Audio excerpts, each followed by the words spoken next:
Hello, everyone, and welcome back for another day of freestyle chess action here at the spectacular Weissenhaus Resort in Germany. I'm once again joined by the greats. We've got Tanya Sachdev, we got David Howell, and we got Levi Rozman to break down what is some very exciting quarterfinal matches. From 10 players down to 8. Important to note, those 2 that were eliminated from quarterfinal potential will still be competing for a 9th place finish. So all 10 players still playing today. But things are starting to heat up, y'all. In some ways, we kind of wipe the slate clean, Levy, as we move into the bracket stage, but now you have to put up or shut up. For sure. I think the top 8 who are most deserving qualified. There was a chance yesterday that Fedoseev would sort of break out from Azkaban, but unfortunately the top were just too solid. Win, lose, it didn't really matter. They sort of consolidated. And then we had some really interesting overnight quarterfinals choices, which if the folks at home did not follow social media, they might not know, but we will reveal later. No, I like where your head is at. I think we can go ahead and maybe pull up the pairings for the day because exactly as you say, we were trying to theorize ourselves coming off the end of the broadcast which players would pick who. And as a reminder for you at home, the top 4 players in order would get to pick their opponent from the next 4 players, 5 through 8th positions. And so, Tanya, look at this. We had some questions around who would Sindarov go for, and of all people, it's Hikaru Nakamura. Yeah, and that was the biggest shocker of the night. We were all sitting on the table there, and we were waiting, and I think everyone expected the Hikaru-Magnus matchup. Magnus expected the Hikaru-Magnus matchup, and then Sindarov just goes on and with full confidence, and, never let anyone know your next move, just announces Hikaru as his choice. And everyone was stunned at that moment. No one saw that coming. What a big day it is for Uzbekistan. Their 2 biggest superstars play against the world number 1 and the world number 2. David, the collective oohs, ahs, gasps in that dining hall last night as the name was uttered. What did you make of it? Yeah, I was actually standing right next to Magnus. There's some great clips on social media of Magnus being like, whoa. I think the relief to dodge Nakamura, to kind of maybe postpone that matchup for later in the event. But Sindarov, that shows big confidence. Yes, exactly. Will he be rewarded? That's the question. I will just say, we kind of, it was a 50-50, right? Because 1, 2, and 3 were able to choose from a group of 4 players. We had a feeling that Alireza would choose Vincent, because if you just compare the rest of the field, there's no, 2 ways to cut it. Like, he's the lowest rated, but it's not by a lot, but it's the truth. And then you sort of say, okay, Javokhir has an option to play Nodirbek, which, might get him some fans and might get him some enemies. I don't think he's going to go Uzbekistan versus Uzbekistan. So it's either Hikaru or Gukesh. So do you want to play against, the young man who is the world champion, and also there's this Uzbekistan-India rivalry, or do you want to play Hikaru, who isn't maybe playing as much classical chess, right? Like, do you want to have this generational matchup? So it was 50-50, and he showed respect to the world champ, which Fabi didn't. Fabiano could have played Nodirbek and left Magnus to play Gukesh. And what a statement it was when he announced that. He didn't say, I'm playing Gukesh. He said, I choose the world champion. Yeah, say his name, Fabiano. Say his name. What's his name? Give him the title. I love that. Either way, I think one of the other big things that we should talk about, of course, is who hit the number 1 spot, Alireza Firouzja, because we came into yesterday with that tie between Javokhir and Fabiano, but it was Alireza who would kind of sneak his way into that top spot, David. Yeah, we see some informed players already from the playoffs. We should mention the time control is totally different this time. Oof. It's classical chess. It's going to be long chess. But Alireza ended that one with a bang. So did Magnus and Hikaru yesterday, the 3 top scorers. I think right there, that's another interesting point. How much does kind of the energy shift for these players moving from a rapid style game to a classical time format? And how does that ultimately change the approach of the players in the game? Where are we going to see more time spent than other places? I have to imagine it's going to be lengthy openings where we have heard the players time and time again say, my biggest fear is to blunder on that first move, and it's very possible in this format. Yeah, it's a totally different beast, right? Classical with rapid. And this is something that Magnus has spoken about, felt so strongly that this is the element he wants to bring into Fischer Random, where the players get enough time to figure the first moves out, because that's what freestyle chess is about. And maybe that's the reason that Javokhir also went with Hikaru. Hikaru is not playing as much classical chess. It's a choice between the classical world champion or a player who's an absolute beast, but perhaps slightly out of practice. I want to pull something fun up for the viewers here, a big picture look at what will be our bracket for these kinds of playoffs, because as we mentioned, while you will be eliminated from playoff contention as we go through with a loss, you will drop down and play for each placing along the line from 1 to 10. So, of course, we already have Fedoseev and Aronian playing for 9th place. But as players lose, they will drop down in the brackets and continue to play for placing, prize money, and points. And, of course, winners continue to advance along the top of that bracket until we hit our final table. Either way, as well, just seeing that Carlsen and Nakamura have now been split to other sides of the bracket because of some of those choices. We'll get into the action soon enough. The lottery is just about ready. So into the player hall we go to see what our starting position will be for our first quarterfinal match.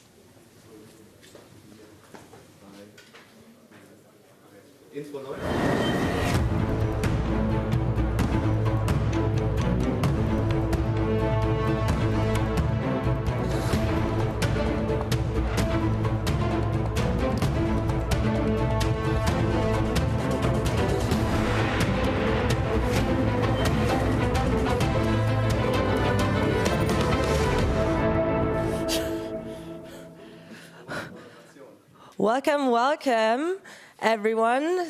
It is super nice to have you here on our day of the quarterfinals of the Freestyle Chess Grand Slam in Weissenhaus.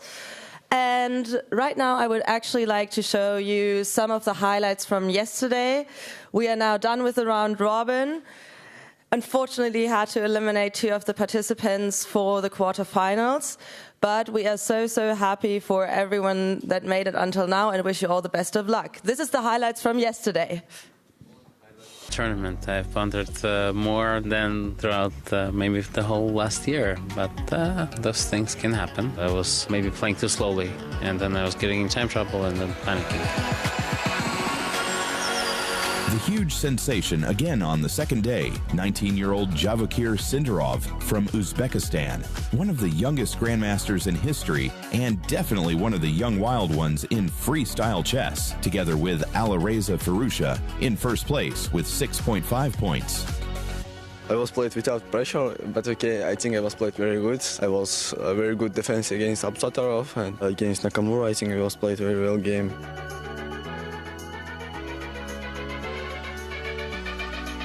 The game between Magnus Carlsen and Gukesh Dommaraju was also spectacular. The world champion against the #1 in the world. The king of chess, Magnus Carlsen, wins in an intense game. Yeah, I felt like I played all right. I just had like a couple of weak moments. At the end of the day, I didn't make any headway, but it's nice to win a couple of games. Everybody is now looking forward to the upcoming knockout stage. I look forward to a longer format a lot, so that's what I'm really here for. More creativity, more excitement, more chess.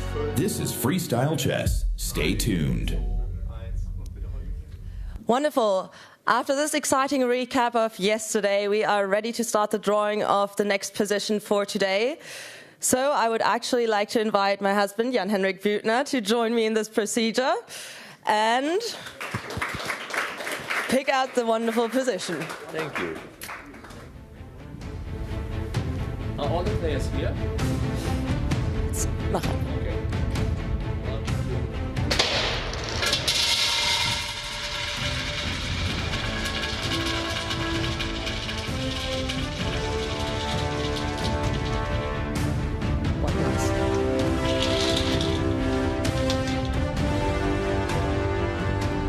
Position 381. Thank you so much, guys. Same procedure as every day, so all the best of luck.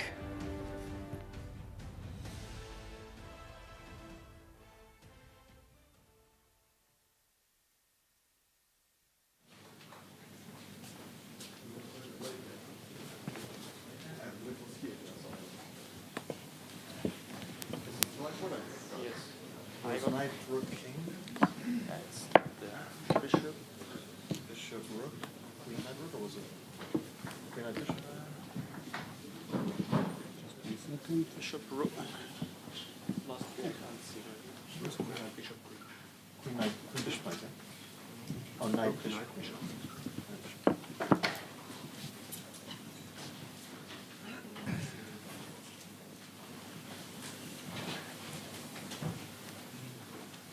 See from the side?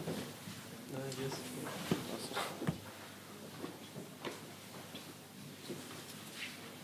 So I have serious problems here with a7.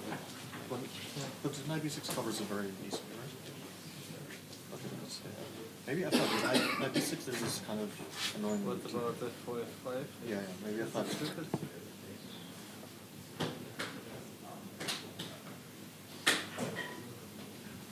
No, it's like.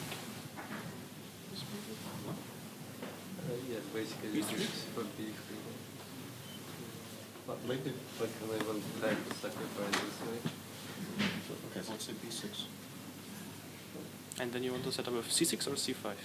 Probably c5. Okay, I guess. b3 maybe. Yeah, b3 or b3. Yeah, maybe b3. Maybe c6, I don't know.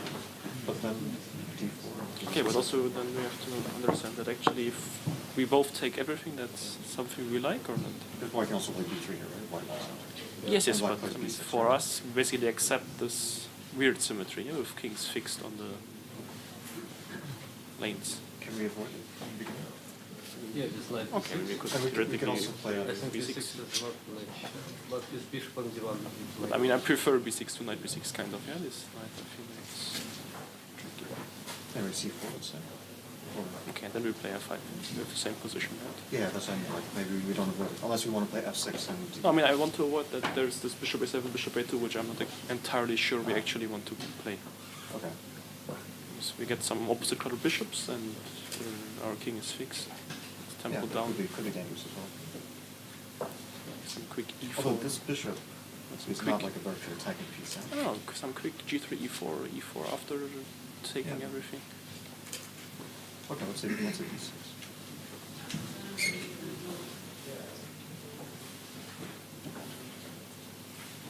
b4, f5, bishop a2. This is dangerous. I don't like b6. Yeah, I think b6 So you want to play is f5? dangerous for him. Okay, what about knight b6? Is it b3 or d3? Why not? Also a4 is some... a4, knight a4 is pretty good. Oh no, c4? Get a lot of tempo, right? Yeah, but maybe these are just weaknesses. Knight b6. c5, Knight d5. g3. Knight 5 is it? I have f5, and it's nice. I think knight b3 is And this, let's say, if you want. let's say here, knight h4. f5. And then knight e3, no? Yeah, bishop f2 was coming also. Ah, f5 is here. Yeah, probably looks good, yeah. Yeah. I think like queen g8 or something. Queen g8, we will play knight e3 and bishop. Bishop c6. Oh, okay, bishop c6, we can probably just take this bishop. a2. Ah, yeah, a2 was hanging, yeah. a2 was hanging. Okay, knight e3, then h4. Maybe. Yeah. Okay, probably first h4 also, not bad, I think. But this is so clear. I just want to understand. So let's say I go here. Knight e4. Ah, 95. No. Yeah, this I agree. But And take bishop e6. This is e4, slightly bishop worse. e4. Ah, bishop e4. Yes. I think probably d3, here d3. d3, yeah. Take d3. Ah. And if he goes here, Knight d4. knight d4. Yeah. Yeah, then takes d3. Can we analyze first move, knight b6? Yeah. Let's do it. e4. Then a4, because b4, knight can go Ah, if he okay. starts pushing Ah, these yeah. Then he is Yeah, more and then you have another flexible. square. Yeah, absolutely. No, you're right. b4 maybe first, and then knight b3. But the question So is sure like about this? overextended, like g5. And you will push Maybe with g5 also. Instantly check or like Yeah. no, No, g4, I I'm think a people's little bit diagonal scared. is a4. You play just c5, yeah. a4 and c5. And then b4 still you have. So a4 we can also ignore because like a5, knight d7 is a big deal. Take with a, I don't know. But okay, a4, c5. So if we play random move, he plays e5. Which move for one? Like knight Okay, c2 has the c2. move. Yeah. G6 first or e5? Maybe we want to get the queen before doing that. This looks okay for black. Maybe e4. Okay. Oh, Take, rook take, then maybe bishop g4 somewhere. Rook takes, yeah. Bishop e6. I also have Oh, then bishop rook d4, knight e6 d4 jumps. This bishop is kind of... Bishop on d8 is Oh, bad. what's the big deal about this? Like, don't feel like it's so badly prepared for this. But if I play like f takes e5, bishop g5 will be possible. At some point, I don't know which one. Yeah. Oh, this is... Maybe So queen it's- takes. it's But we have to maybe- check the move orders, yeah? I'm not sure. This is already quite... Okay, we can go back. F4. So f4 you start knight b6, yeah? Besides F4, people want to do anything else. I mean, f4 looks like the... I mean, you could go e4, of course. But e4, f5, E4, right? F5, Yeah, exactly. So, Yeah, so f4. Yeah, unless people play knight b3 first move. Yeah, knight But b3 I guess then we takes can I play mean, f5. but you Yeah, can't you go, play you can't go f5 f5 and here, get right? the Or can you? can, but we didn't see the advantage after. Like, Okay. And I was not entirely sure whether like bishop a7, bishop a2 take and then some quick e4 is Okay, 100% yeah, okay yeah. because we Yeah, have yeah. this stupid... Yeah, it's hard also. You don't know, because you could just lose. It If could you're be wrong, quite yeah, it could be really bad, bad, yeah. yeah. so So d3 makes the most sense, right? B3 doesn't make sense as well. You need to go b3, c4? And then try to get It could, D4. it could B3 make you can sense. play... I mean, after d5 you go a4 then? So Yeah, I actually kind of like D5 to put d5 here. d5, I like this, yeah, d5 makes sense. I mean, unless a4. What we do is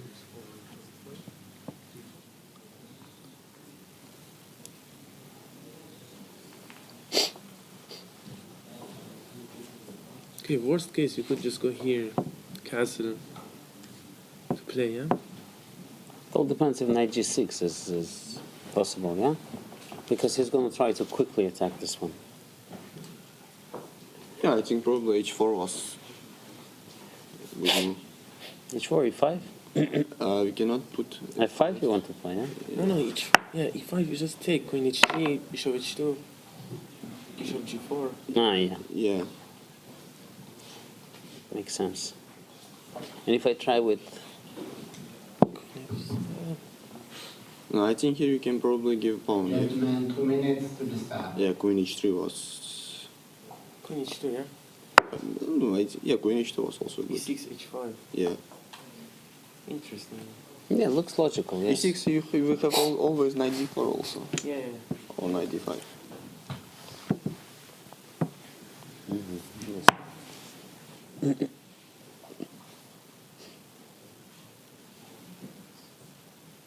Yeah, this, yeah. Good go, knight b3 also. Oh yeah, or e4, yeah. Knight b3 no, to stop? e4. Why? To stop e5, f6? But e5 is good for us. Probably, yeah, it Yeah, feels. yeah. But I'm not so sure. What about this stuff? G4.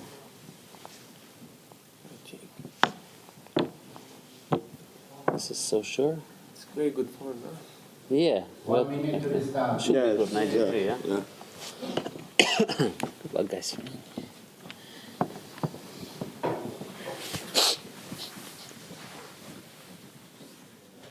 Also, Welcome back, everyone, to Freestyle Chess at 2025 here in Weissenhaus. The players are continuing to work through some of their theories around this opening position, and then perhaps we'll do a bit of the same over here. I mean, immediately, David, as we always do, we're going to take a look at maybe some undefended pawns, weak pieces that we can target early, and that common cornered queen that we have had at this tournament so far. But I'm eyeing those two pawns over on the left side of the board sitting in front of the knights as maybe an early focus for either of our players.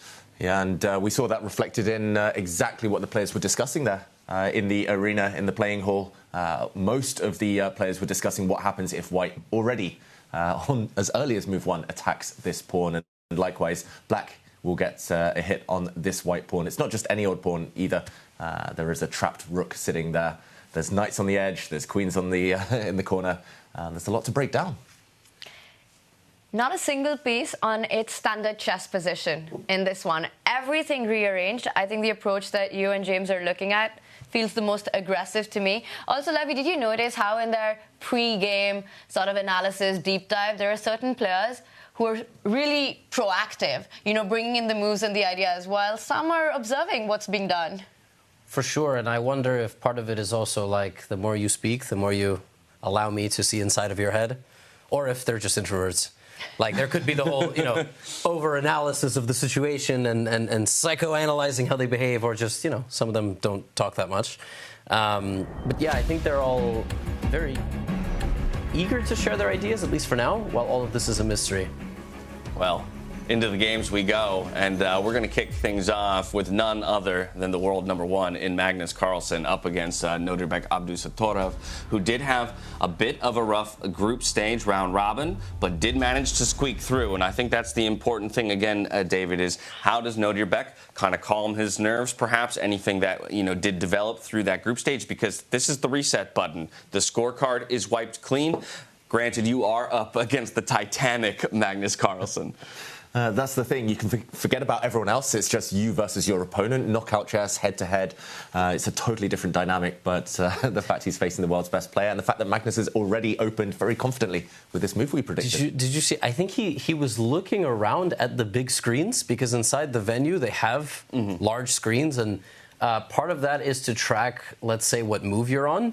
For example, you can offer a draw to your opponent, but only after 40 moves, and the players are not going to sit there and calculate that. But another reason is to look around and go, what did everybody else play? And, there was a discussion in the technical meeting before the tournament. Should there be a big screen? Should they set up a little tablet next to your table so that you know what move you're on, but you can't look at other games? And Sindarov was saying, no, we shouldn't put big screens, because then you can cheat on the test. You can look at what other people are playing and copy them. And then Fabiano said, yeah, but you have no idea if they're making good moves. Like, that's the truth. So I don't know. Which side are we on? It's a tough question, because you're exactly right. You can go back to school, and is the person sitting next to you somebody you really want to rely on, right, as you're peeking over onto that test for their answers? And I think the uncertainty the players seem to have, even as they discuss the openings, is maybe all the proof I need to rest a little bit more on Fabiano's side of the argument, where sure, take that risk if you want, but there's no guarantee the person whose footsteps you're following actually has the right answer themselves. That's interesting, because when Sindarov actually brought that up, that you can get ideas in your head even if you don't go for the exact same move order, I thought that made a lot of sense. And it was the experienced players, it was Fabi and Magnus who thought that wouldn't be much of a help. But to me, it felt that Sindarov did have a point. You see your game, you can see the number of moves. Why have the option to look around what anyone else is doing? I will say, it felt like the young players in there just didn't have as strong of a voice. I mean, I'm going to be honest, as a neutral party just sort of spectating, they found themselves on the losing vote quite often. But it wasn't, it wasn't like whatever, Magnus or Fabiano or Hikaru say goes. I think Hikaru wasn't there. I think he was sleeping. I think he was jet-lagged. But yeah, they found themselves sort of outvoted. But okay, I mean, yeah, if you look around and you see what did everybody else play, it's not like you're going to copy it. But I will say, this has happened in classical tournaments where two people sitting side by side accidentally play the exact same opening, and one of them has to be moved. Didn't this happen at a Grand Swiss? Weren't you there? I was there, Levy. I was literally playing 3 boards away, and 2 games. I think it went into a Sicilian defense. It was deep theory, and 20-plus moves in, they still had the exact same position, these 2 boards next to each other. The arbiter stepped in. They were like, clearly one of the players, I won't name him, but one of the players with black, he was literally just not thinking. He was not sitting kind of focused on his board. He was just waiting for the move to appear, because clearly he was out of book. He had no idea what was coming next. And they were like, okay, you're clearly waiting for the answers, mate. Like, let's move you next door. Literally separate rooms, and the games had to continue. They literally diverged that moment that they were separated. It's a bit of a conundrum, right? Because, I will say, right, there was also the argument made that, fine, we could remove the screens, but there's nothing that's stopping you from standing up and going around and looking at the other boards as well. But then somebody said, yeah, but, that would be ridiculous. That's not a strong argument. I mean, just... Also, less relevant and rapid, perhaps, because you don't really have the time to do that. But in classical, you can get some ideas into your head by looking around. But in any case, and Magnus does keep looking at other boards, wondering if F5 has been played or not. He was, of course, one of the players who said, it could be a bad idea to, in fact, check out and play some copycat chess, because you really don't know if the decisions being made are right or not. I will say one thing. We were talking about Hikaru sleeping during the technical meeting yesterday when the matchups were being decided.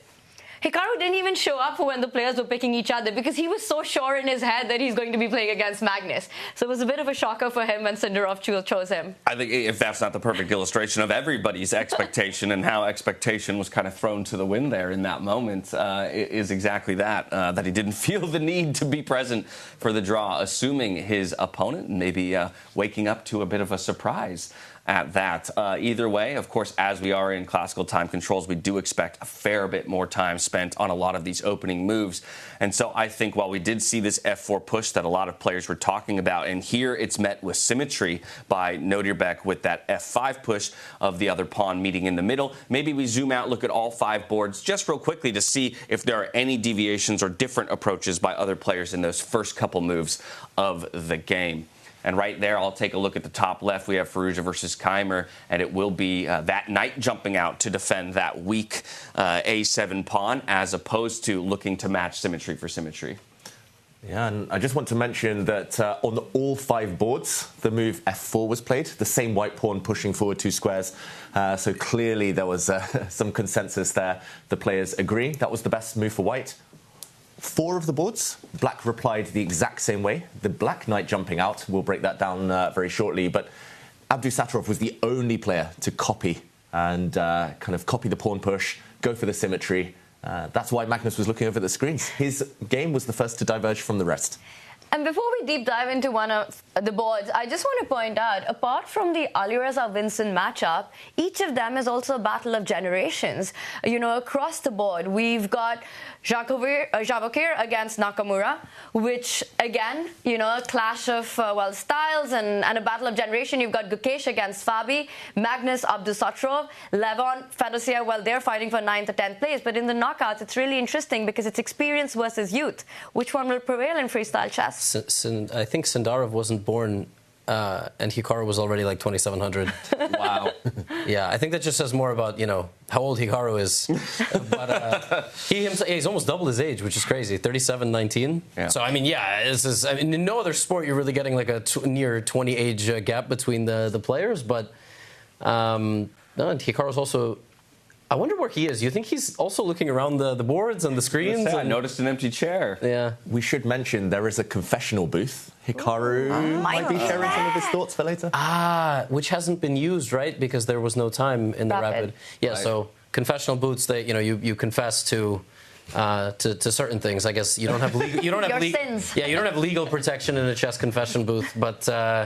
I think the players will go in, discuss the opening. And I hope it sees some use, and hopefully we can peek into some of those nuggets of wisdom that players will drop in that confessional booth. You know, as we see a couple, more moves placed out onto these boards, is anything jumping out to any of you that you want to zoom in on and take a closer look? It looks like, in a lot of ways, we are still finding ways to get pawns to match pawns and knights to match knights so far across the board. And James, I think we need to go back to the Magnus Nodirbek board, and maybe, David, you can really deep dive into this first move, which was the f-pawn moving 2 steps forward. We saw it across the board. It came with a tactical idea. It came with a big threat. And Nodirbek responds with a sort of a counter-offense on it. Tell us what's going on, because, again, it really relies on those undefended pawns, but it doesn't stop there, because there are more undefended pieces, or hanging pieces. Exactly, and just a quick action replay of the first move. So Magnus pushing his pawn forward. Most players here, actually 4 out of the 5 players as black, replied the most natural way, bringing the knight out, developing a piece here, but also blocking the bishop's diagonal. Only Abdusattorov ignored the threat and created a threat of his own. And this is, first of all, copycat chess. This is kind of reminds me of when I was a kid and, I had no idea what to do against my opponent's moves, so I just try and copy them as long as possible. But the consequences here, specifically, are pretty significant because white can trap this black rook.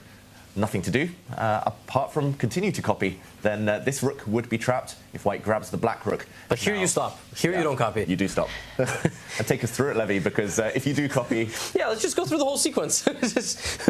Bishop takes rook, bishop takes pawn, bishop takes pawn, bishop takes bishop, bishop takes bishop, bishop takes pawn, bishop...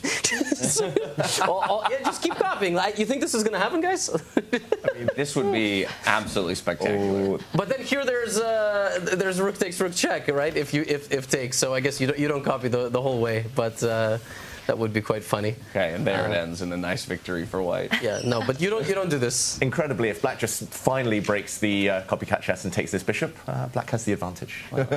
Maybe slightly. Interesting, and I'd like to think that this is why we are still locked after this second move of the game here, with Magnus giving a lot of thought to how he wants to continue. Does he want to entertain the idea of matching move for move, or will he look to kind of mix things up immediately here? And both sides have the opportunity to stop copying at some point. For example, if the bishop takes the pawn and black copies, as Levy mentioned here, black could actually just take a timeout, capture the bishop, because this white rook is trapped, not running away anytime soon, and Magnus would have a move to try and break the symmetry. The reason Magnus now looking away from the board, looking at the camera, is because if he wants to just avoid any complications, any mess, he could just bring out his knight, block the diagonal. Black will bring out his knight, but then the other games are basically following this path. Right. He wants to be creative. He hates, he hates following these well-trodden paths. So a dilemma for Magnus Carlsen. It's also important to point out that Fabiano Gukesh is this exact position, and then here Gukesh played his center pawn up 2 squares, protected by the rook. So, yeah, that is the current position in their game, and Fabiano is deciding what to do with the black pieces. So, yeah. It also happened, this position in the game between Javokhir Sindarov and Hikaru Nakamura. Yes, who are even maybe one step further, having traded pawns. And then, of course, the rook is going to slide out. Maybe we hop over there since they're making progress? Yeah, I like that idea. Let's go check in on the youngster in Javokhir Sindarov up against Hikaru Nakamura, throwing down the gauntlet last night in selecting Hikaru as his opponent. Could be very fun to see how these two match up. And, so there we go.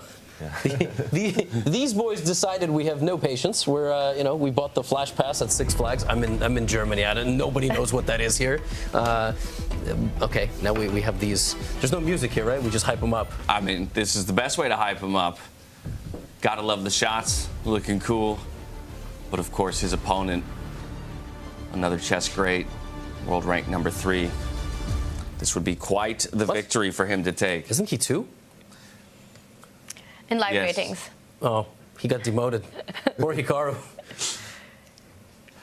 So here, as you mentioned, we've already kind of accelerated beyond. They dealt with, that initial line that we were talking about, where the bishops would run rampant through the back line of each opponent's pieces by bringing those knights out.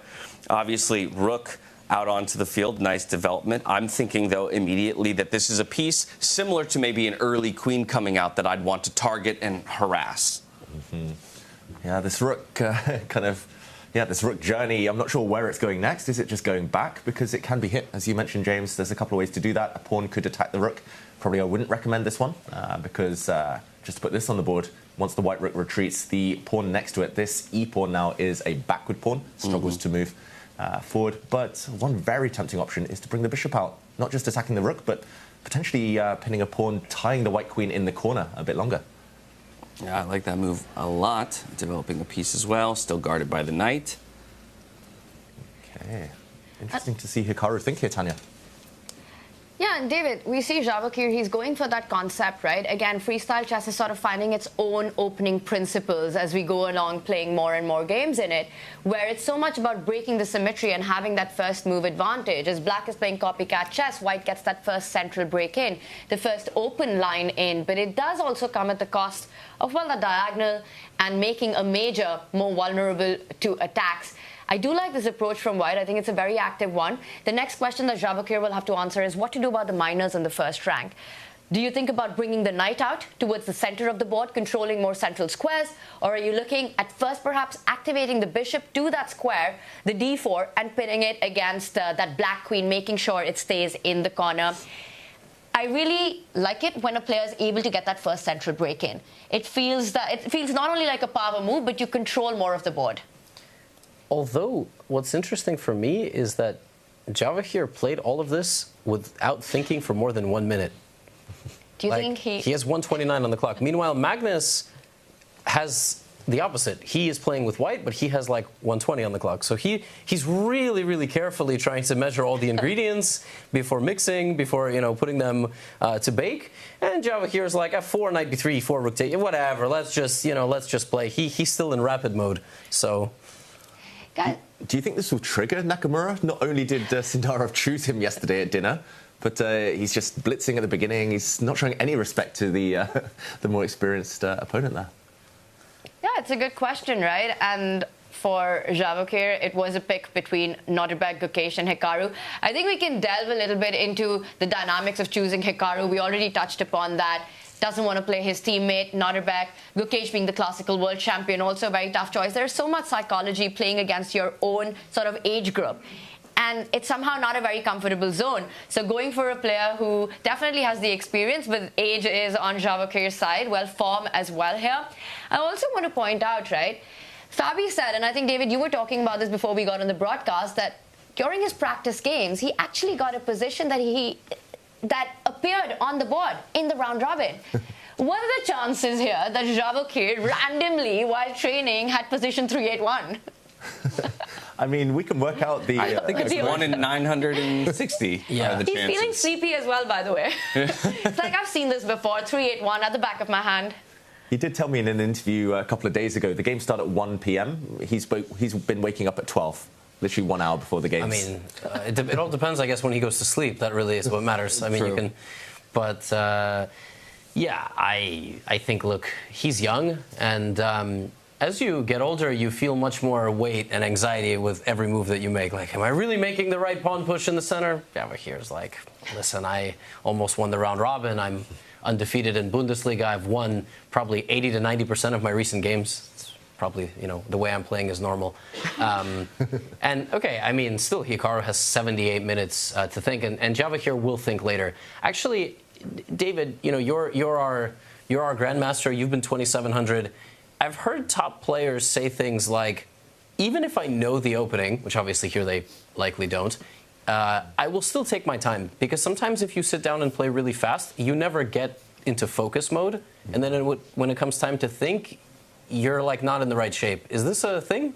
At least for me, that's true. Often there's a breaking point where you can also know a bit too much. So you know what all the options are for yourself. You have 2 or 3 very logical moves. One might lead the position a certain way, more dynamic qualities there. One might be a bit quieter. You know your opponent's strengths and weaknesses, so you sense you kind of sit there just mulling over the stylistic decision.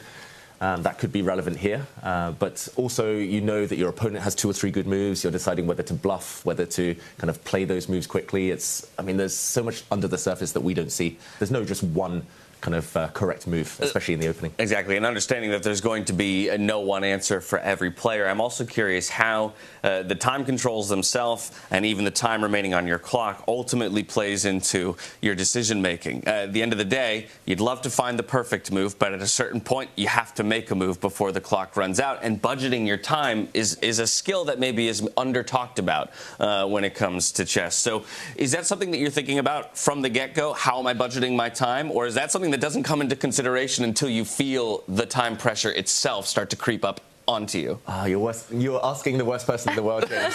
I'm the time trouble addict. Are you? I can't budget in life or in chess, especially on the clock. But the top players do, right? Hikaru, Magnus, they never seem to be too flustered, even if their clock is ticking down. And we should mention the time control, Tanya. There's no kind of added time later in the game. It's just 30 seconds per move that you get extra. There's no time control. Normally at move 40, you get this extra hour or half hour on the clock. But here it's just to the death. Yeah, the players start with 90 minutes. Every time they make a move, push the clock, an additional 30-second added. Our community is also asking, is this a one-game match? It's a best of 2. So the players will play 1 classical game today and reversed colors, new position tomorrow. If it remains at a tie, we will have the faster formats. We go into the 10+10. And then if that's a tie, then blitz. We might even have an Armageddon to decide. And there we have it, James. Yeah, so of course, we're right now in that knockout stage, classical 90-minute plus 30 seconds. We will have opportunities for tiebreakers if through 2 days any of these players ultimately are tied up in points. We go rapid, blitz, Armageddon in that order in order to end up with a victor in the end. And I want chat to get involved because we've been talking so much about Javokhir's pick of Hikaru Nakamura. What do you guys make of it? What do you think of it? Because I think very few predicted here. We were all expecting a Magnus Hikaru matchup. And I am not good with the Gen Z lingo, but to me, as the Twitchverse would say, it was a very Giga Chad move. Would that be the correct way to put it, Levy? Yes, please never say that again. I will never say it. I apologize. No, not because it didn't sound good. Just don't incentivize them. Right, that's true. Don't give them that power. Leave them in the basement. I'm giving you all the power, chat. Come at us. What's the emoji for this power move by Sindarov? I think it probably depends also on how he does. Like then the emoji will change. It might be a bit of a Papega decision, shall I say? If he ends up losing the game. But I know we're the community stream, but we're not like the DGen stream, No, we're, by no means. Yeah, or maybe we are, I don't know. But also predictions, right? Let's get those up. Let's get our poll up on chat as well. What do you make of this match? Who wins? Do you think this will end peacefully? It's just the first game in their best of two. Let's get you involved, and we'll bring up our results. Something about this tells me it doesn't end peacefully. I don't feel like Javokhir is the kind of player who wants to come away today with a drawish ending, right? I think he should have a fair amount of confidence based on his group stage play while he did suffer a loss right at the end to Alireza Firouzja. I'm hoping that he comes out with a more attacking-oriented chess and really tries to apply the pressure onto Hikaru.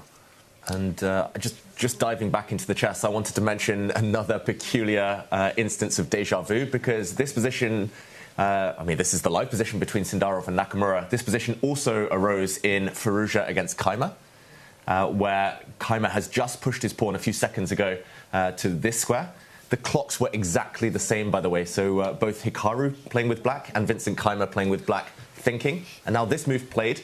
This was also the choice of Fabiano Caruana in his game against Gukesh. So that position arose in 3 different boards. And White's rook retreating, also the choice of Gukesh. It's copycat chess. This is also the position of Gukesh against Fabiano right now. Yeah, but how about that? After a long think, Hikaru decides to commit the bishop towards the center of the board, force that rook back, and then bring the queen into a position where she can get active as well along that same diagonal. Speaking of diagonals, take a look at what's happening on that bottom left board. Magnus versus Nodirbek, where it's fire on the board already. The bishops did land on that A pawn. The weak pawns, rooks have been picked up. Magnus keeps looking on the side. No, Magnus, no other game is following this drama as yours is. What is happening here, David? Yeah, I think we will dive into that Carlsen Abdusattorov game in a moment, but it is copy-paste, just to mention. It's literally Sindarov and Gukesh against Nakamura and Caruana. Their 2 boards just totally identical. It's rare to see. I gotta love that. We'll wait for a deviation there. But I do think it's wise for us to check back in with Carlsen and Abdusattorov, because this is a kind of position I think that is terrifying for a player of my level. When you still have that bishop just sitting there eyeing the rook, ready for the taking at any moment. Maybe help me work through the thought process of when and where and why you would take that as opposed to leaving it available. That said, before you answer that question, we're going to dive in and get a word from Magnus Carlsen himself in the confession booth.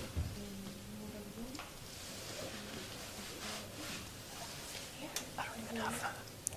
Realizing it? Which we can't hear. If I'd managed, let's say, he had taken the pawn immediately, I go g3, opening up for the queen. He protects the pawn with pawn to d5, then I think I can probably give a check with the bishop, and then after he blocks the check, I can move the rook from b1 to d1 castling. As far as I can see, the rules allow that. So at first, I'm thinking, what is he doing? Because now g3, the thing is, his bishop was covering squares along the diagonal. So it seemed nonsensical to take the rook, and also tactically, d5 was hanging in some lines, or even if it was protecting e6. But I think that's what he was worried about. Now I think d5 looked very unappetizing without the light square control. So I think I'll be able to bring the queen out to e4, and I think I should be a little bit better.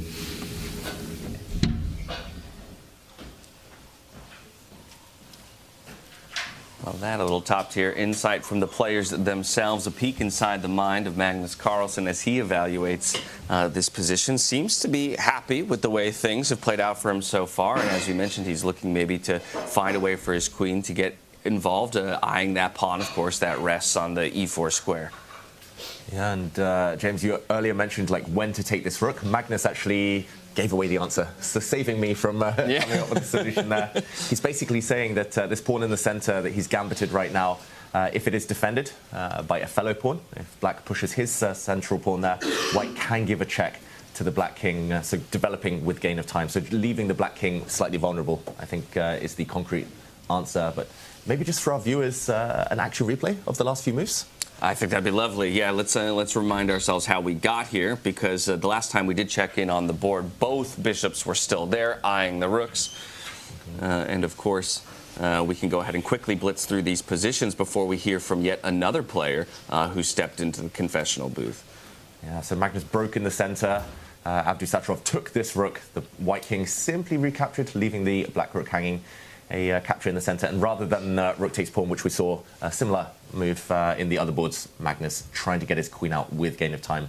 Very ambitious play by the world number one. So that's how we got to where we are, but I would love to hear more from the players themselves. So as quickly as we can, we'll dive back into the confessional booth.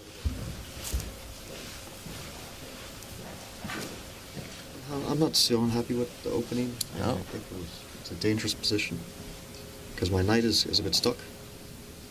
All right, well, Fabi is currently in the confessional booth. We'll let him get all of his thoughts out. Perhaps we jump to his board then to get kind of a bird's eye view of it, some table setting for the wisdom that he'll be sharing with us in just a bit.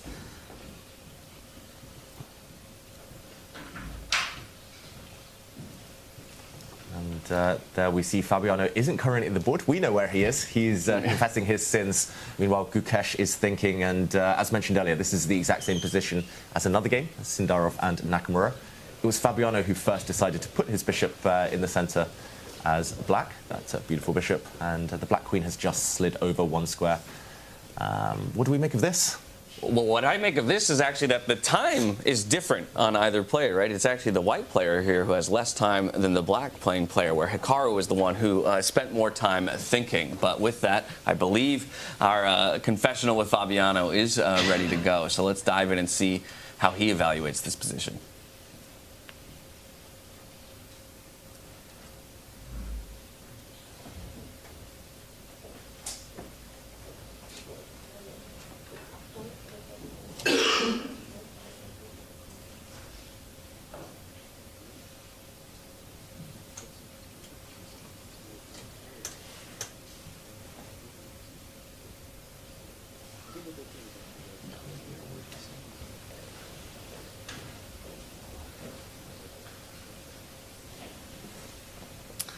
Looks like maybe some audio issues. We'll sort out. Up the volume in there on the confessional booth to make sure that we can actually get the words that the players are throwing out there. But taking a look at this, do you find it to be confidence-inducing that, you know, if you're a player seeing a number of other players matching your position up to this point? It's mind games, right? Some confidence because you know you're probably playing good moves and you're getting some support. But there is this itch to go your own way. I don't think any top player wants to be seen as the one copying their professional colleagues. And Tanya, I haven't seen Gukesh discussing with anyone in the initial position. So especially for him, head in hands, I don't think he'll be looking to try to kind of mimic the other boards for too long.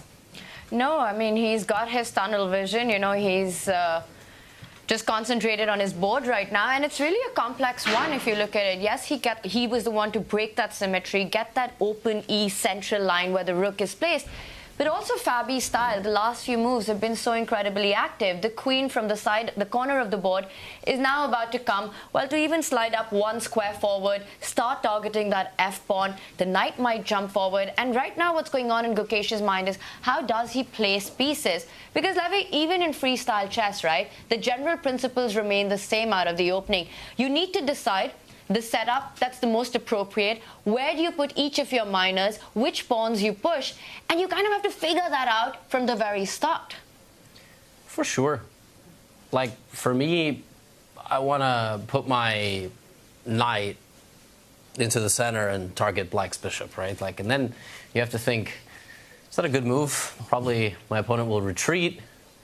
And then what do I do? You know, do I move pawns? Do I move my knight, my bishop? Which way am I going to put my king? Am I going to castle my king on the left side of the board, the right side of the board? Maybe that knight jump isn't good. Maybe I shouldn't do that. Maybe I should play with my pawns first. What does my opponent want? Am I hungry?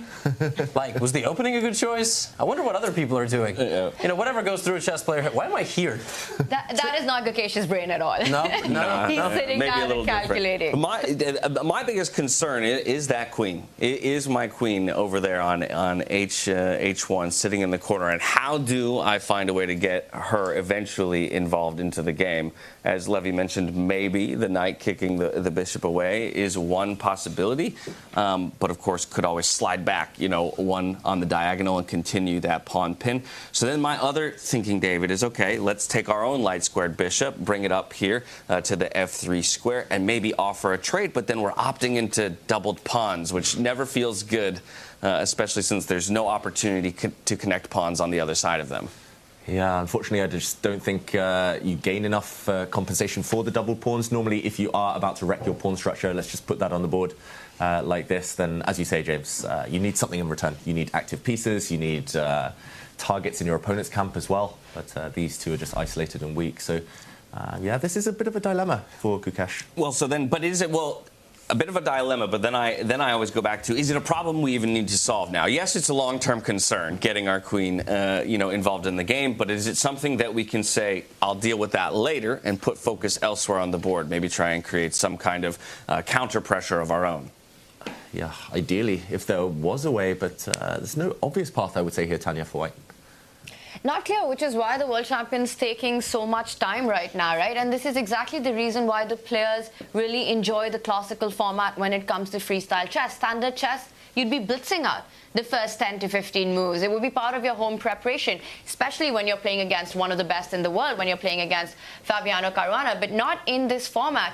I also want to talk about this matchup a little bit because, yes, it's a clash of generations, you know, it's experience versus youth, but their story does go way back. In the candidates as well, at the end of it did come down to Gukesh and Fabiano fighting for that spot for the World Championship match. For these youngsters, it's always such a massive, well, opportunity or something that they're so hungry for all the time to play against the very best in the world. Fabi's been a beast at the top for almost a decade right now. But where these youngsters are in their career, it's no more an opportunity. They play to win now. You know, it's sort of that thing when your idols become your rivals for them. So it's going to be interesting to see how, with the white pieces, Gukesh, who's always an ambitious player, he always wants to play more chess, doesn't let his opponent get into his head, approach these questions that we're talking about. Fabi, so far, I feel, has made all the principal choices. You know, he's getting his pieces out, that bishop nicely placed, also eyeing that e-pawn moving 2 steps forward at the right time, breaking the center.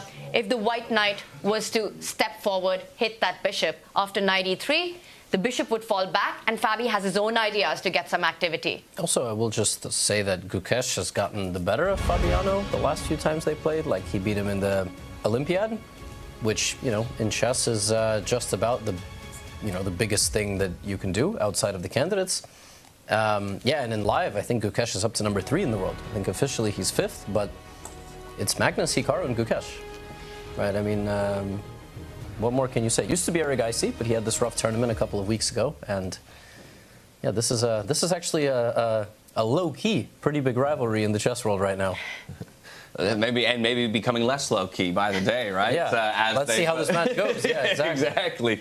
But either way, maybe also having to add one extra slide to Gukesh as their world champion as well. You can say, just for the youngsters to understand, you can call Gukesh Sigma, if you will. Yes, indeed. Dear God, we're going to have to find a way to stop the Twitch chat trends here on the desk. Just completely obliterated your train of thought. You absolutely did, man. This is not, usually... We need Generation Alpha, board behind us. somebody makes a mistake today, someone's going to have to unironically say skibbity. That is... no. Stop. Hey, you started it. I mean, you opened the door. I nominate one of these two. Levy's already said it. That's actually, yeah. Did we get that? Can we clip that? Let's just put that on. I can't believe they actually got Gukesh and Anand into a commercial, and they got them to say the word skibbity. That was... And trip. Yes. That was an incredible piece. That was an incredible piece. A lot of personality showing through there for both of those guys, and you love to see kind of the honor shared between the two of them, 5-time world champion and now the newest world champion in Gukesh. A lot of riz there, that's for sure. But in the meantime, question for you guys. Who would you take in a kind of tag team battle? Would you take Gukesh and Sindarov or Hikaru and Fabiano? Because the two games following the paths of each other, pretty much. The other game White has just played, Sindarov has just played the knight to e3. Maybe Gukesh will copy. Maybe we'll see that game. Maybe we'll see the players removed from the room because that game, yeah, I don't know how long we'll see the copycat chess essentially go on. That's a tough call. Making me choose between those two. I guess that's maybe where I would stick with the veterans for just a little bit longer, especially as you go, deeper into a tournament. I think more so in the classical time controls and where less things are known. Maybe that experience, maybe that intuition that they have, the sense, the game sense that they have, might give them just the slightest bit of edge. But either way, I feel you could also toss a coin and be just as accurate in choosing between the two of them. Yeah. It's just interesting, two younger players versus two more experienced players, and clearly the younger players think alike, the more experienced players think alike. Some synergy there. But what catches your eye, Tanya, as we see the 5 games in front of us? Well, to your point, the differentiator is that Javokhir picked the experienced Hikaru, while it was Fabi who picked the fire of youth, the world champion Gukesh in that one.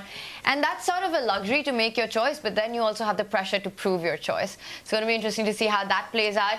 But again, the board that keeps catching my attention is the bottom left one. Simply because, well, Nodirbek right now, in that current live position, does have extra material, but we notice how Black's rook is trapped next to the king and can always be picked up. And it's interesting how Magnus keeps delaying that decision to neutralize that material deficit. He just says, I'm going to keep improving my position, bring my queen out to the center of the board, because I can capture the rook as and when I want. The question is when. And if. Yeah, you're basically a move away, right? Because Black's next move could be moving the bishop out, offering a trade. Or even moving the bishop out, not offering a trade, threatening to castle. Threatening to jump the rook, to the other side. And so now we have this moment where Nodirbek has to be very, very careful, because I think actually Magnus has completely mastered the essence of this position. If you actually go move by move through the computer, he is playing line by line a perfect game. So delaying the capture of the rook is completely the perfect thing here. And Levy? Yeah. I just noticed, guys, we've got the heart rate monitors on today. We do. That is incredible. And Magnus is slightly higher than Nodirbek. Nodirbek's young. It's a little bit higher. He's... Everybody's still in the comfort zone, though. Although, as we say that, we're just approaching triple digits for the first time. Look at this. A chess player is moving to drink some water, and the heart rate is jumping by 10. This is how out of shape we are. My goodness. Yeah, 82 is quite impressive. And you're talking about the most in shape. Yeah. I was told playing a game of classical high-level chess burns thousands of calories. Who told you this? I think it was you in a video somewhere. Not only is it misinformation, I'll challenge somebody to go through the archives of Gotham Chess. There was some article, about Fabiano, and yeah, I think the truth is, in tournaments, you need a lot of fuel during the game. You can have nuts. You can have. Some people drink energy drinks, but yeah, you can definitely burn a lot. It's like processing power. It's not exactly muscle twitching, but yeah, the brain is hard to fuel.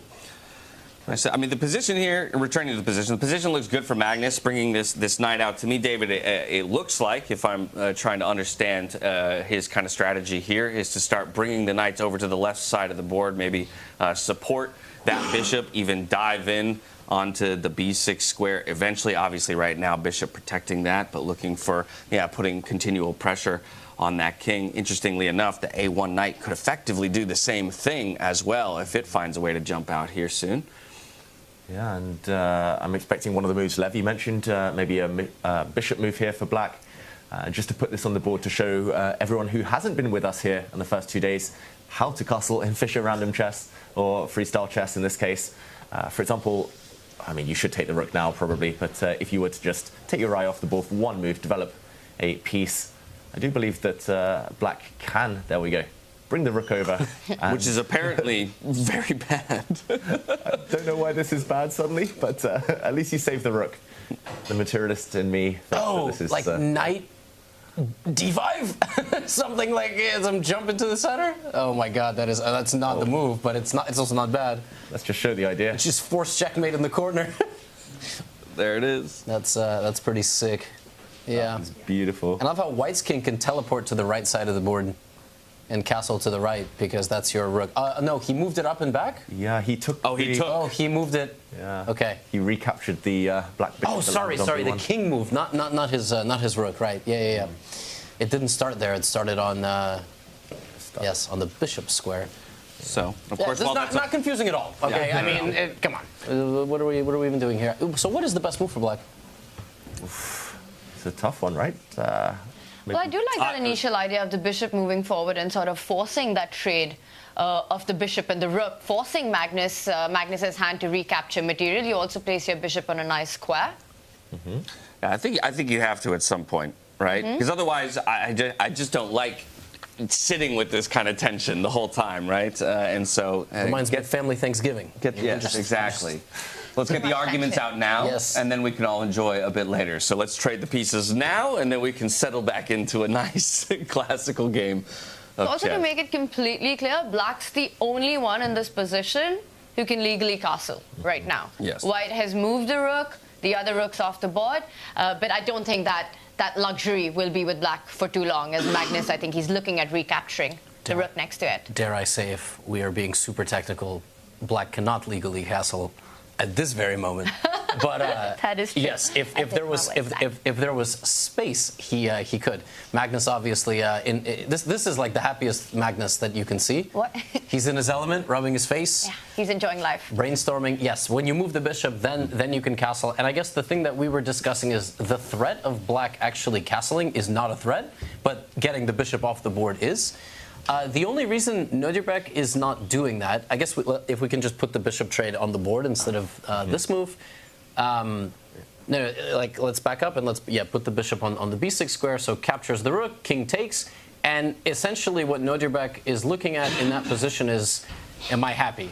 And what is Magnus going to do here? Because this is ultimately what chess is about. The players are given 90 minutes each to anxiously ponder over the hypotheticals of what their opponents can do to them. And there are no patterns here, really, compared to the regular chess format. So, like, what on earth does White play here? Right? Does White get a knight out, take the center, try to castle? Bishops are on the opposite color. There's so many imbalances. You have to consider one trade can leave you in a really bad position. I'm tempted in this moment, too, even maybe in this position, to swing the queen over all the way to the left-hand side of the board, even a4, if that's not improper, making before we bring that knight forward again, threatening the bishop, and just trying to throw pressure along this left-hand side towards the king and look for a knockout punch.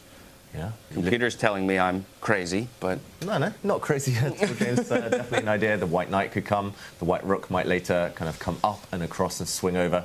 Yeah, neither side totally safe on that flank.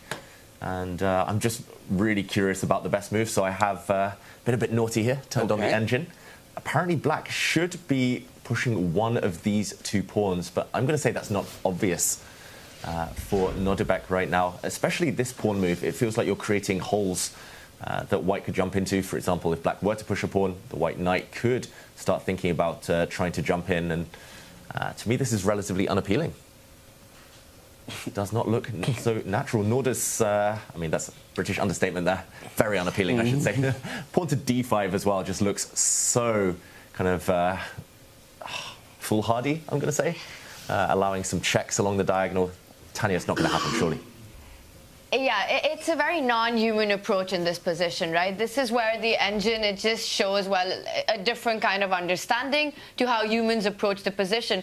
Also notice how each of Nodirbek's pieces are kind of set up for the next freestyle game. Nothing's left the back rank. Magnus has still managed to get all the activity, the queen and the rook on the open line, the knight moving closer towards the black king, the bishop nicely placed, ready to capture the rook.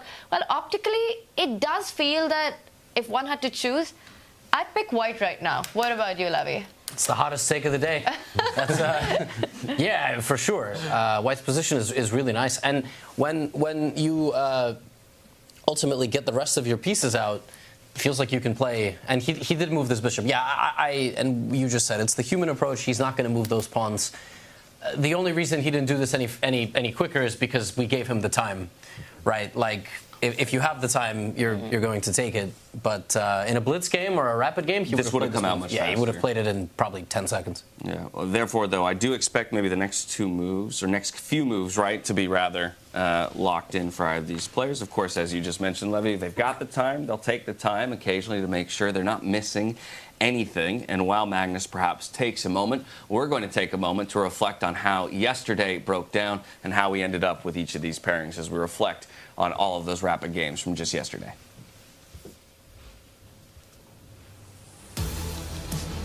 A fierce fight for survival shaped day 2 of the Weissenhaus Freestyle Grand Slam. With 8 knockout spots available, half the field of 10 world-class grandmasters battled to stay in the competition. Tournament sensation Javokhir Sindarov continued his commanding run at the top, while even world champion Gukesh wasn't safe until his final game, his first ever clash as champion against the GOAT, Magnus Carlsen.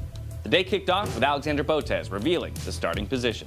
Early on, the 2 last places seemed nearly set. Levon Aronian and Vladimir Fedoseev both lost their first game of the day, falling 1.5 points behind after 6 rounds and facing serious danger of elimination.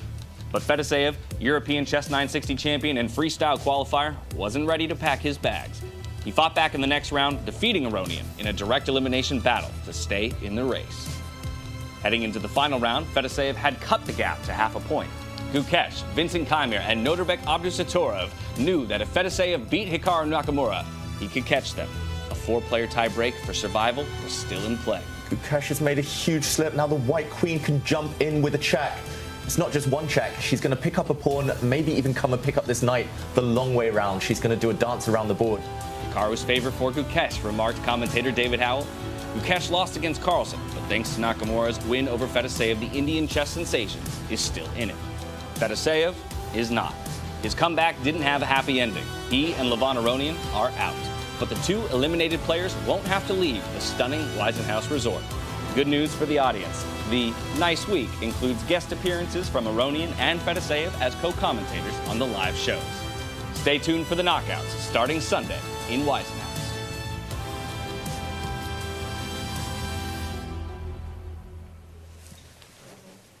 Welcome back, everyone, to the Freestyle Chess at Grand Slam here in Weissenhaus, where we're hopping over to Javokhir Sindarov versus Hikaru Nakamura. Quite a different board state, just showing a different way that the players could have taken, or path they could have taken. And it feels like this one is a much more steady state, just in terms of maybe the pacing of the game, right, because of the lack of sacrificing those early pieces and breaking open the left-hand side of the board. A much more stable feeling, at least to this one, for both sides of the board, from my opinion. Yeah, I think stable is a good word, especially for Sindarov, as he, I was going to say power stretches, but it's... power yawn. Evolved into a yawn, yeah. And just to recap the last couple of moves here, we did see this position just 2 moves ago appear on 2 different boards. Also, we mentioned the Caruana board against Gukesh. The white knight did attack this bishop. Hikaru retreated it, very surprisingly going that direction. We were discussing kind of dropping back here, keeping the tension with the white queen. Instead, the retreat has allowed the white bishop to jump out. Now this problem of the white queen is solved. You're going to push a pawn forward as white in the next couple of moves, and nice diagonal. And now, admittedly, that feels a bit odd to me, because not only would we have been able to keep the pin, we also seem to have reblocked our queen from making an easy step out, maybe onto that very square that the bishop is resting on now, and threatening the pawn down the line on that F square. It feels weird to me, too. I have no idea why he moved his bishop back there. I'm not saying it's not a good move. I guess he didn't want the bishop on the diagonal to be targeted by maybe White's other knight.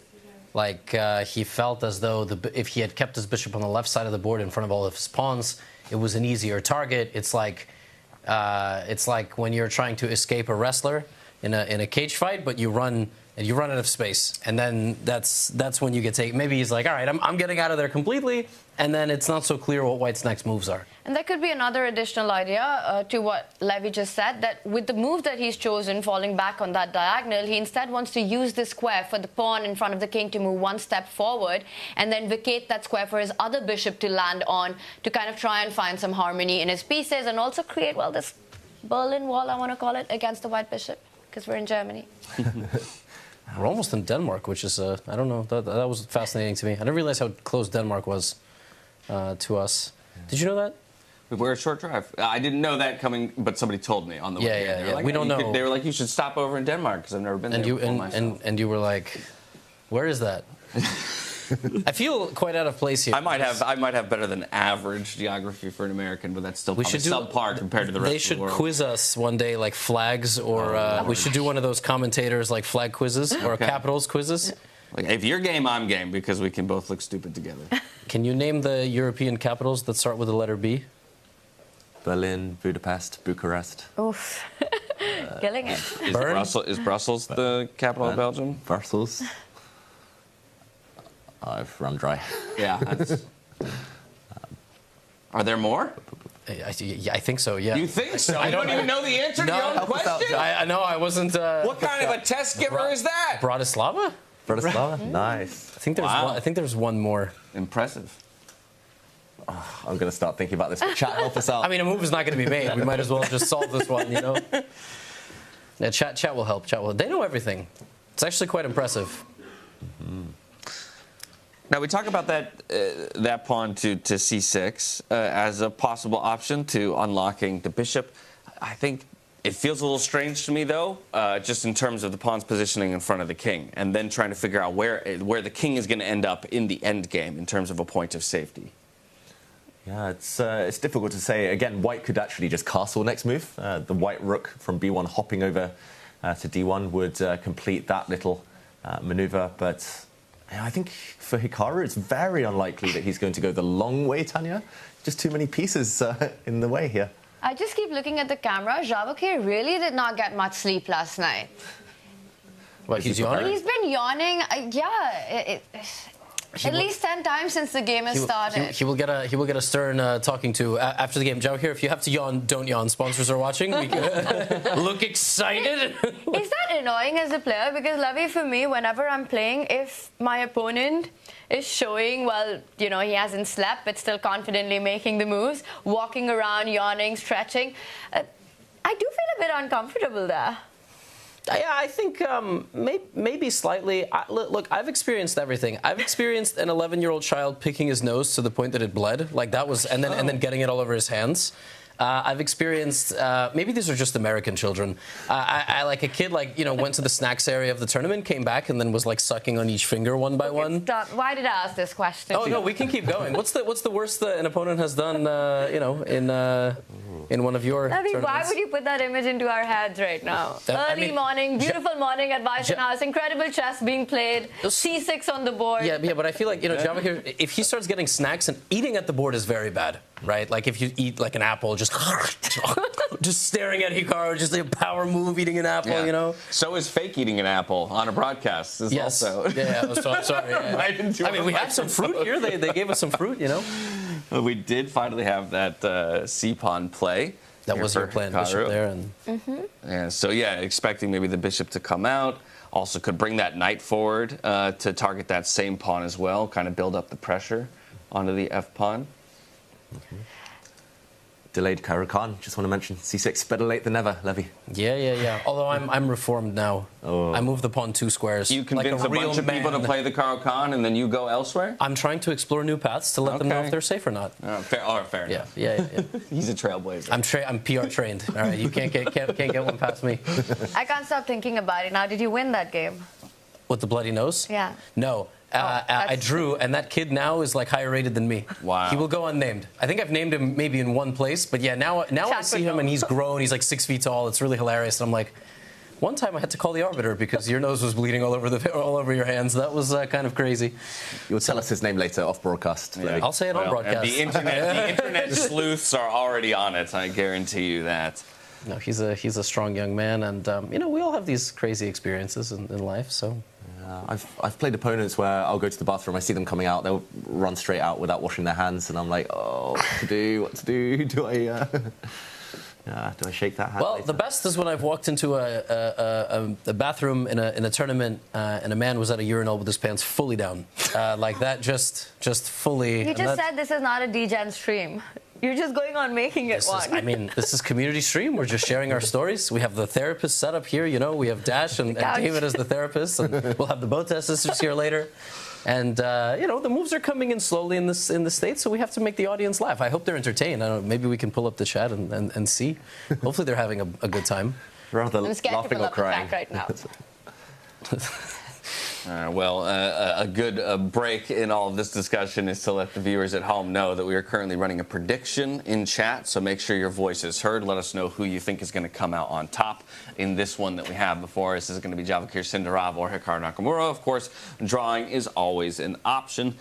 Before we move ahead to tomorrow as well. That's maybe a good opportunity as well to refresh everybody on the fact that these are best of twos, so it's not one and done today. Even if your favorite player does fall down in this first game, they will have the opportunity to strike back tomorrow. Another thing we didn't talk about as well coming into today is that the higher seeded player in each situation got their choice of whether or not they wanted to start as white or black. And actually across the board, we kind of had people making different decisions.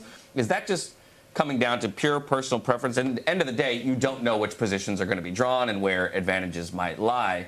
So people may be looking to say, hey, I'll take the black side first because it's typically known to be weaker, but I want to end stronger, or I'd like to go out and maybe, take an early win, with the white pieces, and then I don't have to do much. The pressure's a little bit more off when it comes to playing black the next day. I think in general in this format, well, frankly, in most knockouts of classical chess, you want to start with black, and then in the next round, playing with white is slightly better. Here, maybe playing with white is actually just slightly better off the bat because maybe there's a big enough advantage you can get randomly. Well, and while I will want to maybe continue this discussion, as you can see, having some technical difficulties, a quick screen freeze. So we're going to toss you guys over to a quick video, the road to freestyle, how we got here, and then we'll return as we get things sorted.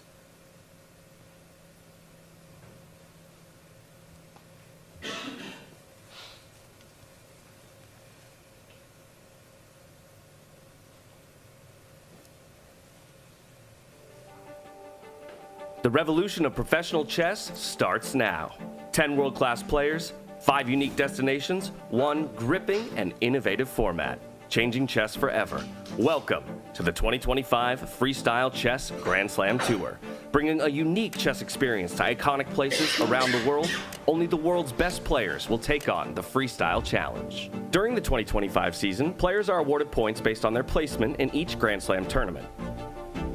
Over the course of the season, each player's points from all the tournaments are added together. And after the last Grand Slam, the player with the most points will be crowned Freestyle Chess Champion. It really is combat from move 1. This is so much better than classical tournaments. All events in the Freestyle Chess Grand Slam Tour will be played in the format of Chess 960. Each Grand Slam starts with a round-robin phase. All participants face off against one another in rapid chess. The 2 last-place players in the round-robin stage are eliminated, but will play for 9th place in a playoff match. The remaining 8 advance to the quarterfinals.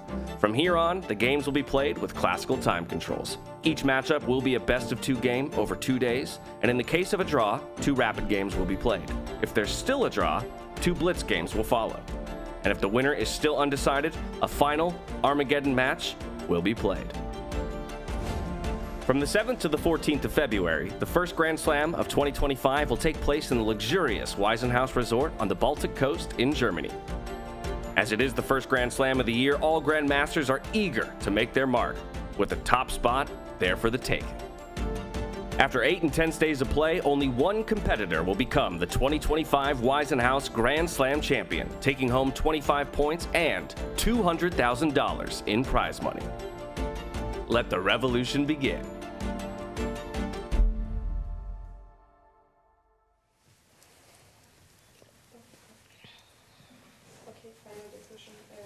Yeah, versus the VO that I've done the last 2 days is off of like.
Welcome back, everybody, to the Freestyle Chess Grand Slam here in Weissenhaus, Germany. Hopefully getting all those technical issues sorted for you so that we have a seamless viewing experience across all 5 boards of the day for some high-tier chess action. Kind of want to return to the conversation that we were having before around the choices of pieces and player confidence as well, Levy, because I interrupted you a bit in your spiel in talking about how perhaps, you know, coming out with a nice strong start is going to feel good, and then you just maybe have to look for a draw on the second day, something that maybe most players would feel more comfortable navigating towards and playing a defensive solid style on day 2. Maybe that's all it came down to. They just wanted to start strong, and it does feel like generally white is getting some advantages, like we see the position that Magnus has, for example. But it all does feel a bit random. Maybe it's just more comfortable to start with white, so you're not, you know, scrambling on the defensive end. But, I mean, what do I know? This is just my theory. I mean, what do any of us know in freestyle chess? I think that's, again, a sentiment that's echoed by the players themselves, as we have heard them talk time and time again about their uncertainty around the first moves and their willingness to eat up the majority of their time in evaluating these early positions. You know, to that point about picking piece color, it was really interesting because all the players who had to actually choose the color they start with, everyone chose white except Fabiano Caruana, who starts with the black pieces. Exactly. What do you think went on in Fabi's mind? Because to me as well, white felt like sort of the intuitive pick where you perhaps have the first move advantage. You know, you try to push. And then, yes, in the second game, you'll have black, David, but taking away the opening preparation part of it, you know, you see how the first day went and take your approach then. Yeah, I think Fabi, he still has this classical mindset where, you know, getting white in the second day, you have the advantage, then you choose how hard to go. The others just want to start on a high. Fabiano is pretty confident in general, I think, these days. So having the kind of first hit with the white pieces isn't necessarily vital. How many World Cups have Alireza and Javokhir, first of all, played, and second of all, gone deep in? Right? Because World Cup is one of the only formats in chess which is a best of 2. And so starting with black is actually not bad, because you get a draw and life is good. And if you lose, at least you can play white in the second day. So maybe it's just an experience thing. Yeah. Maybe Fabi's just experienced. Or even in my head, I wonder, too, if, like, taking the black position and playing against kind of the mindset of all the players who are choosing white or going to end up playing white, given that they have the white pieces, that's where they feel they need to strike. And if you feel like you can play a game of chess with maybe one solid counterpunch when you identify that first mistake of your opponent, maybe it is kind of advantageous to say, I'm going to let them all play an aggressive style chess that is more mistake prone, and I'm only looking to capitalize. And then when I have the white side of the matchup, all I have to do is make sure that I'm kind of pumping the brakes every once in a while and checking myself to not, kind of show my hand too much or make that first mistake. Yeah, fully agree. And I mean, with Fabiano specifically, he knows Gukesh. He's going to press no matter what. Gukesh just kind of doesn't go for draws. He wants to keep the game going as long as possible. So why not take the heat in the first game, and then second game, Fabi will try and dictate a bit more there.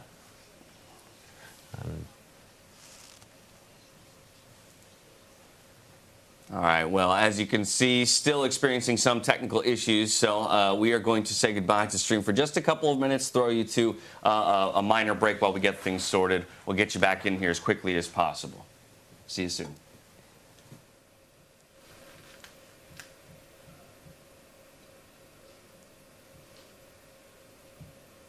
Player that really enjoys this format and has invested a fair amount of time in general, but what elements of his play lend towards a chess 960, a freestyle chess style? Well, he's massively talented and creative on the board, and he has a hunger to win regardless of who he's playing against. The form and, exactly the creativity that he showed in the plains was just fantastic. He took down some of the biggest guns in the chess world. He's a new entrant to the 2700 club. Massive talent from Uzbekistan. He was part of the gold medal winning team. It's been awesome to see his rise, and I feel somewhere freestyle chess, it shows pure sort of your chess skill and talent from the very start. You're not relying on seconds, on opening preparation as much, on memorization. You've got this fresh position every time, and it's just about strategy and skill from move one. And I think having that motivation, ambition, hunger for a player like Javokhir, this opportunity that he gets to play against the world #1, the world #2, the world champion, and all these greats, it's sort of he wants to prove himself, and that's what he's been doing in the tournament so far.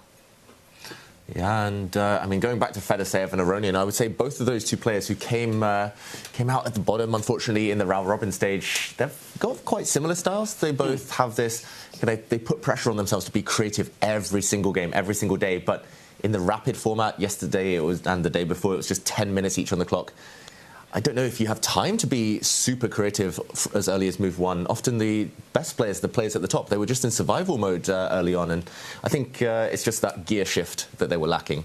And that's what means they're in this playoff today for the 9th and 10th spots. If I jump to the other side of that matchup and speak just briefly about Levon Aronian, while I will make my best efforts and have been to get to know each of the players here, I've had the distinct pleasure of getting to know Levon over the last couple of days, and what a joy he is, just as a person, sitting across the table talking anything from musical theater to old classical movies to politics. He's just a wealth of information and levity, I think, in the way that he speaks. I was going to listen. I'm a bit biased, but I will say that anybody who has a prefix in their name, LEV, is well-adjusted, very normal.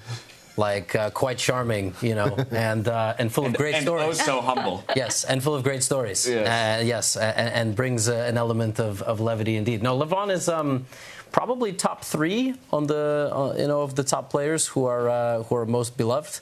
There's Vichy. There's always these interview questions like, who would you have dinner with? And it's always Anand, Levon. That's it. Yeah, that's it. No, these guys are great. Anand again. Yeah, and then Anand if Levon is not available. These guys are really just a joy. He has a love for chess, but he has a love for you see players, they lose, they get upset, they don't do interviews, they you don't see them at dinner. Levon's always there. Oh, he's always there. 100%, and really such humility, I think, in his approach to his own chess. Understanding that every day isn't going to be his best day, and these last two weren't. And so, while he would have enjoyed performing better, still had quite a positive outlook, looking towards this 9th place matchup today and tomorrow up against Fedoseev. Of course, up on your screens right now, we're checking back in with Javokhir Sindarov and Hikaru Nakamura.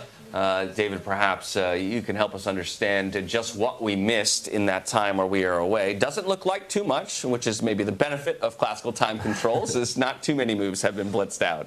Yeah, it feels like we've been off on a long adventure there, while in the meantime, in the playing hall, 2 moves, a grand total of 2 moves each have been played. Tanya, the main development in this game is that both sides have indeed castled. Normally we would say to the queen side, we see the kings on the same square they started this game, but the rook's jumping over. And Javokhir here lower on the clock for the first time in the game. And I think we're going to see this quite a bit, and not low by a lot, because Hikaru is also touching the 1 hour mark here. Just the top players, the very best players in the world, how much time they spend for the first few moves. We saw it in the round robin as well, that in freestyle chess, you could be completely lost in the first 10 moves, even if you're Magnus Carlsen. So they have to be extremely careful. David, I think the position that we have right now in front, it says, our evaluation bar says, that Javokhir should be happy with the outcome. It feels that the pieces are more centralized, more out. But I think it's just about Hikaru getting that central break in, Levy. Once he's able to push that e-pawn 2 steps forward and open his own lines, we're in for a real fight here. I think at this point we can sort of safely say, after an hour of coverage, that the position was angled a bit for White to get an edge. It seems it's happened on almost every board, although, and we will pop over to this game in a moment, we are in Germany after all. At some point we should cover the local German hero Vincent Keymer. Like, Vincent is actually slightly better with black, is what I'm seeing, but every other board White is happy, which is generally how the numbers go here. Hikaru has just castled his king to the left side, so we're going to get a symmetrical battle there, but Javokhir just simply has more space. But here... This is like a Dali painting. I mean, Firouzja is like just doing whatever he wants. He decided to bring his queen out, which apparently was the wrong approach, David. Yeah, it looks like Firouzja, just this one thing that he's done with his queen is the main difference between the other boards we've been covering. Fascinating to see that Vincent Keymer has actually done pretty much exactly the same as Hikaru, while Firouzja, going his own way. And I'm not liking the fact that the white queen is lined up on a diagonal, stared down by the black dark square bishop. But it is surprising to me that black has such an advantage. We see the eval bar there on the left of the board. Decent advantage, despite the fact it feels like Firouzja hasn't done too many committal things. Yeah, so how did we get here? Let's walk it back, because it really is about the first time we're checking in with this Alireza Firouzja and Vincent Keymer game. And I want to understand, while 4 other boards are going the way of White, how it is that Keymer exactly found himself into an advantageous position. Of course, we could still wonder if he's aware that he's as well positioned as he is in this game. Yeah, let's actually go back to the start, because believe it or not, this looks like a middle game, but it's only move 7. Wow. And let's trace it all the way back to the beginning. Pawn to f4 was played on all of the boards. We mentioned this earlier. The black knight jumped out just as it did on 4 of the other 5 boards. And, okay, we saw a strike in the center from Vincent Keymer, hitting this pawn. Pawns were exchanged duly here. And this move, the Caro-Kann, again, we mentioned the black bishop. This seems to be the key square, the key way to get the bishop out the way in order for the black king to castle. And, yeah, to me, the most surprising move of the game. After the black bishop landed on this diagonal, Firouzja decided to happily walk into the eye line of that bishop. Very odd strategy there, I'm going to say. But, okay, black castling the king, and this is how we got here. Odd strategy. Can you excuse it, though? Like, what is the logic behind it? Just that we need to defend that pawn. No, it's already defended by the rook. So why is it so peculiar? Yeah, James, I think to your point, what you were about to make, that one idea or one explanation of that move is to fight against black's break-free idea of going e5. You know, that queen from h2, it is x-raying that central square. So you're getting more forces to stop black from getting space in the center. Yeah, pawn breaks are the key here for black. I mean, the black rooks are perfectly poised in the center. If line's open, it's clear that Vincent's actually ahead in piece development.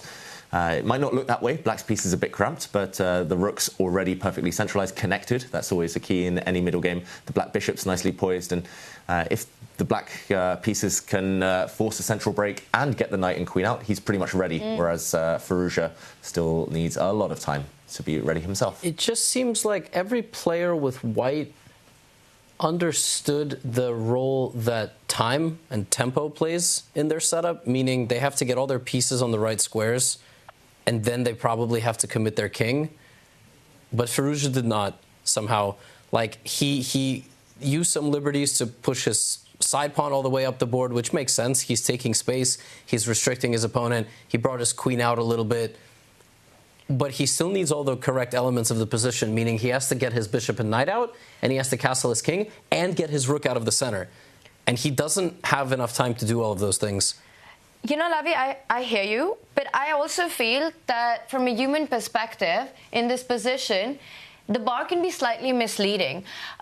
You know, Firouzja, like you said, the minors, that bishop can land on the center of the board. That harry the h-pawn that has advanced so far ahead can then double down with that bishop on that central square, push itself, start targeting a weakness there. While it looks like there is a bit of discoordination currently in Firouzja's position, I think this is just Alireza's style of play, where he's just extremely creative with his plans and sort of posing these practical questions to his opponent. To me, the bar can be a little misleading in this one. I think the bar can always be misleading, right? But it just feels a little bit like an all-in play. I don't think it's so misleading on the Magnus board, but continue, by the way. You said it can always be, not that it always is, that it can, right? But to me, this feels all-in. This just feels like a bit committal from Alireza. The fact that we've got these two pawns as far pushed as we do. And I'll let David take over the expert analysis. I will also just say that Firouzja has the lowest amount of time on his clock than any of the other players. So could be a bit of overthinking, could be a bit of just enjoying himself because he gets an hour and a half to ultimately, think through everything. And yeah, for sure, if there's one player in this tournament that will make a fight out of any position, it's this guy. It's Firouzja. But sometimes you play with fire, you get burned. But okay, who am I telling that to? His name is literally fire, so Firouzja. Yeah, Firouzja, exactly. Yeah, I mean, I know it from personal experience. One of the biggest games of my career, Grand Swiss, on the brink of the candidates, he defeated me, broke my heart. But yeah, I mean, it's always the kind of early stages isn't his strength anyway. Kind of the openings. We saw it in the round robin here. He eventually rose to the top. But I would say in terms of normal chess, kind of traditional chess, compared to the rest of the guys, I don't think he's quite there in the opening phase anyway. So he's kind of taken away his biggest weakness. Yes, he's freestyling here, literally, but it's later in the middle game that his strengths really shine through. The trickiness, the tactical vision, the momentum play, and in the endgame as well, his skills underrated if it's a bit more dynamic. So if he can get that far, I think that's the big question here. He hasn't done anything too wrong, so I'm on Tanya's side here. Yes, he might be slightly worse objectively, but who cares about objectivity? And body language aside, I think he should be okay for now. Earlier, Levy, you talked about getting all your pieces on the right squares. In a position like this, obviously, my first thought in typical development of chess pieces is just kind of moving everything towards the center of the board, making sure that my bishops have decent, line of sight on pieces. Do you have a feeling, an inclination where each of these bishops and this knight that are still remaining on their starting squares deserve to be in their best position of development? Well, you're definitely going to have to move the light-squared bishop. I was going to say f3. It's the only square that looks like it makes any sense. But also, actually, one square further isn't that dumb because there's no way to remove it there, and you kind of control the diagonal. So that also looks like it is feasible. But mostly I'm not even concerned about where my pieces are going to stand now. I'm more concerned about, how quickly is Black just going to slap me in the center of the board with the two center pawns? Because they will come forward. One of them you are luckily controlling, and the other one you're not controlling at all. It seems like Black's next 3 to 4 moves are a little more easy to pick than White's, which is sort of why I'm happy to let Firouzja decide. Rather than me. You cannot move your knight, your remaining knight, you can't move it to the center because you leave your rook basically to die, right? But then if you move it out in front of the queen to the right side, I mean, what's the next move? So you kind of see the finesse by other players. They sort of move the bishop, the dark square bishop up one square, and then they kind of use the knights. They didn't touch their queen. And it seems like now it's not really easy for Firouzja to make a move. But also, David, you actually have the moves in front of you. So maybe instead of the mystery, we can just say, what are White's next moves to not just be totally, worse? Yeah. Again, we'll make an exception here. We'll check the engine, check what the computer recommends for Firouzja to do. The disadvantage is actually surprisingly serious, according to engines, saying it's already a 0.7 advantage for Black. The best move here... or the best few moves here, to my eyes, are very illogical and very inconsistent. That is the main issue for Firouzja. Firstly, pushing a pawn forward, actually blocking this diagonal, but then you would kind of wonder why the queen kind of In no forward. universe would I think to play that move. Yeah, it doesn't improve any pieces, right? Piece development is so urgent here. The other top moves are retreating the white rook. Levy did mention correctly that that rook is very vulnerable. So actually bringing it all the way back home, I'm going to say that's not Firouzja's style, to retreat and kind of admit that he's lost some time there. The third best move, apparently, is to bring the white queen forward. Moving it for a second time in the space of 3 moves, never going to happen. So maybe... But I guess attacking the pawn, maybe that will somehow, you know... And then what does black do there? Apparently leaves it. Black can leave this pawn. Are you going to play queen g8? Oh, this is cool. It is cool. Queen g8. Queen g8, rook takes pawn, and this loses, I believe, to the move, or loses some material to the move g5. This is computer chess, everyone. But it shows the pitfalls of not developing your pieces. Because now the connection is severed, and en passant, which we should point out, walks into a knight fork. This would be and then rook takes rook. Oh, wow. Rook takes rook, just a recapture. And Firouzja's out of time. Now he still needs to move his bishop and castle, but he just can't do it. He doesn't have time.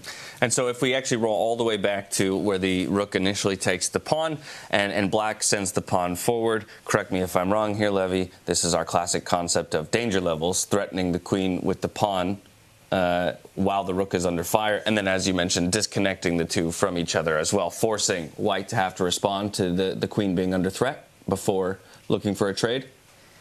Not exactly. Not exactly, because it's like the black queen move tactically defends the threat. You're not actually you're not counterattacking.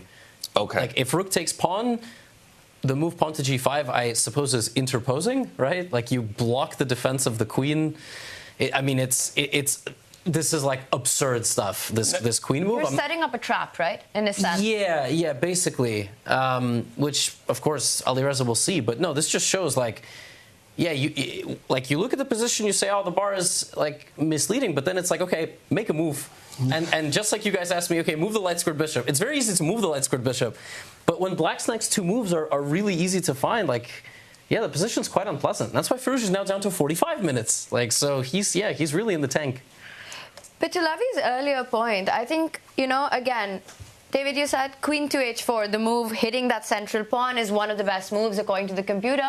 But a player who's just moved that queen 1 step ahead with the idea of stopping a certain idea at the center of the board, right? The black pawn moving 2 steps forward. It's so counterintuitive to have this move on your radar, on your mind, that on the very next move or just 2 moves down, you replace the queen without it being forced to move. Which is why I think it's hard for a chess player to make such moves. Firouzja taking his time rightly, and while he does that, I really want to pull our attention to another game because it's getting pretty intense on the Magnus Abdusattorov board. I can see the evaluation bar in front of me. It gives Magnus Carlsen a huge advantage. Should we check in with the world number 1?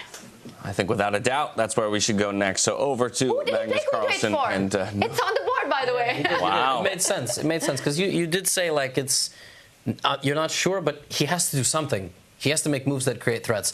Yeah, this position looks like Swiss cheese, or let's say German cheese, because black's position looking very dicey, I have to say. Like, there's holes everywhere to jump in. Wow, yeah, this position, there's already so many tempting moves. The white knight coming forward, for example, the white queen and knight, the kind of definition of a powerful attacking combo. Magnus looking up here, the white bishop can develop plenty of choice. And the holes that were mentioned, like Swiss cheese, mostly on the dark squares. So yeah, we did ultimately, in this game, end up getting the queen all the way over to the A file. Obviously, one of the knights were traded off. Perhaps we can walk back through, show some people how a number of these pieces ended getting off the board. But it does look like a very precarious position for that black king to be at the moment, with still a lot of pieces sitting on the back rank as well, and not having too many options of defense. Yeah, let's go for a quick action replay just of the last few moves. We left it with black's bishop coming out, forcing the exchange here. We said, okay, Magnus is kind of delaying tactics, no longer relevant. Bishop takes rook, followed by king takes rook. So now back to level material after Magnus's earlier sacrifice. Magnus now brought his knight forward. Nodirbek replied by activating his own knight. given a question mark. Maybe not the best move, allowing the white queen to slide over. An idea you mentioned there, James, from earlier, attacking the black bishop, which traded itself off for a knight. The black knight now leapt into the center, attacking the white queen, and after the queen moved, this is how we got here. And yeah, for me, it's mostly the queen placement. Like, Magnus has done so much work with his queen already, maneuvered it clearly over to an important side of the board, whereas Nodirbek hasn't activated his most important piece. Yeah, so Nodirbek launching a pawn forward, right, trying to create a little bit of tension and maybe a break of his own. But to me, as I play through what could be the pawn break, I feel like Magnus is happy to let that f4 pawn be taken and perhaps open up the file as long as he can get his rook defended, or it is defended actually by the queen, actually, as I take note of that. And do any moves come to mind here, Tanya? Well, really interesting, because if we optically look at this position, Nodirbek's 3 pieces are on the right side of the board, leaving the king alone. And to me, that's sort of like a red alert when you're playing, right? It means that white needs to look for a way to create some threats against the black king, because the pieces are so far away to defend it. And you've got the deadliest combination doing that, right? For Magnus, the queen is already aptly placed. That knight from b3 can jump even closer to the black king on a really nice spot on c5. The only thing that you really want to do in this position is get to that pawn in front of the black king to start threatening checkmate. Combine your queen and knight ideas to get there. There's one defensive piece on the position for Nodirbek. It's the centralized knight, which makes me feel, David, why would you not want to try and push that out? Push that e-pawn forward, get that knight out of the way, create some squares for your queen to line up along that file against the black king, and coordinate with the knight, start threatening checkmates. Yeah, maybe we just show that on the board very quickly as a concept. And James, you mentioned that the white rook is defended here. That is key. So black cannot take this pawn. There are no tricks. This is not a pin. Because the white queen will swoop back. You win a piece here, basically forcing the black knight to retreat. No idea where's best to go. To be honest, if you go to the wrong side of the board, then you might just get punished by Tanya's idea. The white queen sliding in. The white knight now has 2 ways towards the black king, and checkmate looks almost guaranteed at this point. It's terrifying for Nodirbek here, I would say, Levy. For sure. I was thinking between e4, c4, and bishop f3. I mean, I like bishop f3 because you kind of get you actually threaten to capture and ruin the structure a little bit. But e4 also looks really good. Yeah. Everything looks good. I mean, all the ideas against that one defender. Black's king is feeling very lonely right now on the left side. Yeah, all of the moves, based on the same theme of eliminating the black knight, and fight might be over. But in the meantime, it looks like Magnus settled in for a long think here. Yeah, well, maybe we can we do our best to reason a way out of this for Nodirbek? I know that obviously, the onus of the next move is on Magnus, but maybe we try to justify the e5 push at this point, because as we've explored, most of the responses feel pretty good for white, and yet nothing's done without a reason. True. I think he just needed to break out for space. Nodirbek, he was in a bind anyway. The black queen couldn't come out, so if there is a capture in the center, the black queen at least has easy access into the game. But maybe we need to just find a mode of survival. Yeah. How does Nodirbek cling on if his knight is kicked away from the middle of the board? I'm really struggling, and the whole idea revolves around creating a square for the white queen to combine the attack on that b7 pawn. You need a square on the b file, which is currently guarded by that black centralized knight, right? It's really hard to come up with a defense here for Nodirbek. Super tough. Yeah, I'm, we're just thinking like meta. Probably just the opening was bad by black. Probably he needed to respect the dangers of the position. And Magnus in his confessional said that, we had the audio on that one, right? We did, yeah. We didn't have it on the Fabio. He felt strong. Yeah, he said he accidentally set a trap. And I mean, we can go back really quickly just to sort of show the trap. It was on move 3. So, in this position, Nodirbek took the rook and then took the pawn. And he actually should not have done that. He should have kept the bishop there. This is a very common pattern in freestyle chess. You actually don't take the trapped rook more often than not. Like, sometimes you think, oh, I should take it now because what if it, I don't know, magically teleports somewhere, or there's an in-between tactic. But no, actually, Nodirbek here was like, okay, I'm going to take the rook, and then I'm going to take the pawn, and great. But actually, that helped Magnus, because we saw he gained time. And yeah, Nodirbek actually could have lost this game in 3 moves, basically, which is the cruelty of this format. Like, from there, it was just all Magnus. Yeah, and to show the trap that you mentioned there, Levy, Magnus did mention one variation in his confessional booth appearance earlier. For example, here, the white queen attacking this pawn. This is where chess gets tricky. This is maybe why Nodirbek rushed to capture the rook. If the black pawn now defends this pawn, there could have been a check on the black king. And when this is blocked, the white rook can suddenly save itself. Doesn't look like it can, but you can castle and swing the white rook over, leaving the black bishop looking silly. But actually, black is better. Yeah, this is optical illusion. Because I guess, what is the move here for black to be better? Like pawn to g6? Ooh. Just rock solid, open the queen, maybe bishop out, yeah. Maybe it's not the fact that you're losing the rook for bishop, more that you've built a powerful pawn center here. So this is the small margins that top games are decided upon. Just one little idea, one little misevaluation as early as move 3, costing you later. But alas, not the way this game went this time around, and so instead it's Magnus who finds himself in fairly solid position, but still trying to reason his way through the different calculations following this pawn push here by Nodirbek. I think that's a really instructive point, though, right? Freestyle chess or standard chess, when you're attacking an opponent's piece and it has nowhere to run, nowhere to hide, you don't have to rush to win that piece. You can wait. You can think about what more you can improve in the position and only really take it when it does have an escape square. Yeah, it feels good to pick up material, and then it feels good to hold on to that +3, +4, +5, score line sitting on the side of the board. But to your point, it lies to you, because if you do have that trap piece on the other side, material is effectively equalized, and that's where we saw Magnus very happy to say, I understand that material is coming back my way eventually when my opponent puts me in the position of having to take it, as opposed to opting to take it at any turn sooner than that. One person who has neutralized the white advantage is Hikaru. Maybe we can go take a look at that game.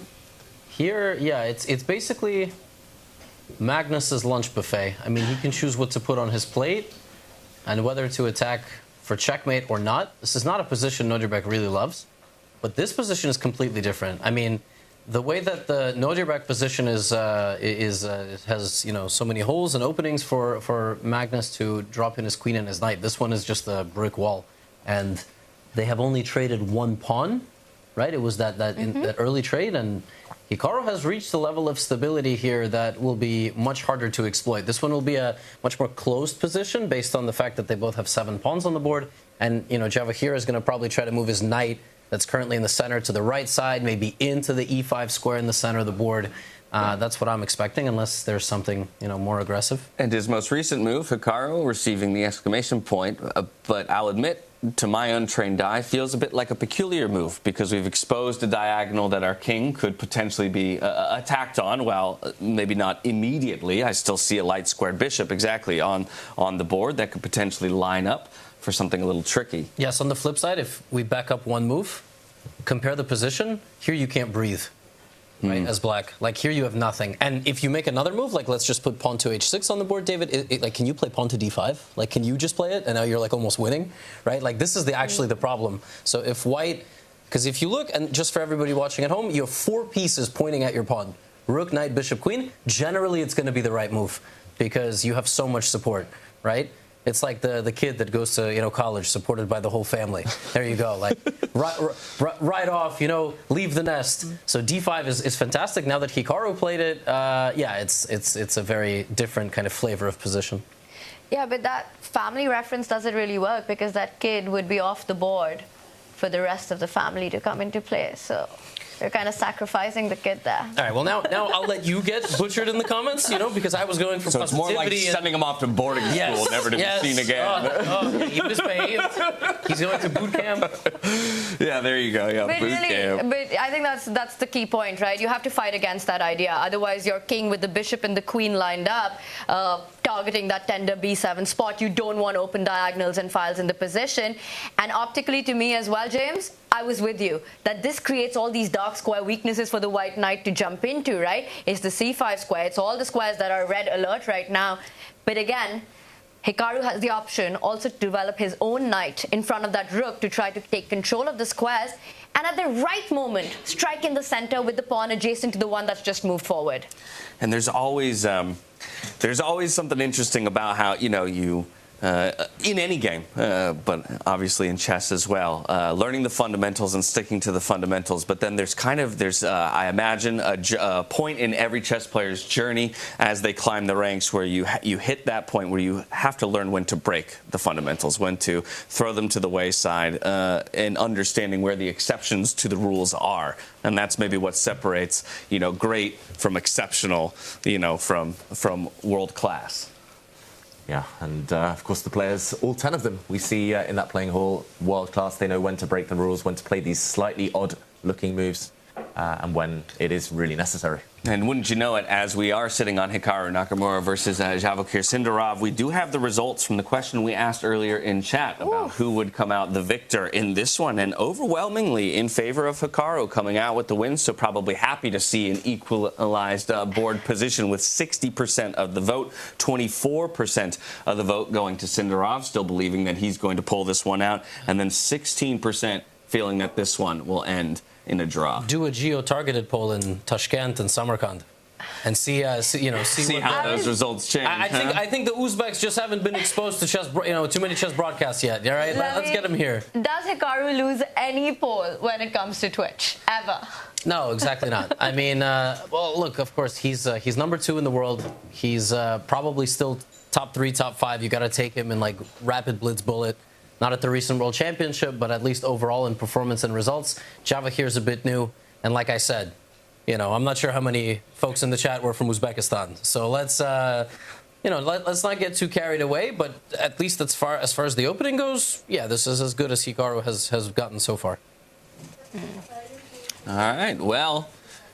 In this moment, I'm seeing the door fling open, and we are happy to be joined by 2 very special guests. We've got the Botez sisters slotting in to join us on the couch. Andrea and Alex. Guys. Thank you guys so much for joining us. Thank you for having us. Oh, a fabulous day of chess for us. How about for you? Were you spending time inside the player hall checking out live games? Oh, we did a little bit earlier. I was watching a bit of the stream. Levy, you got a lot of capitals that started with B. Oh, well done. Of all the things that I said in the last 2 hours, that one was definitely the most mild. We definitely forgot one, though. No, the story about the kid and the boogers bleeding. Oh, my gosh, don't start it. That one. But you've made content also about playing kids recently. Didn't you go to a tournament? You played like 10 kids in a row or something? Practically every tournament I play in America is just me losing to a ton of kids, so that's why we don't play in America anymore. And we're preaching to the choir here. She has like a... Welcome to India. Yeah, I was telling Jules, like, this would be wrong and we probably couldn't do it, but they should just start age gapping tournaments so that we don't have to play kids under 18 because they're always too good and I'm tired of losing to young children.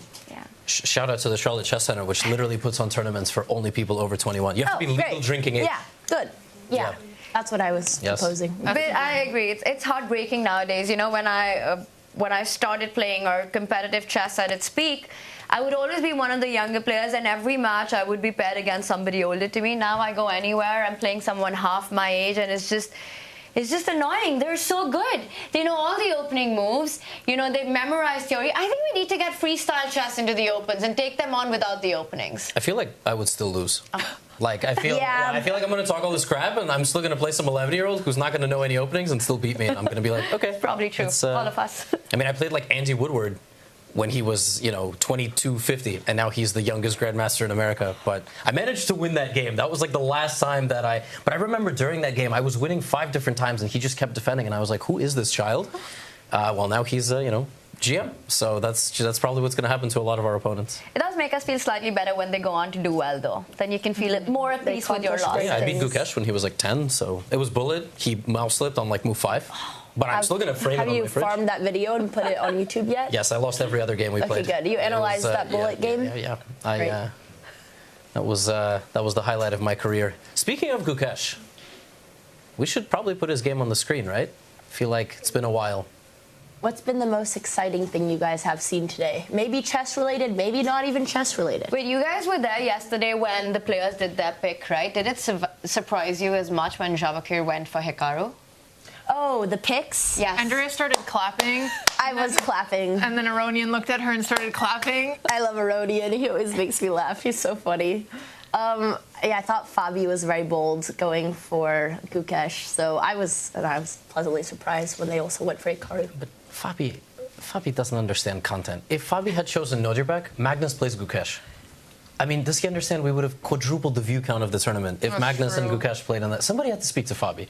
Like, I think Fabi understands it better than anyone. Now that he's a podcaster, you know, he termed Gukesh as, I want to play the world champion. He knows there's this big Indian audience watching. Yeah, he's thinking for himself. Fans, yes. This Gukesh, morning, basically a celebrity. He's the biggest superstar. Biggest celebrity in India now. He can't step out of his house without getting mobbed now. That's crazy. He's been awarded the biggest athlete. I saw he's getting all these awards. The highest sporting honor in our country, which is given by the president, the Khel Ratna Award, right before he played the Tata Steel. Since the World Championship, the entire month after that, it's been these commitments and media and awards and not being able to go out. He's a massive superstar. Wow. And he's such a great guy. That's he's awesome. very sweet. who do you think faces a higher level of fame going outside of their house? Magnus in Norway or Gukesh in India? Probably That's Gukesh. a good question. You know, I'll tell you one thing. India loves Magnus. When he comes for any tournament, whenever, and I think any of you guys come to India, you'll face the same thing. But it's just fans everywhere. So it's tough to say. I think we've seen Magnus in Norway as well. Of course, he's the biggest name. But Gukesh, he's still got a legacy to make, right? He's just getting started. So we'll be able to better answer that question in 5 years from now. Well, they were talking about doing this big boxing match recently in India. The very famous family, the very wealthy family, I forgot the name, with an A. Anjani something. Adani. Yes, Adani. Yes. Yeah. And well, why that? Just get Magnus and Gukesh. They don't have to box. Let's just organize one match. We don't have to call it any championship. We don't want any any trouble. We'll just call it some name and get it there. That would I'm sure they could sell out like a stadium, probably like. It's funny you say that. Yesterday I was talking to Peter and Judith exactly about this. That just waiting for someone to organize a Magnus versus Gukesh. Norway goes wild. India goes wild. The chess world goes wild. But speaking of chess boxing, how's that going for you, Andrea? Are you still boxing a bit? I'm pretty retired. If there was like a really great opponent for chess box, I would love to do chess boxing again. Is there an opponent you have in mind? Hikaru. She wants to box him. That's not true. That's a bold pick. Javokhir, now Andrea, what's going on? I do not want to box Hikaru. Yeah, I think I would get rolled. But I wish, if I didn't love my sister so much, I would fight my sister, because that would probably be the most hype matchup, which I feel like chess boxing with headgear, after doing a real professional boxing fight, which was so terrifying, I was like, I never want to do that again. I feel like the risk of getting actually injured is not that high in comparison, but I could still definitely not. Well, honestly, after this trip, maybe I could throw 1 or 2 jabs. Oh, yeah. Body jabs, not to the face. Who's got the reach advantage, though? I do. That's I'm taller. I would love to see her in the destroy ring. you. I'm fast. You might be taller than me. They wouldn't even but let us be in the same weight class, though. So that's not true. You'd No, have to, they like, absolutely negotiate. would. You'd have to get They different would. management and then come to a catch weight. No. They would. It would be the same about Michelle and I. You would water fast a little bit, and I would put on some weight. It would be easy. How about you guys? Who would be your ultimate opponent? I'm not made for boxing. I feel I couldn't. I'm too terrified of any contact sport. I love watching it. Big fan of everything you guys did with Ludwig in that match. Really enjoyed watching you, Andrea, in it. But yeah, chess boxing's not for me. But you know, there's this new format. Ludwig. Oh. I feel like him and I are pretty similarly now that you say rated. it. You guys kind of look similar. You don't even have to play chess. Well, I mean, you can, I guess. You're pretty similar in chess strength. Yeah, that could be a good match. Yeah, but Ludwig, if you're out there. I think the last one lost too much money, and then the next one got canceled, so he decided not to even go through all the trouble. But yeah, and I've also said, like, for me, it's way too much risk. I've told this to you when you've offered sparring sessions. He was too scared to even spar. Yeah, I was too scared to even spar. I sparred in the gym like 1 or 2 times, and I was getting hit in the head and was like, why am I doing this? Like, this is really like people who need to fight in life for like, you know, self-preservation and everything when they're young. Like, that's the people who are like really admirable, and those are fighters. I'm just doing it for like some fake chess boxing thing that may or may not happen. So I've always said, like, if I do it, it has to be just giant. I don't know. It has to be against somebody like Magnus, Hikaru, I don't know. I can't just take like a random person in the chess world who's my level, because then it's way too much risk for me. Like, I would never do it against Canty, for example, because I would wake up in the hospital. So, but what about like a mismatch? Someone who's lower rated in chess, but maybe has the advantage in boxing, like Tyler 1? I mean, he's like 220 pounds, so probably not. Like, but you're also how many points higher rated than him in chess? I mean, I just have to like, no, he'd survive long enough in chess. That yeah, he might. That cow opening. Yeah, I'd have to wait for the muscles to tire out. You know, so. But you know, there's chess boxing, and then there's also chess and boxing. That's the other format that everyone's looking at, where two people team up, a boxer and a chess player, and they're kind of playing simultaneously. So lame. Really? Well, that we one... need to put the chess players in the ring. Yeah. But I think the solution, which the crowd wouldn't love it, but it's like you just don't allow hits to the head. You just do body jabs only. You see all the chess players having to run around in the ring, because even just like throwing punches and trying to do body jabs, they're going to get exhausted. It'll be pretty entertaining to watch like chess players. I think like what's so entertaining about chess boxing is the training regimen and seeing everyone get in like the best shape of their life. And like the truth is, on fight day, your punches are so much worse than anything you've ever done in training. I feel like we just have some mutual agreement. You just heads are off limit, and everyone must go anyways. It's insane. You know, you look at Andrea, and she looks like this really sweet, nice girl, super friendly. And then on the inside, you're just a badass killer, Andrea. What's going on? I grew up with this one. Honestly, I'd say it's more Alex than me. Well, my pitch is that we should just have all of the top chess players get super jacked, because I think that would go really viral. It'd be pretty good for chess. I think that's what I'm saying. We need also like good for their the motivation. It'd be good for everyone. Yeah, I think this actually keys into maybe a bit of a larger conversation that I think is interesting, though, just about kind of the evolution of the chess world in the last 5 to 10 years. Obviously, my reintroduction to a game that I was taught at 5 years old was finding people like yourselves on Twitch and kind of rediscovering it, then to see investment into other formats like chess boxing and now freestyle chess. I wonder for the two of you just kind of what it means and how it feels to have been major stewards of a fair bit of this evolution in the chess world.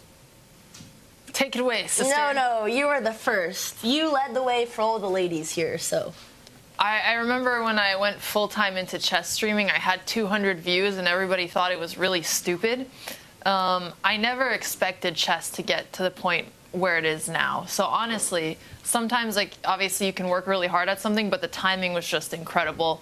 Obviously the pandemic was tough, but making everybody stay home, watch things online, Queen's Gambit came out. It was just one of those things where the timing ended up being perfect for when everybody started streaming. And I actually remember Levy was one of the first Twitch streamers to be like, nah, I'm going to YouTube. And he started hustling on that so early. He clearly knew what he was doing. No, I've always described it like good luck met hard work, I think, for a lot of us. Because, I remember way back in the day, I mean, if Hikaru crossed 1,000 live viewers, it was like a big deal. Now anything less than like 10,000 is bad, basically. I think this stream is at like 7K. Yeah, I'm saying for him, not for the. I'm not trying to start contra. I'm saying for him, like when he streams, but like. Yeah, it's crazy how much the whole thing's grown, and we've relied on external stuff for a long time. We relied on Queen's Gambit. We relied on a cheating scandal. We relied on like random short form algorithm explosion. But now hopefully this year, and like with events like this and investment into chess, we can sort of push our own needle like more rather than relying on external stuff. I gotta ask you to do something. I don't know where it was, but I've been reading that on the internet, some beef between you and Andrea. But I look at you both of you sitting here, and it feels like secretly you guys really good friends. And is it all for content? The only beef that I have is with the French chess community, and that's not because of me, But I've talked about it openly. I'm Batman, and there's a Joker out there, and he will go nameless. But now Andrea and I are pretty cordial. This is not true. He kicked me under the dinner table, and no one heard what he said, but he called me mean names the entire trip. This is actually the first time he's done this. This is like when Hans Niemann got on and started acting, I have to say, I love to shit talk Levy, but the first time I deeply sympathized was when I did watch that interview, and it made me Hans Niemann fan. Yeah, exactly. That's where I was going with it. There's only love here in freestyle chess. In Weissenhaus. Everyone gets on with everyone. Yeah. Are you guys enjoying freestyle chess? Well, Why did you hesitate and look at me as if I need to give you permission? I got a little bit sick gremlin. as soon as I arrived here, so I've been slowly coming out of my shell, which is such a shame because, like, the part I'm most excited about, so obviously half of our content here is going to be chess content, which is what we're doing today. We're going in the playing hall, but we're also really excited to just get vlog content with like our best friends, with Jules, with Anna, with Levy, my bestest friend. Oh, we just with keep putting a camera in his my other face, best but- friend. That's true. Levy loves the Botez vlogs. And I haven't been able to do a lot of the exciting vlog activities yet, but I'm finally feeling better today. This morning, we were brainstorming, and Fabi was like thinking of an entertaining chess idea. I think the content team Did was Andrea pushing actually him. answer if she's enjoying freestyle chess or not? I'm trying to think. I am enjoying freestyle, but I think there's more to come that I'm going to enjoy even more. I don't think Nodirbek But- is enjoying freestyle. Ooh. Not right now. Yeah, this has been all Magnus today. Well, but no checkmate. Oh, there is the rook lined up with the queen. David, a lot has happened. Should we jump into this one? Yeah. Do it. Let's bring it up. Let's get Magnus on the camera as well to see how confident he is feeling right now. We see the evaluation bar on the left side of the board there shooting through the roof, saying that white is completely winning. Over the last few moves, he's built up a pretty nice battery here on the A file. It looks like he's about to infiltrate. The white knight is going to join the party, maybe stepping into where the white queen is sitting right now. Maybe the white pawn will step forward, the bishop might join in. It just looks like an overwhelming attack. This looks huge, maybe decisive in the next few moves. Yeah, and it all stems from that open A file that was exposed from nearly the second move of the game. Yeah, this is so harmonious from Magnus. It's like he's been conducting like an orchestra, just so impressive. Kind of, he brought his king up, his rook, which was activated from much earlier, has slid across, his queen, which was posted up so long ago. I'm not sure where the knockout blow is. I'm not sure why Magnus's heart rate is so low, considering the fact that he must be getting excited about the victory. Nodirbek is just like vibing. Yeah, Nodirbek's been vibing the whole game. He's just, yeah, I'm getting cooked. Whatever. Like, sometimes it happens. I mean, you can't like get too flustered even if your position's bad. I think he's at the lowest heart about to rate make a move. pretty consistently.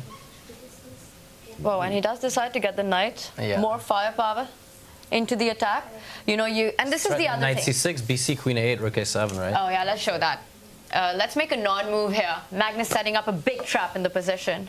Yeah, if black does nothing, just pushes a pawn, then knight takes C6 is check.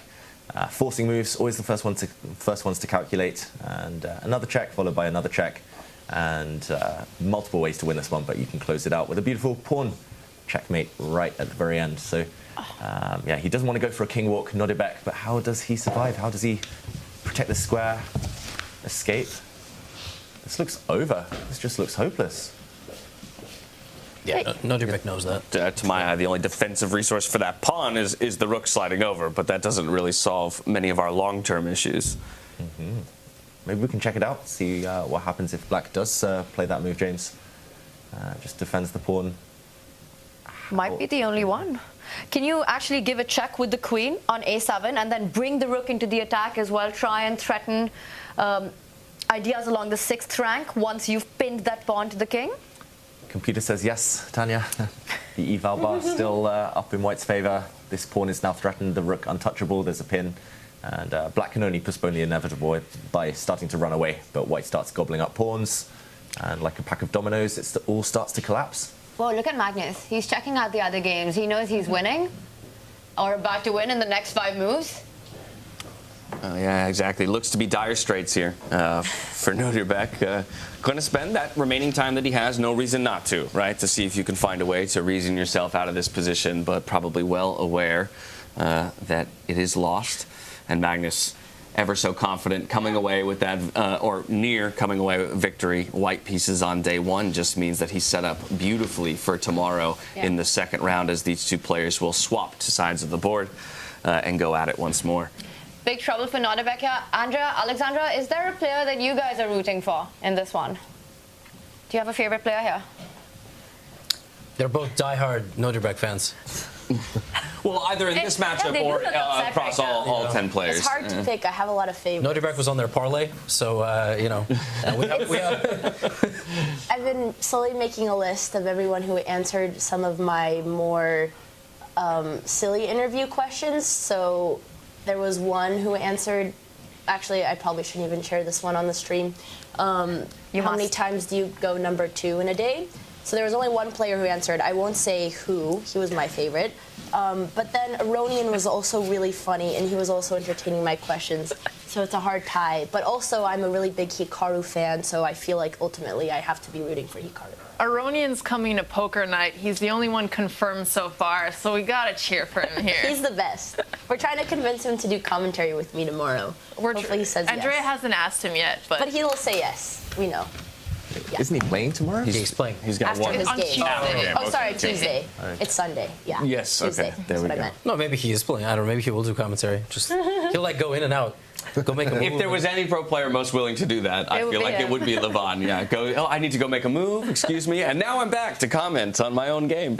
He's so easygoing. How about you guys? Who are you rooting for? Well, as commentators, I think we're, you got to stay. Yeah, you got to stay unbiased. You want the event to win. You want freestyle to win. But I think Javokhir's story here has just been incredible, right? Coming into this tournament, we've spoken so much about that. And I think if there's one player who's impressed me the most so far, it's Sindarov.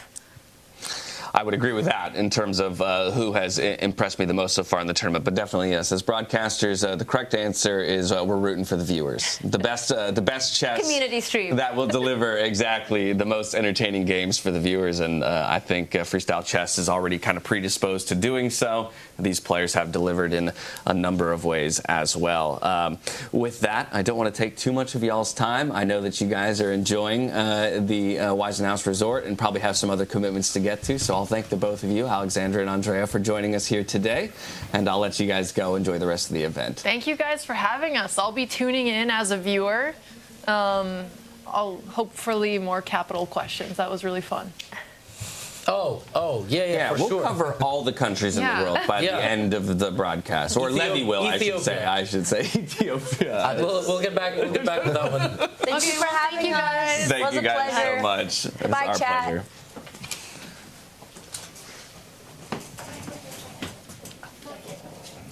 So keeping our attention here on the Magnus Carlsen and Nodirbek game, as Nodirbek still looks for some kind of resource that might be able to pull him back into contention, but not looking so great. So perhaps we zoom on out and take stock of all of the boards. Look for another one that perhaps catches our interest, because as it was, a number of the players with the white pieces advantaged through the middle of the day. It seems like a few more players in the black position have wrestled some small advantage, or at least gotten themselves back to an even game state. Yeah, earlier we checked in with Alireza Firouzja, Vincent Keymer. We felt that it was the local hero, the German Vincent Keymer, who was starting to turn things his direction. That game, there's only been 2 moves since we were last there, so moving at a snail's pace. Firouzja down under half an hour, so potential time trouble looming.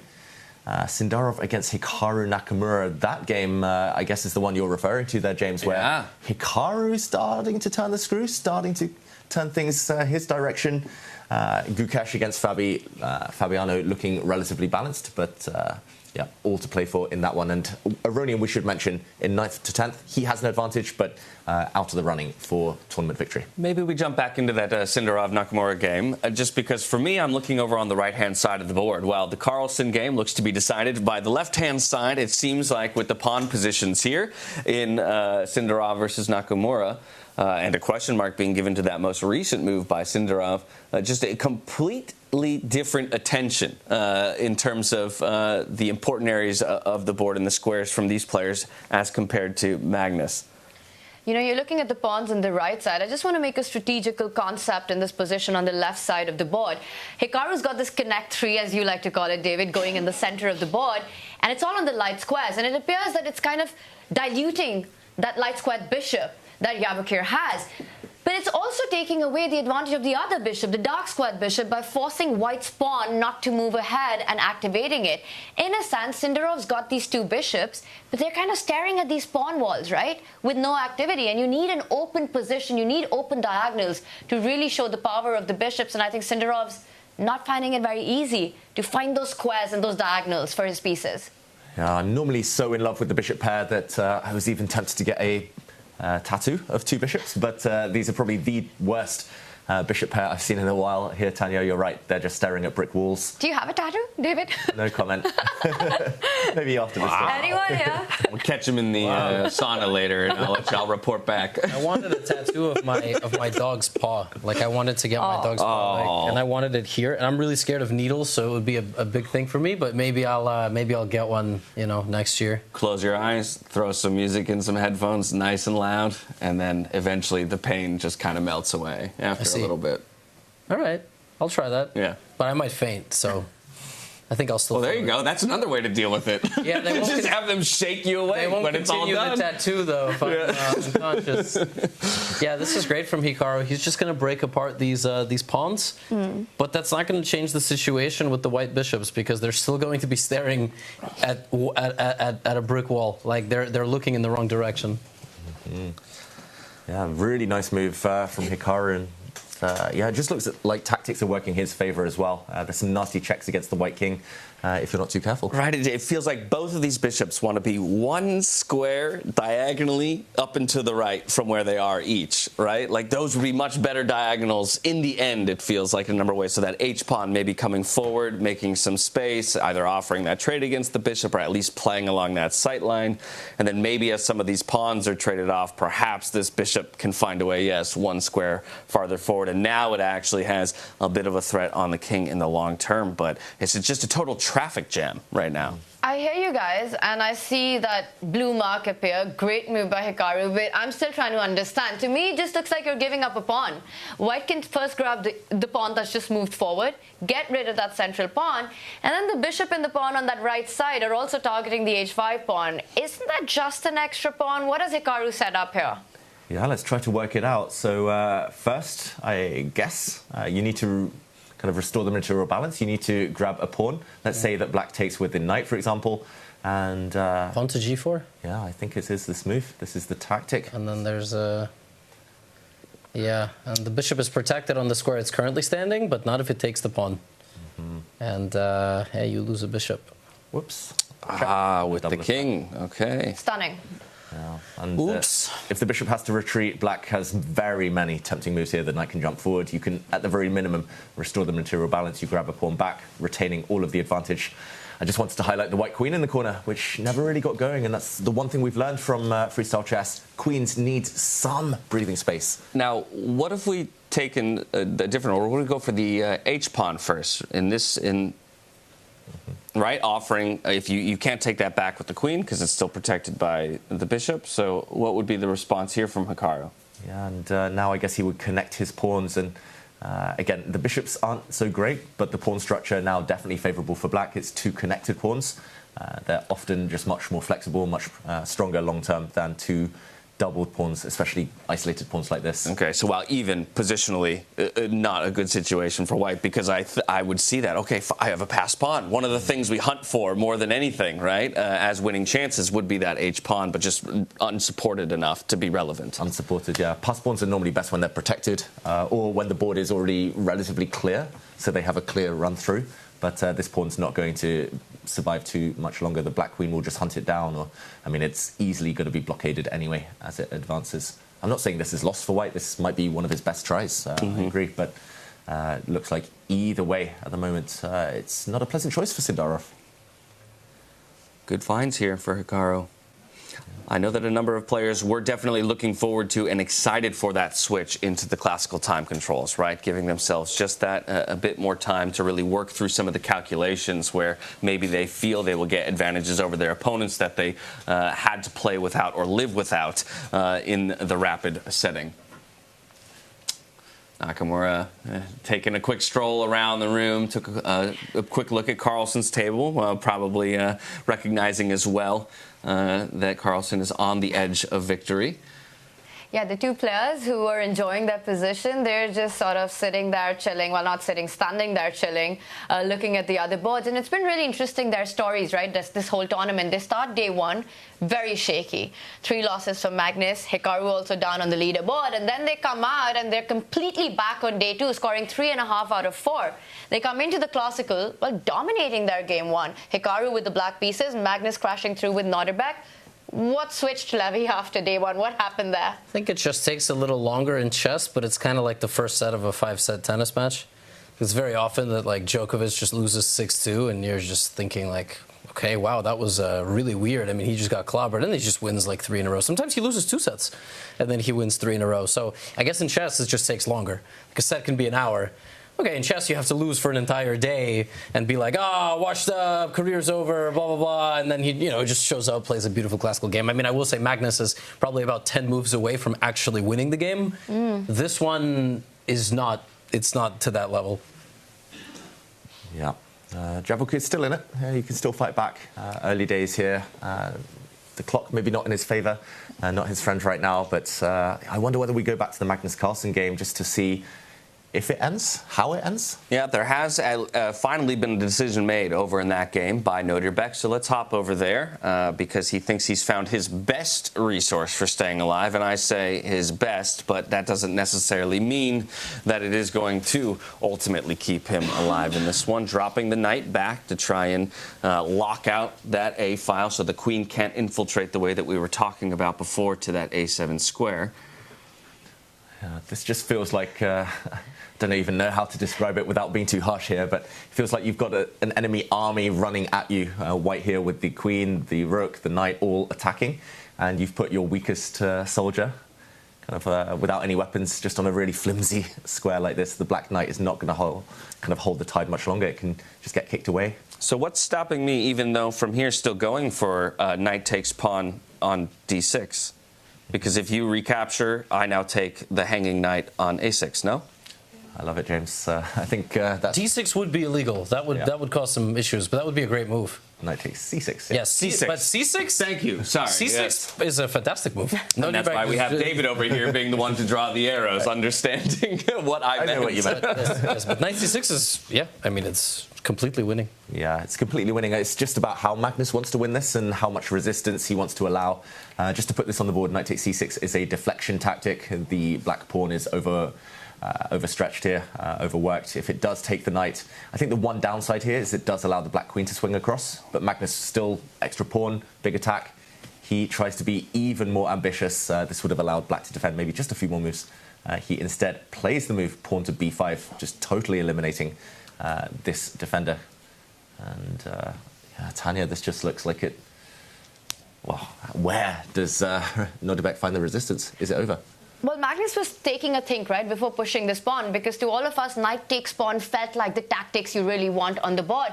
He's calculated something true in this line. And to me, it's really not that obvious. It looks like a very powerful move. Nodirbek will take it, as he does.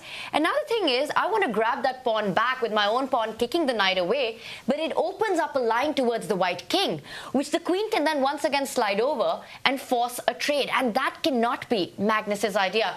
David, you're highlighting the move, the rook sliding over, but even the queen coming over to that square, forcing a trade. So what does Magnus want? Because if it's not a recapture with that pawn, how is he following this last move through?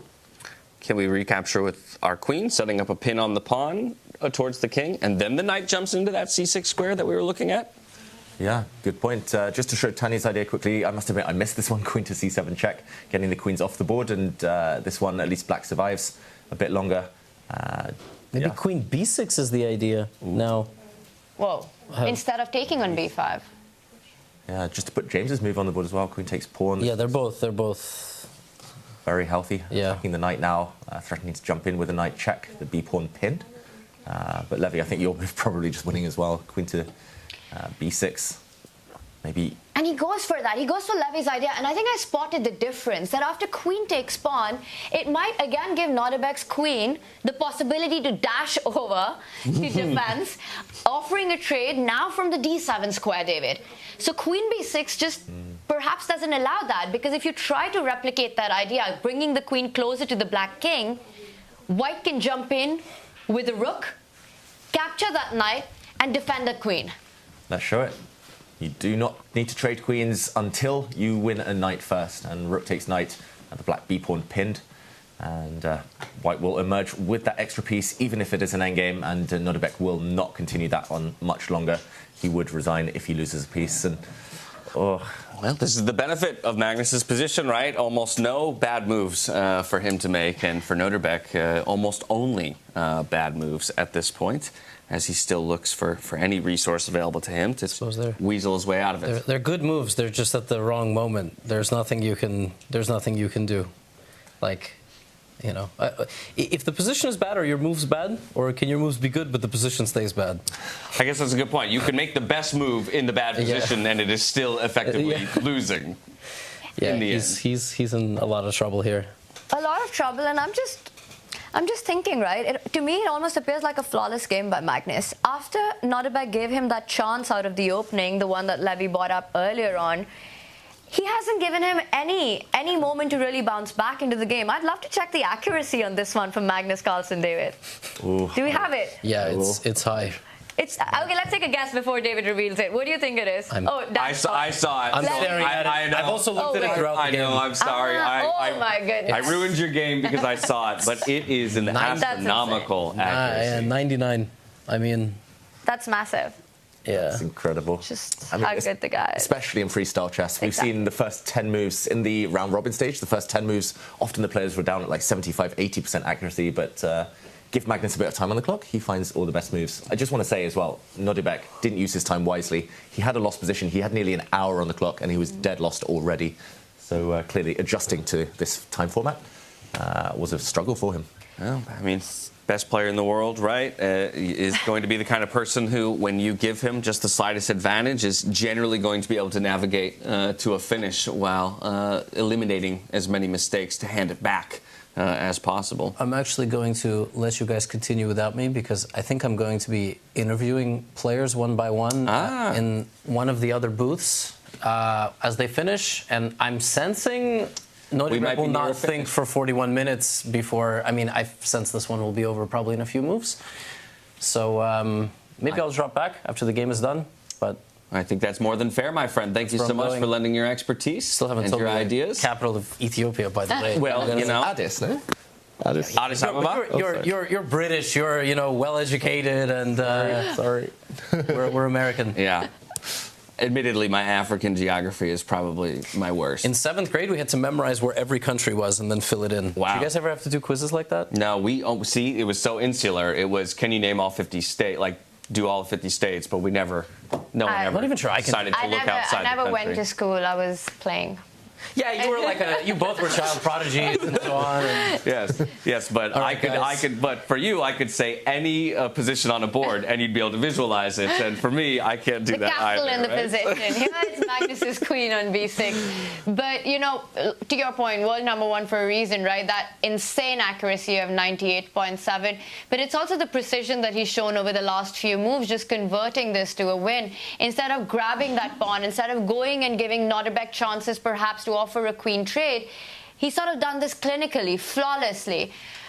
Just shows what a beast he is. The other thing I will tell you about Magnus, and perhaps David, you know this better than anyone else here, he loves to play against these youngsters and beat them. There's this added sort of motivation in him when he's playing this new lot, whether it's Gukesh, whether it's Nodirbek. He especially enjoys these battles.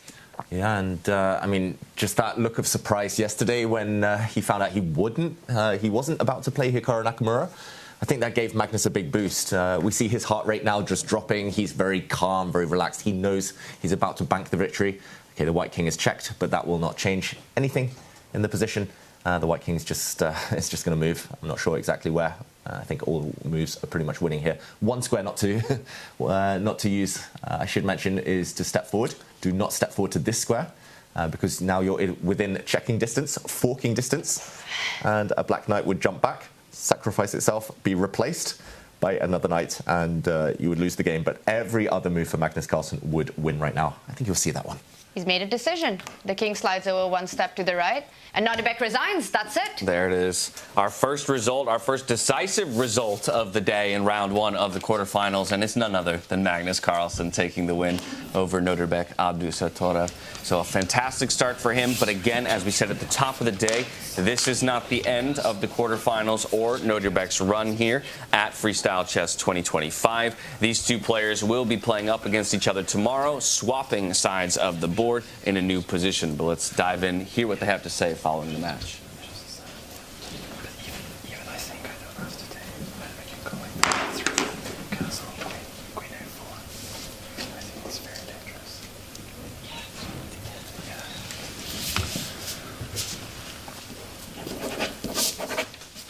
Again, something that I think I will always massively respect in the chess world is the immediate coming together from opponents to colleagues following even a decisive result to immediately evaluate the position, maybe where things went wrong, and to talk it through with each other. I think it's spectacular.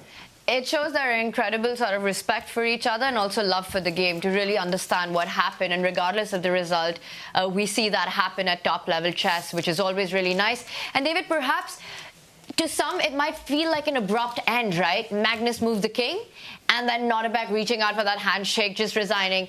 If we've got a moment, could you really show what were the problems and why Nodirbek resigned and just decided to end it at that spot? Yeah, let's do exactly that. Let's just jump in and recap those last few moments of the first decisive game of the quarterfinals. First, we see the emotions during the game there of the players. Action shots first, analysis to follow. Oh, head and hands has to be perhaps one of those turning moments. Nodirbek realizing the dire straits of his position. Magnus, of course, looking and feeling confident throughout the course of the day. Even so confident as he had the ability to take a stroll around the player hall occasionally, checking out that big screen and some of the other matchups. He'll have the joy of being a spectator to the rest of the games as they finish up. But as we return to the desk here, perhaps we can dive into that analysis, show you how it was that this game ultimately came into the favor of Magnus here down the stretch. Yeah, the king of chess for so much of the last decade or more. He ended it with a king move, and as Tanya said, it does look a bit mysterious. Why would black resign here? There's only one immediate knockout threat. White queen taking this pawn with a check would later win the black knight. The problem is you cannot really defend this. You cannot bring your queen to the rescue. Sliding the black queen across here would allow a really nice deflection tactic. The white rook would then sacrifice itself with a check, luring the black king away from the defense of its queen. And this is a decisive material advantage.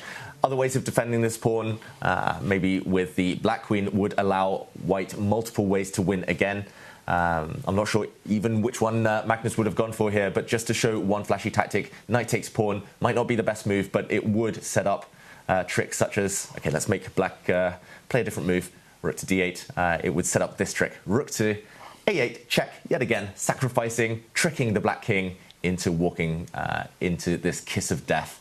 And this combination of threats encouraged Abdusattorov to resign. A lot of different beautiful ideas to finish it out. And of course, Nodirbek kind of went for what was his Hail Mary attempt, right? Throwing that knight forward in the frontal assault, saying, perhaps my opponent makes a mistake here and gives me an opening. But alas, that won't be what Magnus Carlsen does this time around, so gets that victory. But from here, I think we go right back out to that broad scope and take a look at the other boards, take stock of the fields, because there has been plenty of action across the boards. And while Vincent Keymer and Hikaru do have slight advantages on their board, I think one we haven't checked in on in a while is Fabiano versus Gukesh. So I say we go there, check in on how the world champion is doing up against Fabiano. Wow, and we've been playing for 2 hours and nearly 20 minutes, but we've only had 12 moves on this board. This is long chess, classical chess, James. Yes, but in some ways, it ties beautifully into the point you made about Nodirbek, right? In that these players are really opting to use all of their time before they find themselves in a losing situation to work through. Perhaps Nodirbek feeling a little bit like he needed to push the pace, and unfortunately, in doing so, left something unthought about or unconsidered that Magnus could take advantage of. And in the meantime, we see these two titans of chess be introduced to us. Fabiano, the world number 2 for much of the last decade, just a real giant of the game. And he chose the world champion. He chose to play Gukesh. Heart rate higher than his young opponent, though. And yeah, this position, first, just to gain our bearings, it is this familiar territory of kings kind of sitting on the same flank that's happened throughout today's games. But this one, at least the white queen, a bit happier on a nice long diagonal. The white knight posted up really nicely, but maybe countered by a very strong black knight in white's half of the board. So a bit of a mirror image there. Tanya, instinctively, who do you think is the happier of the two players? You know, it's one of those positions that's so hard to judge just at first sight. But if I had to make a call on that, I do like White's prospects here, and being completely non-biased, I promise. I've got reasons. I just feel that White Knight, you know, you pointed out, well, the two MVPs in the position, the most valued pieces for both players. For White, it's the knight on c5. For Black, it's the knight on f4. There are these dark square holes, right? Weaknesses around the Black King because of these pawns that have moved forward. And it just feels that the White Knight can reroute itself to some of those holes, falling back to that central square and then eventually targeting that d6 one that you're highlighting. The bishop can slide up as well and take more control of those exact squares that we're pointing out from f2 all the way across, take that spot where the knight has just jumped on. Meanwhile, that super nice knight that Fabi has on the right side of the board, I'm not seeing so many entry points for that piece, not seeing so many holes or targets that it can actually get to. So if there's a pick that I have to take, I think it's still pretty much in the balance. Long way to go. You said it, only 12 moves made. Gukesh down to 27 minutes, Fabi down to 25 minutes, just shows how complex and difficult the opening moves have been. Very early to say, but just that slight edge for Gukesh, I'd say, right now.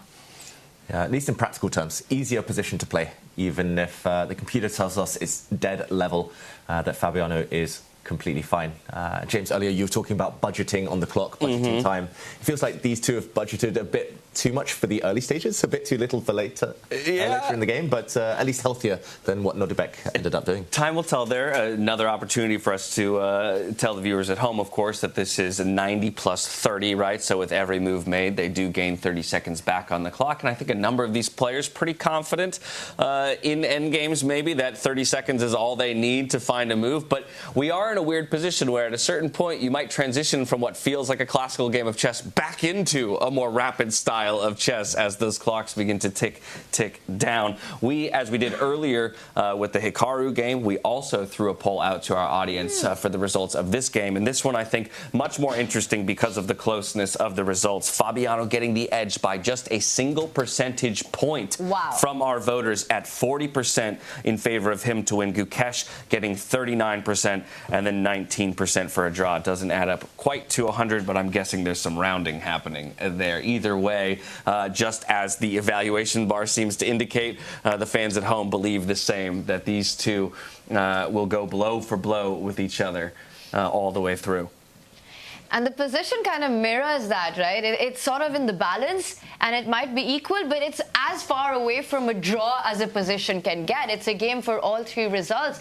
We see Fabi, he's playing the knight's game. The knights are moving forward. That knight might even find itself, the one that's just moved to the center of the board, even closer to the white king on the next move as the arrow that David's highlighting. So it really feels as if it's a game where you're responding to your opponent's move, building your own ideas. David, really hard to pick a favorite right now in this one. Move 14 is what we're at. I think for Gukesh, the next question will be, how does he improve his queen? You know, we talk about the queen all the time in this game. Do you just want to lay it there, say I'm on a good diagonal? Do you want to centralize it to that nice juicy square on the center of the board, or perhaps somehow find greener pastures for Her Highness? Yeah, relocate the queen and then also find a way to dislodge that really strong knight that you're talking about. I think that's why I really like this move from Fabiano in bringing the other knight as a reinforcement. Having the option to jump to the B4 square that you highlighted before, but also replace the knight if there is a way that white can find to remove it. Initially, I was thinking the most simple way of doing that is sliding our dark squared bishop up and to the right over here onto g3 to target that knight. But of course, now I don't know if I want to trade that resource if I'm just going to be staring into the face of another knight after that. Yeah, something we mentioned yesterday, superfluous knights. Like, actually, this knight in the middle is kind of waiting to jump to a better square anyway, so helping it to kind of trading off, replace that other fellow knight might be counterproductive. Yeah, really interesting. I quite like your move there, Tanya, jumping in with the white queen into the center. Another move would be developing this white bishop just to clear the back rank, just in case you do want to castle later. Still a legal option for white towards the right flank. At least the white king can jump the long way a bit later in the game. Okay, so how about that? If we look to bring the light squared bishop up and the dark squared bishop up, we can kind of hit both knights at the same time effectively. How does black respond there to what we're setting up in terms of the trade and looking to remove these powerful knights from the board? Quite like it, I've got to admit. I'm not sure which one to start with even. Right. But just to show our viewers at home, this would at least put some pressure on this black knight in the middle. If black plays like a kind of waiting move, then the other bishop slides up. And also, once things start to clear, these two diagonals, you could see an attack potentially against the black king. Not feeling entirely safe over on that side.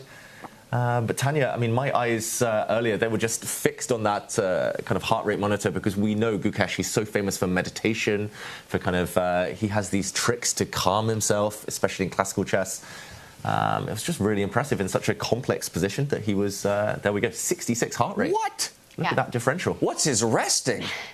And a lot of that comes to the work that he's done for his World Championship match against an incredibly famous and well-known mental coach, Paddy Upton, who's also worked, I believe, with the Indian cricket team as well. And in preparation for the match, you know, that was a big part of Gukesh's training, how to calm the nerves, how to take control in these high-pressure situations. So I think this heart rate that we're seeing, 66, he's learned those tricks. He's learned that ability to keep control on his nerves. Is what we're seeing right now, because the position is incredibly tensed, but the heart rate doesn't give that away. I'm honestly fast. I'm aghast at this. It speaks to, again, though, something that I think is consistent across all high-level sport, right? And you hear many top-level pros in any sport talk about the work that they do in terms of perhaps meditation or visualization. Obviously, visualization is a big part of chess, even when you're playing it and thinking about the board itself, but just thinking about the way in which you want your day to go. So often you hear pro players talk about literally thinking about that race they're going to run the next day, or how the play is going to play out on the football field or the court the next day. And I have to imagine very much in the same way Gukesh is well practiced in that now, and it's going to work out for him in the future as he can sustain these high, within these high pressure moments, right? We have to talk about stamina as well as you crest into classical chess. These are long games. It's exhausting to sit here and force your brain to work at its essentially max capacity for an extended period of time. I mean, it's just fascinating to me because chess has become so much more professional since I was young. I mean, when I was young, I would turn up to tournaments. You'd see grandmasters in the pub till, kind of at the bar till 2 a.m. in the morning, drinking, turning up the next day. Now, I mean, this young generation, they're looking at all these small details, nutrition, meditation. They're just trying to give themselves an edge. And Tanya, I mean, you were commentating on the World Championship match as well, and we all saw Gukesh with his eyes closed for minutes at the start of every round. But that was a concrete that's concrete proof that it does work. It does help, gives him a small edge, especially late in the game when the clocks tick down, when the nerves really kick in. And David, you were there in Singapore as well for the match, and I think while calling the action, it was so evident to everyone that yes, he would go into the zone at the start, sort of calming his nerves, but even in those critical moments, sometimes you just see Gukesh take a pause, close his eyes, just focus on his breathing so many times. And I think he was also asked in the press conferences later what goes through his mind, and it's just really about centering himself. And these are techniques that he's picked up over the last years, and he's just 18 years old. He's already the world champion, but it might also look like the best, and it's weird to say that the best is ahead of him. His career is just getting started, and it's right at the top already. Yeah, golden year 2024, but like you said, I mean, he's just 18. Imagine him in 10 years. I mean, traditionally chess players, I would say, peak in their late 20s, early 30s maybe, and still so much to look forward to from him. Okay, first, he needs to win this game today. We say peak chess players, right?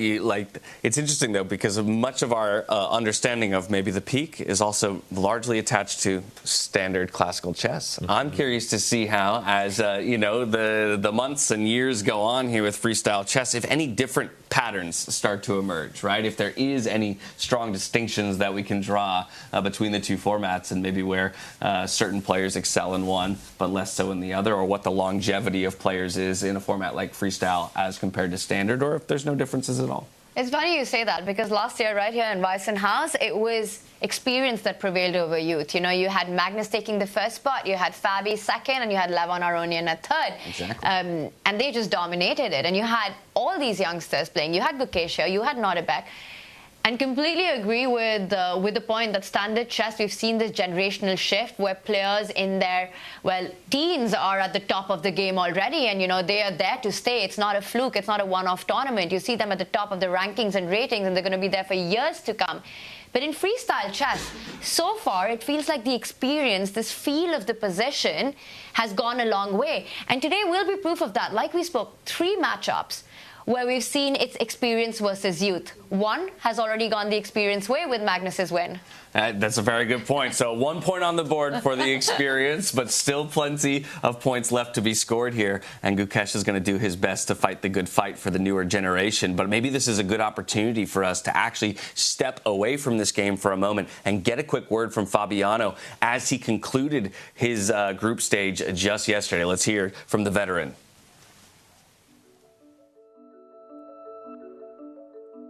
I'm really excited, and I think it's a really great initiative, and also it's very fresh. You know, freestyle, in our entire careers we've been playing classical chess with the standard configuration, which of course is great, has a huge history behind it, and we've learned a lot, but now we have something that we haven't learned so much about when it comes to the starting position and some of the opening patterns.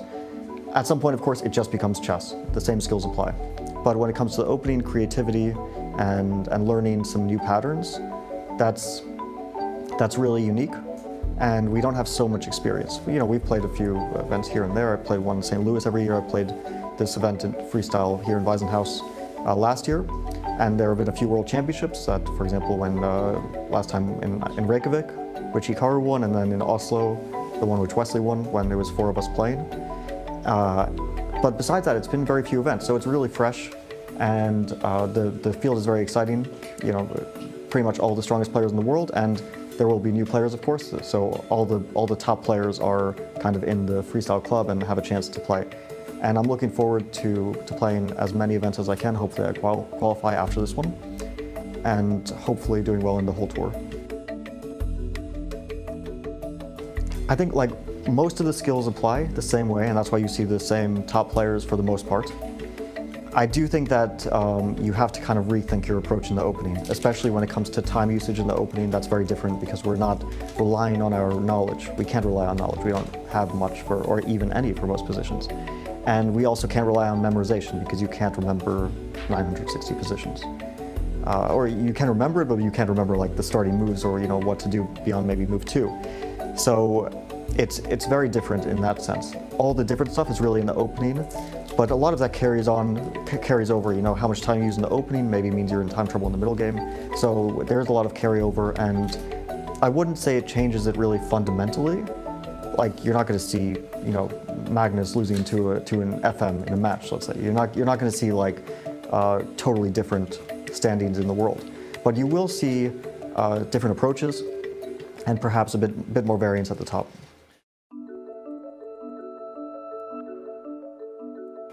I would still say that if we're calling us the older generation, I still take a bit of exception. Okay, I'm not old yet, but if I guess the more experienced generation for sure. I mean, Magnus, Hikaru, and I, and not to mention some of the players who are even more experienced, like Levon. We've been playing chess at the highest level for the last 15 years, let's say. For some even longer than that. Magnus played probably his first World Championship cycle in 2007 when he played Levon in the candidates matches. And if we go back to some other players, even longer. And we have these young guys who, they don't have much experience, right? They've been playing chess at the top level a year, 2 years. Gukesh managed to go from that to becoming world champion in a span of basically a year and a half, where he was just trying to enter the top level, and then everything kind of cascaded from there, and he won the candidates and so on. I don't think that they have an edge over us at the moment, overall.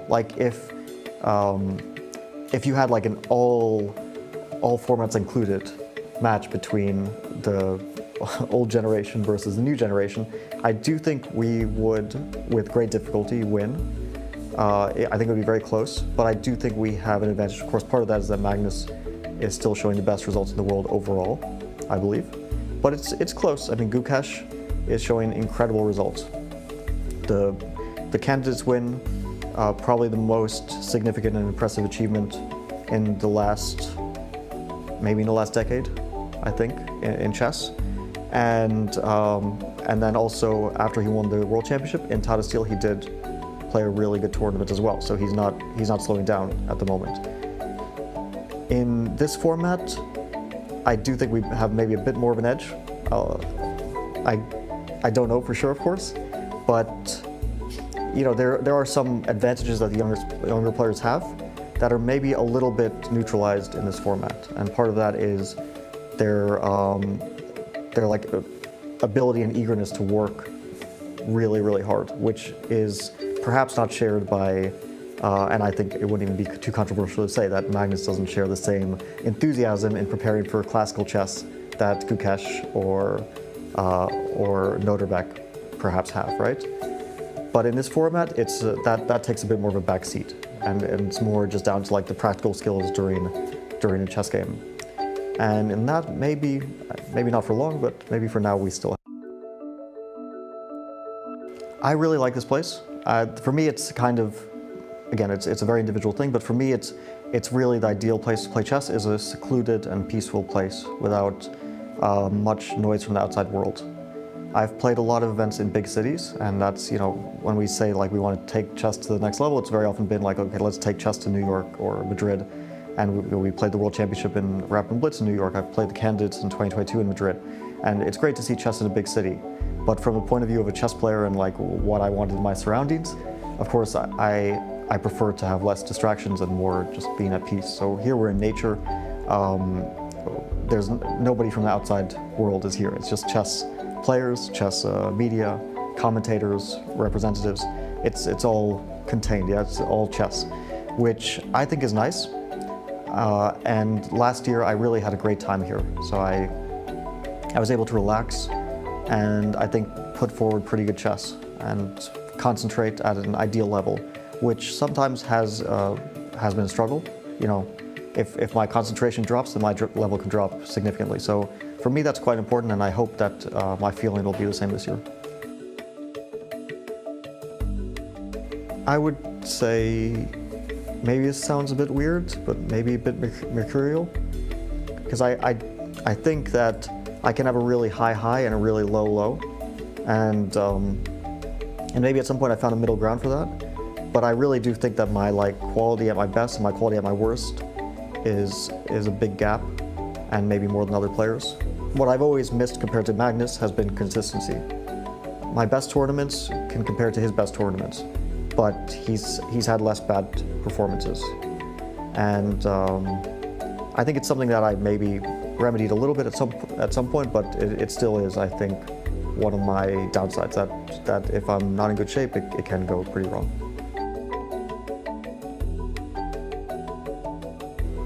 Chess is great.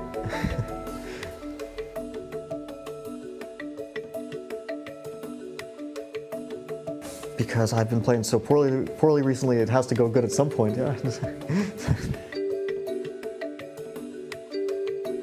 Don't think just because my last tournament that I'm an idiot. maybe I won't be.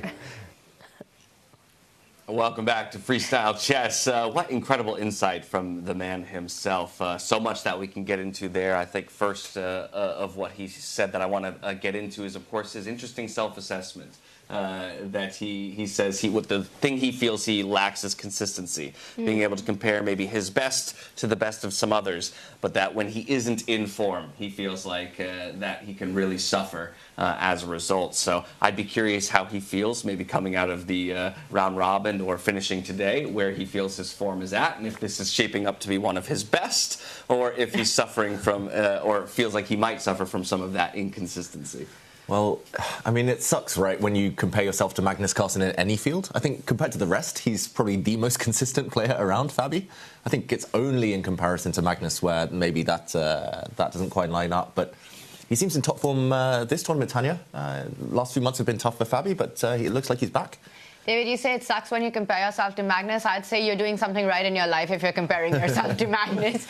But yes, I mean, I think he made a great point there, Fabi, what he said. And this is something that we've spoken about, what has defined Magnus's domination as well. You know, Fabi, he's been the world #2 for almost a decade now. He's been right at the top of the standings. He's also played a world championship match against Magnus. But like he said, you know, that his quality at the best of his day and the worst of his day, there's a massive margin between that, is what he feels. But for Magnus on a bad day is probably still the second best player in the world. Oh. First being Magnus on a good day. Right, exactly.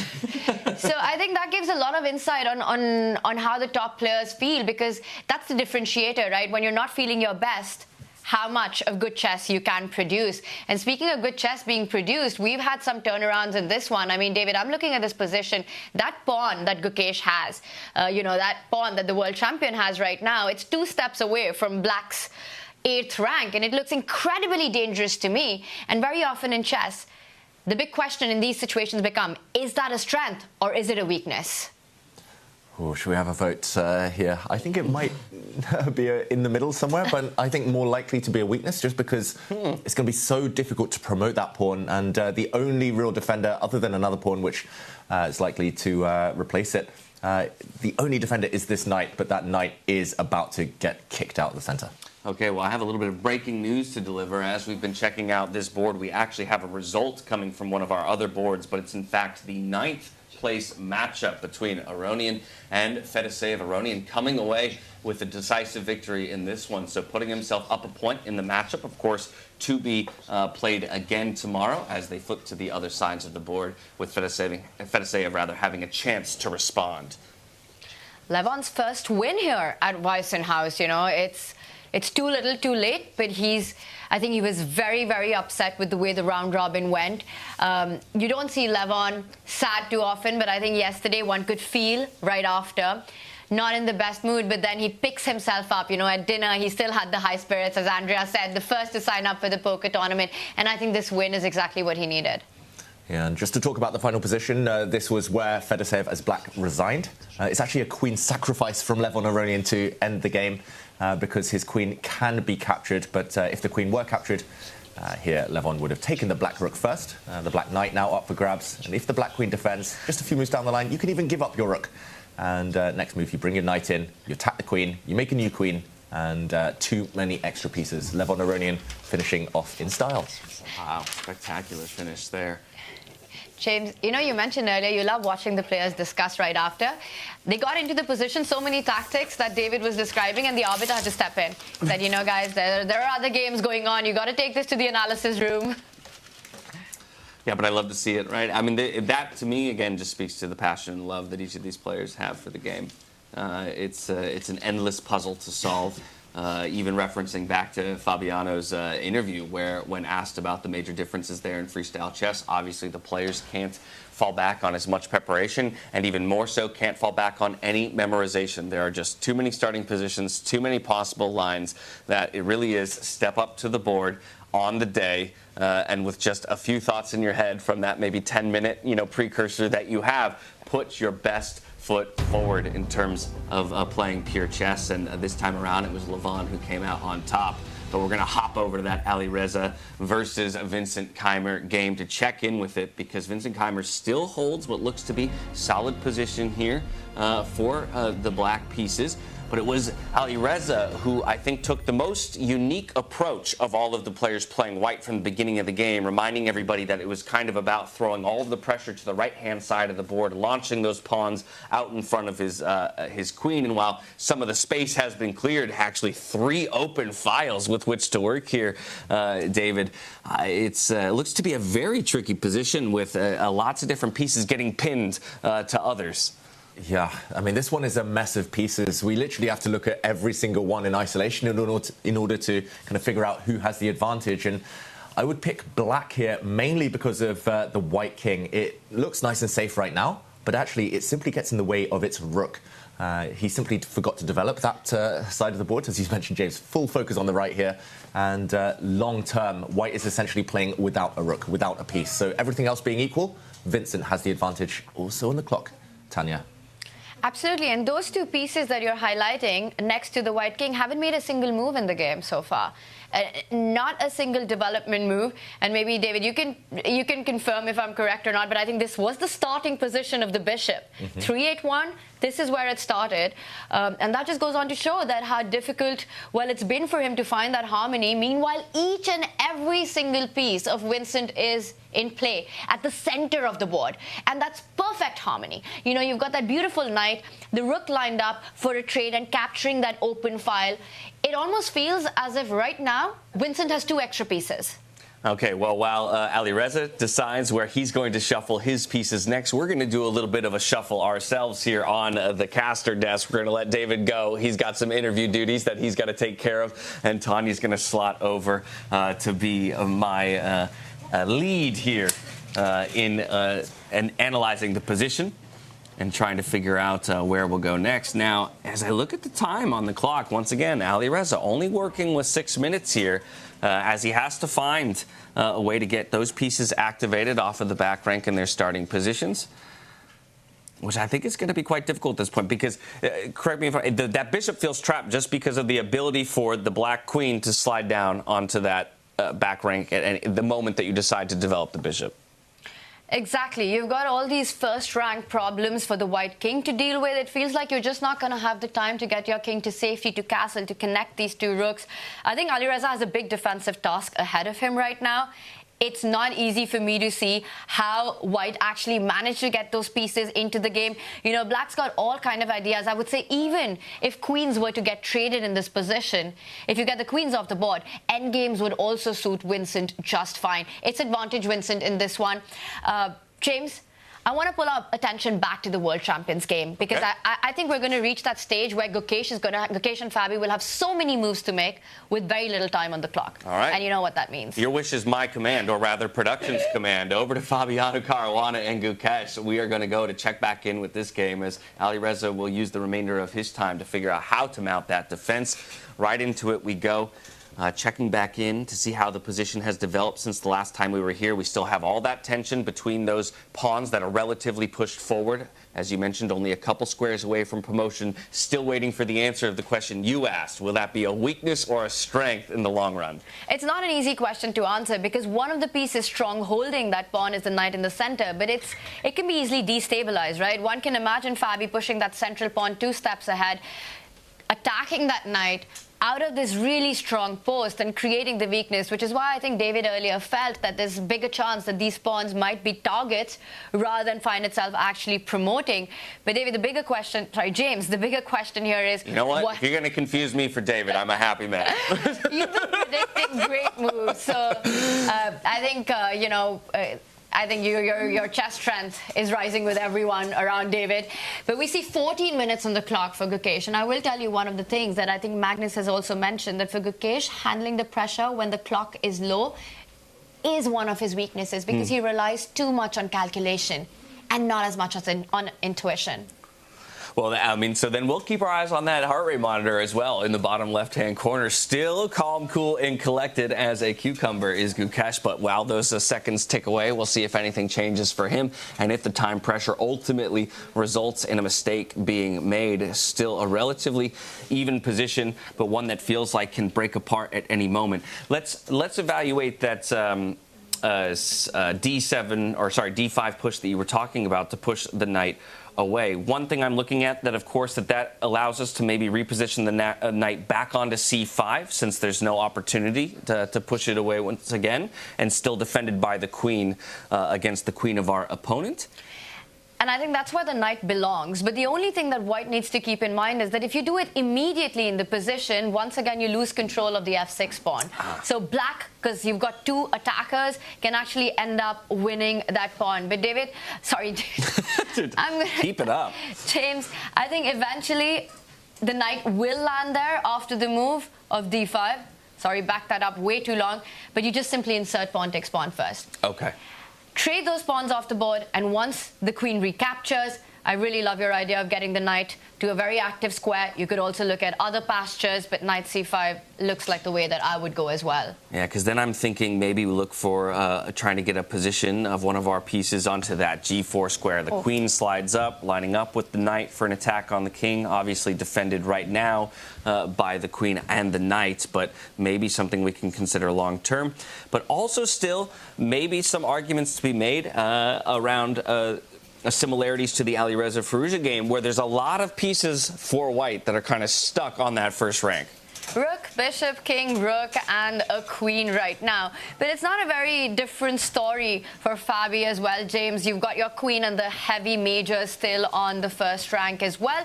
You know, you mentioned something about the knight and the queen combining. And I think Fabi is also trying to get those ideas on the board as well. You know, we're talking about that D pawn next to the black king moving 2 steps forward to destabilize that center knight. But Fabi, because of that lack of development that Gukesh has that you just pointed out to, can also think about sliding the queen closer to the white king and eventually combining it with that knight on the left side of the board. Moving forward, we'll get our board just up to demonstrate how he could do that in this position. There are ideas that black has of getting the queen ahead and then get the knight joining in for an attack. Yeah, I mean, so again, something always to think about, right, is switching the pressure to different sides of the board. I think I'm always so locked in, or rather players at my level, we get so focused on a singular idea. Well, we maybe just got what we were talking about this whole time. So what will Gukesh do as a response to this? Obviously has to find either a way to protect the knight or retreat it away, and or look for, as we mentioned before, pushing that or taking pawn for pawn, pressuring the queen, danger levels. Queen has to react first, and then the knight has freedom to move. He does it, right? An in-between move, as we call it. You don't immediately have to move the piece that's been attacked. You can look for ideas that you can throw in first before making the obvious jump with the knight. So Gukesh calculates his way through, keeps that pawn defended by trading it off the board. And now Fabi, he takes a pause. And because he hasn't made immediately the most natural move, right? And he does it. He recaptures. Oh, he doesn't! He doesn't recapture. James! He's getting in the other idea that we were mentioning, trying to combine the black queen and the knight to put an attack on Gukesh's king, trying to come in for the checkmate. It comes at a cost of a big pawn. I feel like we deserve full credit. We had both ideas separately, but the players choose to combine the two ideas for a beautiful result. Wow, what brilliant attacking chess here. And now all of a sudden, Gukesh has to think a little bit defensively. It feels so odd to have a pawn just one square away from promotion, but to feel like you have no real resources to get that promotion through. And did you see the speed with which Fabi responded? You know, that seemed to imply to me that he's just grabbed the pawn. That's the hand move that you want to make. In this previous position, where Fabi could have just gotten rid of this monstrous pawn on g7, he doesn't care about the pawns. He's coming for the king right now. It's gorgeous play. So for Gukesh, I mean, what's the consideration? Once again, this comes back to the evaluation of, you know, is my opponent's threat as large as it feels? Is it something I need to respond to? Or is it more of a, you know, a distraction technique? Is it something that I can allow to persist for a period of time and continue playing towards my original objectives? Well, let's just show how dangerous that can be, right? Let's say that your objective as white is to promote this pawn one step ahead. And you want to do that by not only defending your knight, but by jumping in to attack with tempo and also get that pawn moving in. And Fabi, in this position, could James ignore the entire board and maybe even go in with his own knight, combining the threat on that pawn. And it's just not one pawn, right? Because there's also the other pawn. Look at how dangerous the queen and the knight play a role against the white king. You can even give up big material, recapture that knight, and now there's no way for white to actually defend the checkmating ideas that are there, you know, just to show that, to bring that up on the board. We love playing out a checkmate, but let's say, or actually let's make a move that actually defends it. You go with your rook forward. Okay. And this is a move that will come to your mind. And James, now the most natural idea, pick up that pawn with a check. And this is just too strong an attack, a combination. You could simply slide over your rook, pick up this pawn. Look at these monstrous knights. No harmony in Gukesh's pieces. This would be busted for white. I was so focused on that b2 pawn as the one that needed to be targeted, forgetting, of course, that there is another square of access towards the king, as that d2 pawn could also be targeted. And that's what's so brilliant about the knight jumping in to support the queen and her current position, targeting both of those pawns at the same time. That knight is coming in, right? And let's not forget, with this last move, Fabi has gotten rid of the threat of the white pawn attacking the queen. So it's not only the knight jump, but also now the white knight hangs. So Gukesh has a lot of threats to deal with. Because yes, if it was just one, you'd say, you know, I'm going to push my pawn one step forward, defend that square, stop you from your idea. But that's not the only problem on the board right now. There's a knight hanging, my friend. Yeah, so I mean, this is looking like a tough decision. I'm trying to work through right now what it feels like my response would be, considering everything that we just threw out. And look at Fabi on the camera. He's... What if we... We do have a move. We do. So Gukesh comes to your rescue. He moves the knight. He moves it well on the left side of the board so that it can fall back to defend the king at the right moment. Okay, and it was that square we were talking about. The knight would love to be positioned in the long term, but it's really just a pit stop on the way to the defensive position now that he's looking to drop back to. Knight retreating moves in defense, but even still, now I feel like we're playing such a responsive and reactive game, and Fabiano really feels like he's the one with the initiative in this one. That's actually a fantastic move by Gukesh. It's a square you pointed out earlier, James, and I think it's super important to understand why Gukesh had to choose this one. You know, we often talk about the knight and the queen being the deadliest attacker combination on the planet, but the knight is also a king's best friend. It's also a beautiful defender, and I'll just demonstrate that. If Fabi continues with his plan of bringing the knight forward, once again attacking not one, but two pawns next to Gukesh's king, now the knight that has just moved forward falls back to that defensive square. Notice how it blocks the queen, but also defends the other pawn. Gorgeous. That's just beautiful. And understanding that he has just enough time, right? Just enough time to respond and land in that position defensively. Even if we play this logic through then, where does Fabiano continue to poke and prod, right? You know, let's follow this line of calculation. If we're in this position, how do we continue to refute the defense here from Gukesh? My initial thinking is... perhaps to now start trying to find a way to get the rooks involved, right? They're still very passive. While this is going to maybe take us some time, maybe the F-file being the most obvious way to get them involved. However, that pawn is going to be very tricky because it's guarding the F8 square. So first we have to manage at least getting up to the 7th rank and then over to the F-file. Is that just too slow? Are we giving Gukesh now too much time? I love your train of thought, and I think it's so logical to follow that, right? You see a plan, you see these ideal spaces for your pieces, and you try to get to them. In this position, because Gukesh is so tied down, Fabi could just simply bring that rook one step forward, grab that pawn, which is so advanced, and then free up that square that you were talking about to get into the only open line in the position, to get the rook to that active F-file. This did not happen. Fabi has made his decision. So after Gukesh made his intentions clear of wanting to bring his knight to that defensive square, Fabi holds on. He starts with the move, pushing the pawn one step ahead.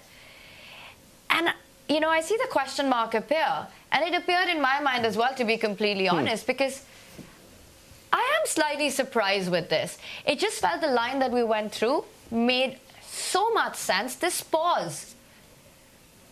What does Fabi want with it? Well, one thing is easy to understand. Is he vacating a square for the knight to eventually land to?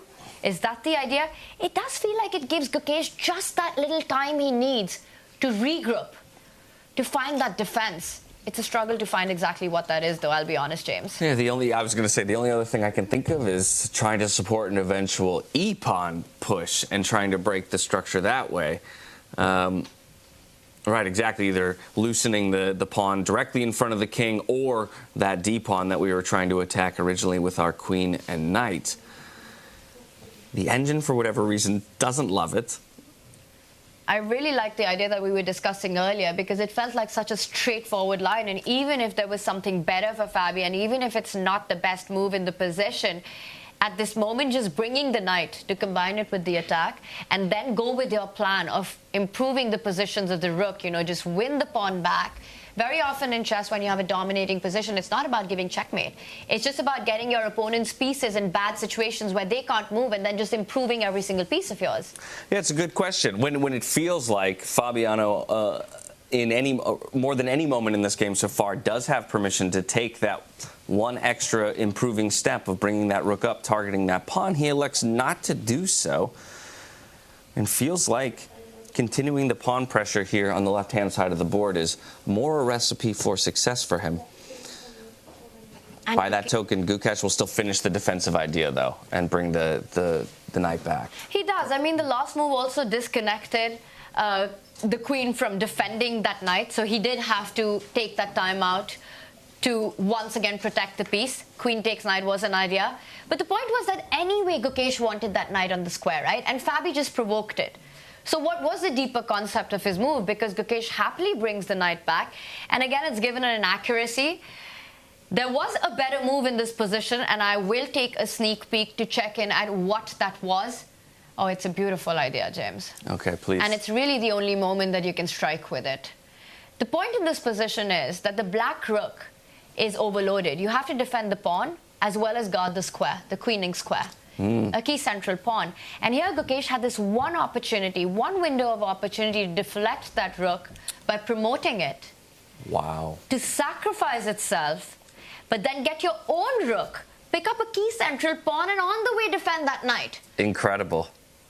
Incredible. And then it gives you another target now. That pawn that was just pushed by Fabiano now feels like it's a little loose there on the D square as well, and something that could be targeted in the future. But both a way to activate a piece while defending another with a deflection. What a beautiful sequence that would have been to have been found, but unfortunately isn't this time around. Just elects for, I think, a much simpler and maybe even more natural feeling move in retreating the knight, and again completing that defensive idea that you had from before. And because we found the problem with Fabi's position right now, Gukesh is still setting up the idea of promote, give up the queen, and capture an essential central pawn. It might be time to get your concept on the board, James. And he does it. It's on the board. Okay. So this allows him still to protect that promotion square with the other rook that's sitting on the 8th rank, but now guarantees that he won't lose the defender on the e-pawn as well, if and when that move is made. So Fabiano perhaps recoiling from his previous move and recognizing that there was that tactical option, and now defending against it. It's a bit grateful that it wasn't abused or taken advantage of before. And we've got David back on the scene. Well, not just yet. Well, he is back in the room, but we can't hear him just yet. We got to get his audio all flipped on. But as soon as we do, we'll make sure to get his insights inserted back into this one, as it has been a pretty glorious few minutes here between these two players. And once again, now we're getting into that sub 10 minute. While they do have plus 30-second increment, it's just like you said, both players are going to start feeling the pressure of time, and that's where we see mistakes made. And maybe we go back to that conversation that Fabiano was having in his interview. Consistency, consistency, consistency. And time trouble is where you can lack consistency and you're prone to make mistakes. So, and 19 moves to make to reach the 40 move mark. That's a lot of moves, right? In a position like this, where each and every decision is a high responsibility decision. You have to be so accurate with your defense, as wide as Gukesh here. Look at the pieces. They're just completely misplaced. Only the knight on the 3rd rank for Gukesh here. Fabi knows he's got the upper hand, but can he just tighten the screw? Can he manage to convert this? The bar in front of us says this is balanced. James, I'm shocked to see that. I mean, myself as well. But I guess I'm shocked at almost any evaluation bar when it comes to the game of chess. Luckily, we've brought David back in to help us understand some of these positions. Welcome in, my friend. You've missed some exciting stuff in this game. I don't know if you were able to catch any tidbits of it out the corner of your eye while you were running some interviews. Yeah, I mean, I was chatting to Levon Aronian and Vladimir Fedoseev about their game, but I did have a screen. I was getting a bit distracted. I felt guilty. Yep. It looks chaotic. It looks like missed opportunities for both. But it looks like the biggest twists and turns still ahead, potentially. Yeah, some missed opportunities, some really fun ideas that we could explore, even if they weren't ultimately pursued, recognized later by Fabiano and protecting against it. This is an intriguing move for me, bringing the rook up and just kind of settling it in as a blockade to that e-pawn. But it doesn't look good to me as a player because I feel like the rook wants the freedom of movement in most cases, and we've completely tucked it in between 3 of our opponent's pieces. Yeah, I guess here the good side is that the rook restricts the movement of some of the opponent's pieces, so I agree, James. The white rook probably doesn't want to be blockading pawns. Knights are the best blockaders, not rooks, but it stops the black central pawn from marching forward. There's a pin, so the black queen would be vulnerable. I'm also, you've probably talked about this, but I can't take my eyes off that heart rate difference. 40 between it. Caruana up at nearly 120. Gukesh under 70, despite how complicated this position is, despite the clock situation. Oh, I'm glad you brought it up. We said we were going to check back in on it, and actually Fabiano's the one whose heart rate is climbing here. And this is what we saw in last season as well, right? The very first event of Freestyle Chess in Weissenhaus. Fabi's heart rate reached 160. He was the one who was completely out of control. Do we have paramedics on standby? Do we have We have everything else, don't we? But also the position, right? He realizes that this has got to be an advantage for him. But coming back to the point you made about this rook lift, placing it on this train square, you know, the pawn formation that Fabi has, it does leave these light squares to get your pieces into. It also comes with a little bit of a trick attached to it.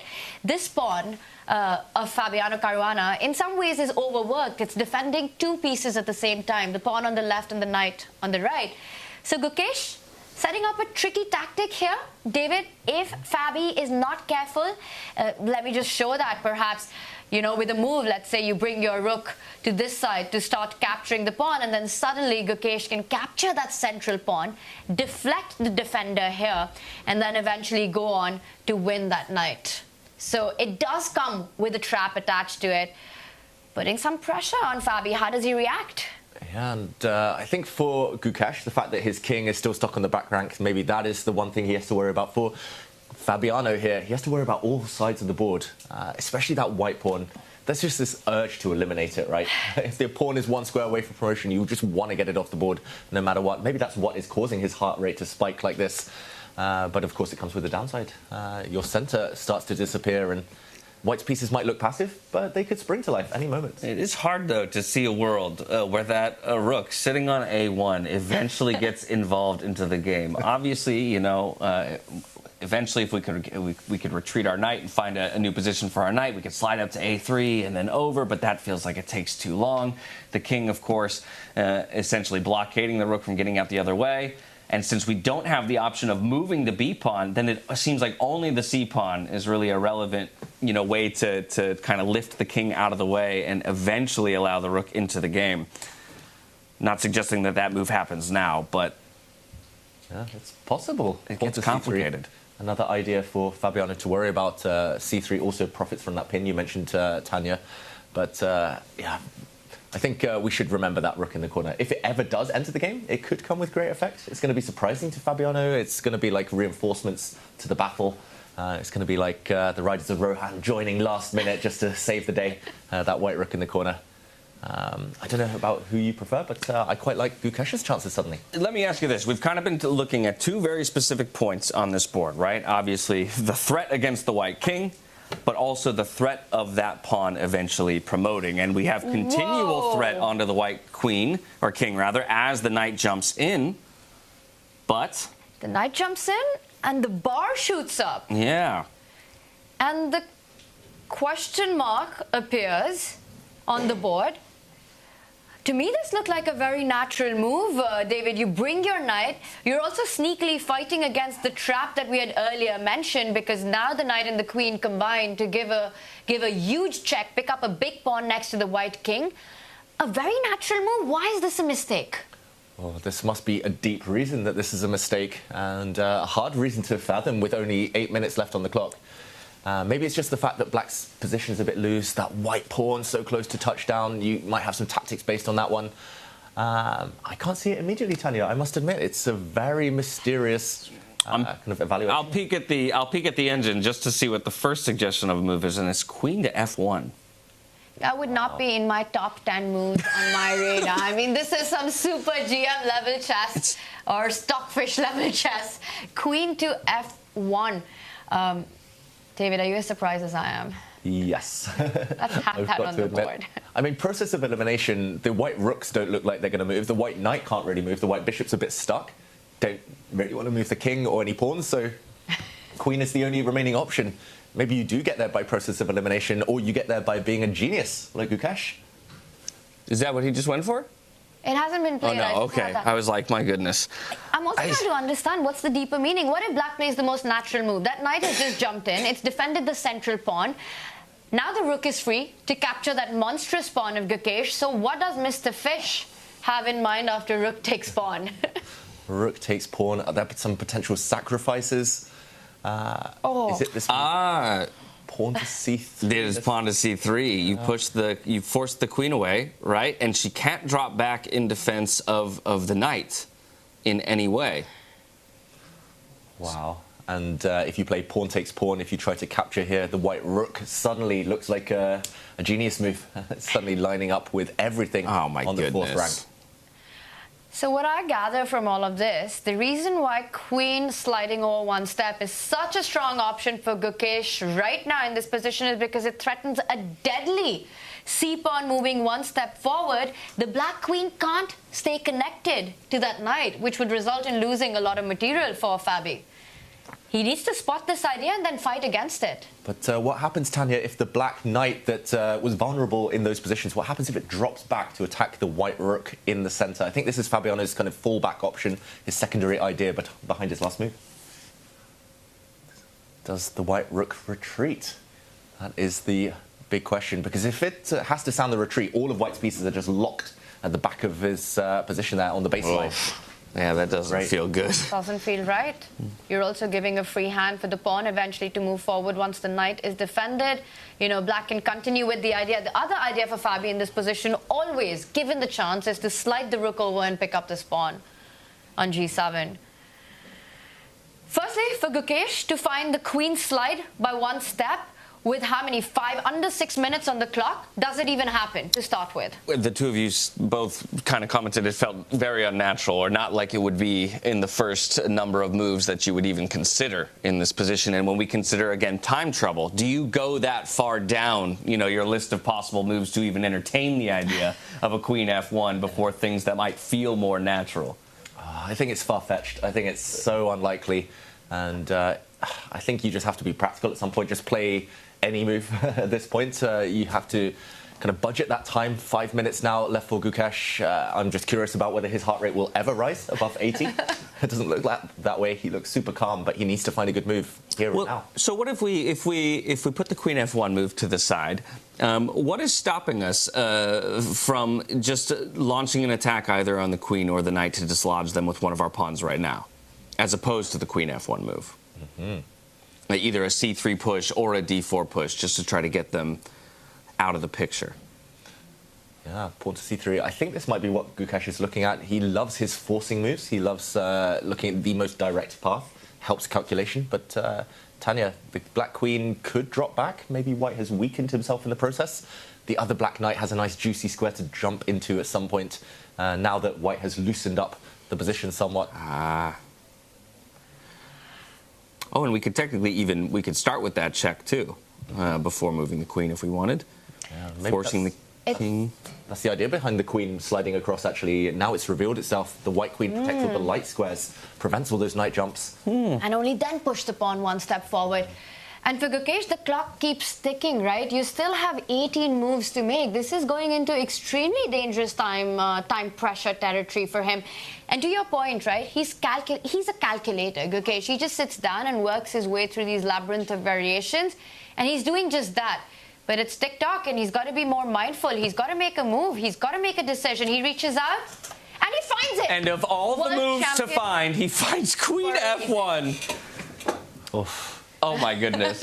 He's stunning. Stunning play. Wow. My goodness. And I kind of want to see, did you see a reaction from Fabiano in that move? Does he even really realize the brilliance of it in this moment?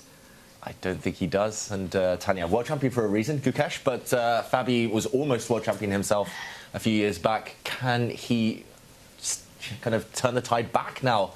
Massive threat on the board, as we mentioned. Pawn to c3 is a winning idea for Gukesh due to the looseness of the black knights. The black queen almost trapped, actually. So Fabiano needs to switch gears now. Well, he will spot the concept of this pawn moving forward and the queen not having a good square, staying connected to the black knight. To me, your idea of falling back with the black knight, hitting the rook that's on the center of the board, felt extremely natural right now. You defend it, you also do it with attack. Is Fabi going to be thinking on the same lines? And what does Gukesh have in mind for this? David, my spidey senses are tingling here. And you get the feel that there has to be some sort of a sacrifice where Gukesh is going to give up his rook for perhaps a monstrous knight. You know, you could think about giving it up by taking a central pawn or giving it up instantly and playing for compensation because your G-pawn is still alive. And that's a monster of a pawn. That is a monster of a pawn. If you can keep it alive, even at the cost of material, it might bank you the victory later in the game. There's also a queen sacrifice. I was about to say, I know we don't want to go too deep down all the crazy lines, but according to there's a queen takes f4 sacrifice. You were talking about giving away the rook. The engine likes giving away an even stronger piece for it. Wow. If that happens, I think we'll all be falling off our chairs. Yes. Fabiano might fall off his chair. I'm out of here if that happens. And let me just show that, David. We've got to have that on the board. Queen takes knight is the best move in the position. Giving up a queen for right now just a knight, Fabi would capture it back. You win the rook with a check, David. The king has to move forward. If you go back, you block the defense, white promotes and wins. What's the continuation here? How do you have an advantage here as white? You've just given up an entire queen. The queen is stuck. Can we go c3 now? Oh no, because then we trade pawn, and that opens an escape for the queen. No, the queen is still trapped.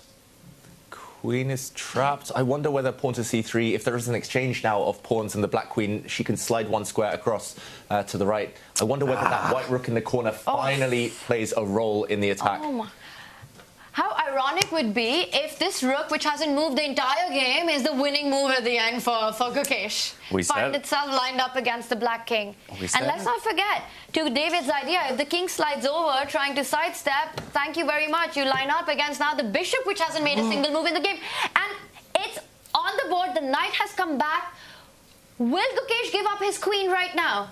He did not find the queen sacrifice first time around. The question is whether it's still viable the second time around. He first pushes his pawn forward, attacking the black queen. No, says the computer, not the best move. I saw his heart rate rise. Look, he went up to 90 from around the 70 mark on the heart rate monitor. So I was about to say he's seen it. He's seen something, but he didn't quite find the best move. At the very least, it kind of tells me that he understands the strength, has an intuition for the strength of his position, right? And now kind of maybe feels like he has to push and capitalize on the advantage that he's built. Look at Gukesh's heart rate. Suddenly it's over 100. For the first time.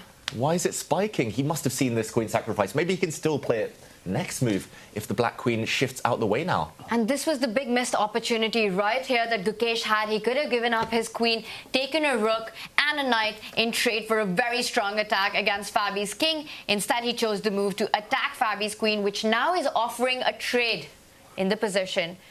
You know what he's missed? I think what Gukesh might have not realized is now the queen sacrifice is different because the black queen covers the promotion square of that white pawn. So the king can move backwards instead of forward. Right idea, wrong order. If he'd done it the other way around, the black king now had to step forward. Now he can step back, and the black queen is the savior.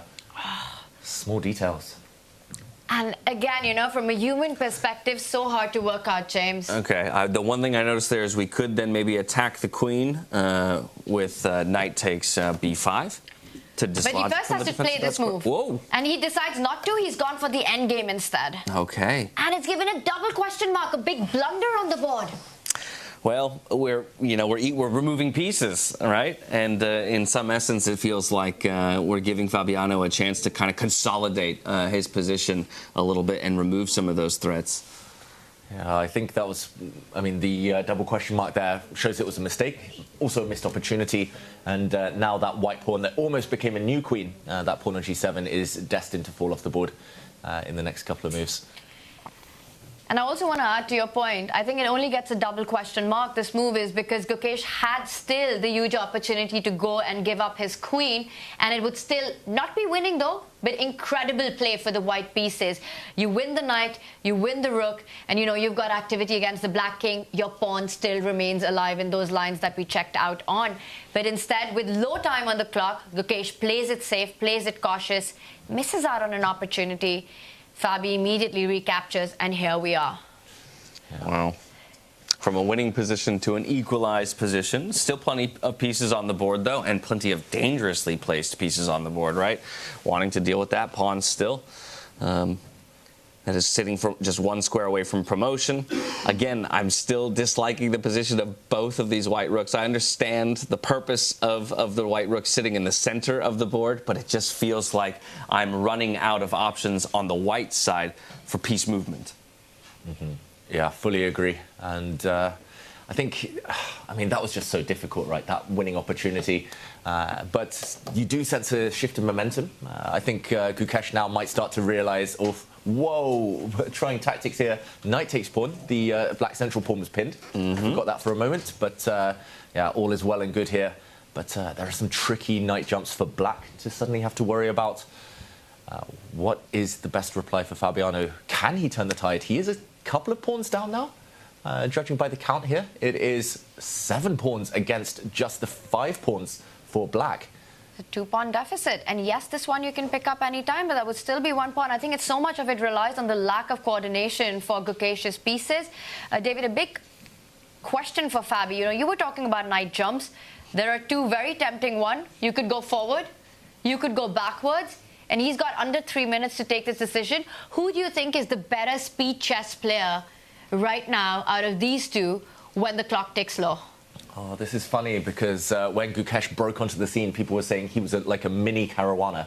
They're both calculating machines, but you need time to calculate. Speed chess, blitz chess especially, neither of them really shine at their very brightest in that time format. Fabiano probably with a better track record, I would say, in recent times of speed chess. He drops back his knight to attack that white rook in the center. Unless that white rook sacrifices itself, it's going to have to step back, keep the central tension on the E-line. But Tanya, you knew Gukesh very well. Do you think he can kind of finally shake off this tag of not being as strong as the top players in speed chess? It requires experience to do that. You know, even in the 2018 World Championship match between Magnus and Fabi at that stage as well, Magnus took so much advantage of the fact that Fabi struggled with little time on the clock when it came to speed chess formats by taking it to the tiebreaker. So it all comes down, and then Fabi changed that narrative. He played more tournaments. He proved himself as a fast player. He worked on that technique, and I think Gukesh so far has focused mainly and primarily on classical chess, on classical time formats. Ties in brilliantly with that interview that we had with Fabiano earlier, where when asked the question in this kind of format, taking the experienced older generation against the newer generation in a tournament, who did he think would come out on top? He said he'd give the edge just barely to the older generation, while of course it would not be an easy battle and it would be made difficult. Does go for that rook sacrifice that you had proffered up there, David. For me, this just looks a bit like I gave away material. So I'm trying to understand the value of that sacrifice. Yeah, maybe if we have time, we can just go back one move, Tanya, because I think it was semi-forced there. His hand was forced. If he had stepped back 1 square with the white rook, then he would have been hit by the black knight that he actually ended up capturing. The black knight could have dropped back, not only attacking the white rook again, but also defending his own rook, defending the black rook, breaking the pin, and now you can capture the white knight in the center safely. You would have won a piece in the process, and if we go back to where he did sacrifice the rook, dropping back the whole way would have walked into a fork. Rook back to e1 would have allowed a knight check, a nasty knight check, and he would have lost. So essentially no safe squares, so he needed to give up the rook for the highest price possible. Gotcha. And if you do the math in this position, after he has given up the rook for the knight, which has just been recaptured as well, you know, white has got those 2 pawns. and a piece. And you add that up, that's 5 points. A rook is worth 5 points. So mathematically, it still adds up. But can Gukesh hold on to this pawn that's on the other side of the board? That's the big nail in Fabi's position, is the big question. Right now, immediately, you have to watch out for ideas of a fork. You can't pick that pawn up just yet, as the white knight will jump forward. I think we're getting moves fast and quick. Gukesh brought his bishop into the game. The first move by this piece, he's now threatening to push that pawn one step ahead. Fabi doesn't have time to capture this pawn. Once again, just I'll quickly show the idea. You can't do that. It's a move that you're itching to make, but the knight jumps in and wins the rook with a lot of interest. And he's beautiful. He's actually allowing a big check as well, Gukesh. But he just doesn't care about his rook in the corner. We were talking about that piece for so long, but it's doing nothing in the corner of the board. Okay, and so while we have been hyper-focused on this game and we are in low time, I want to go ahead and make everyone aware of a result that just came through. It was actually Vincent Keymer with the black pieces managing to come away with a decisive victory over Alireza Firouzja. Again, I'll remind people the state of that game. Alireza taking a different approach than most of the players with white in this one. Perhaps a bit of an all-in attack that was thwarted and ultimately turned in the other direction. So a phenomenal win there for Vincent Keymer that perhaps we can go to in a bit. I kind of hesitate to jump away from this game while the players are in low time and we expect some moves to be made. We can always return to the Vincent Keymer and Alireza game in just a bit to recap how it all broke down. Great result, though, for local fans, for German fans here cheering in Weissenhaus. Yeah, who would have expected that one? Yeah. Especially after the round-robin stage, right? Alireza tops it, and Vincent Keymer barely makes it into the knockouts. Alireza picks Vincent Keymer as his opponent for the quarterfinals, and it's home favorite who takes that first win, which means Alireza has to win on demand on their final classical game tomorrow. Yeah, with the black pieces, it will not be easy. Proving a point there, Vincent, that he shouldn't have been picked, showing his strength. Do you think that actually makes the players angry when they're picked? Yeah. I will show you. He turned into the Hulk. He was like, "Oh, you picked me. I'm gonna smash now." I wonder if he got the green jacket on today as well. It has to be a bit of a motivating factor, right? The idea that someone chose you as the person they will beat, you know, and now you want to show them up. Returning to this, the bishop move, obviously, as you mentioned, supporting that promotion square that the pawn wants to get to. So for me, it would feel natural that Fabiano is looking for a way to double up the defense of that square, and instead he elects for a king move.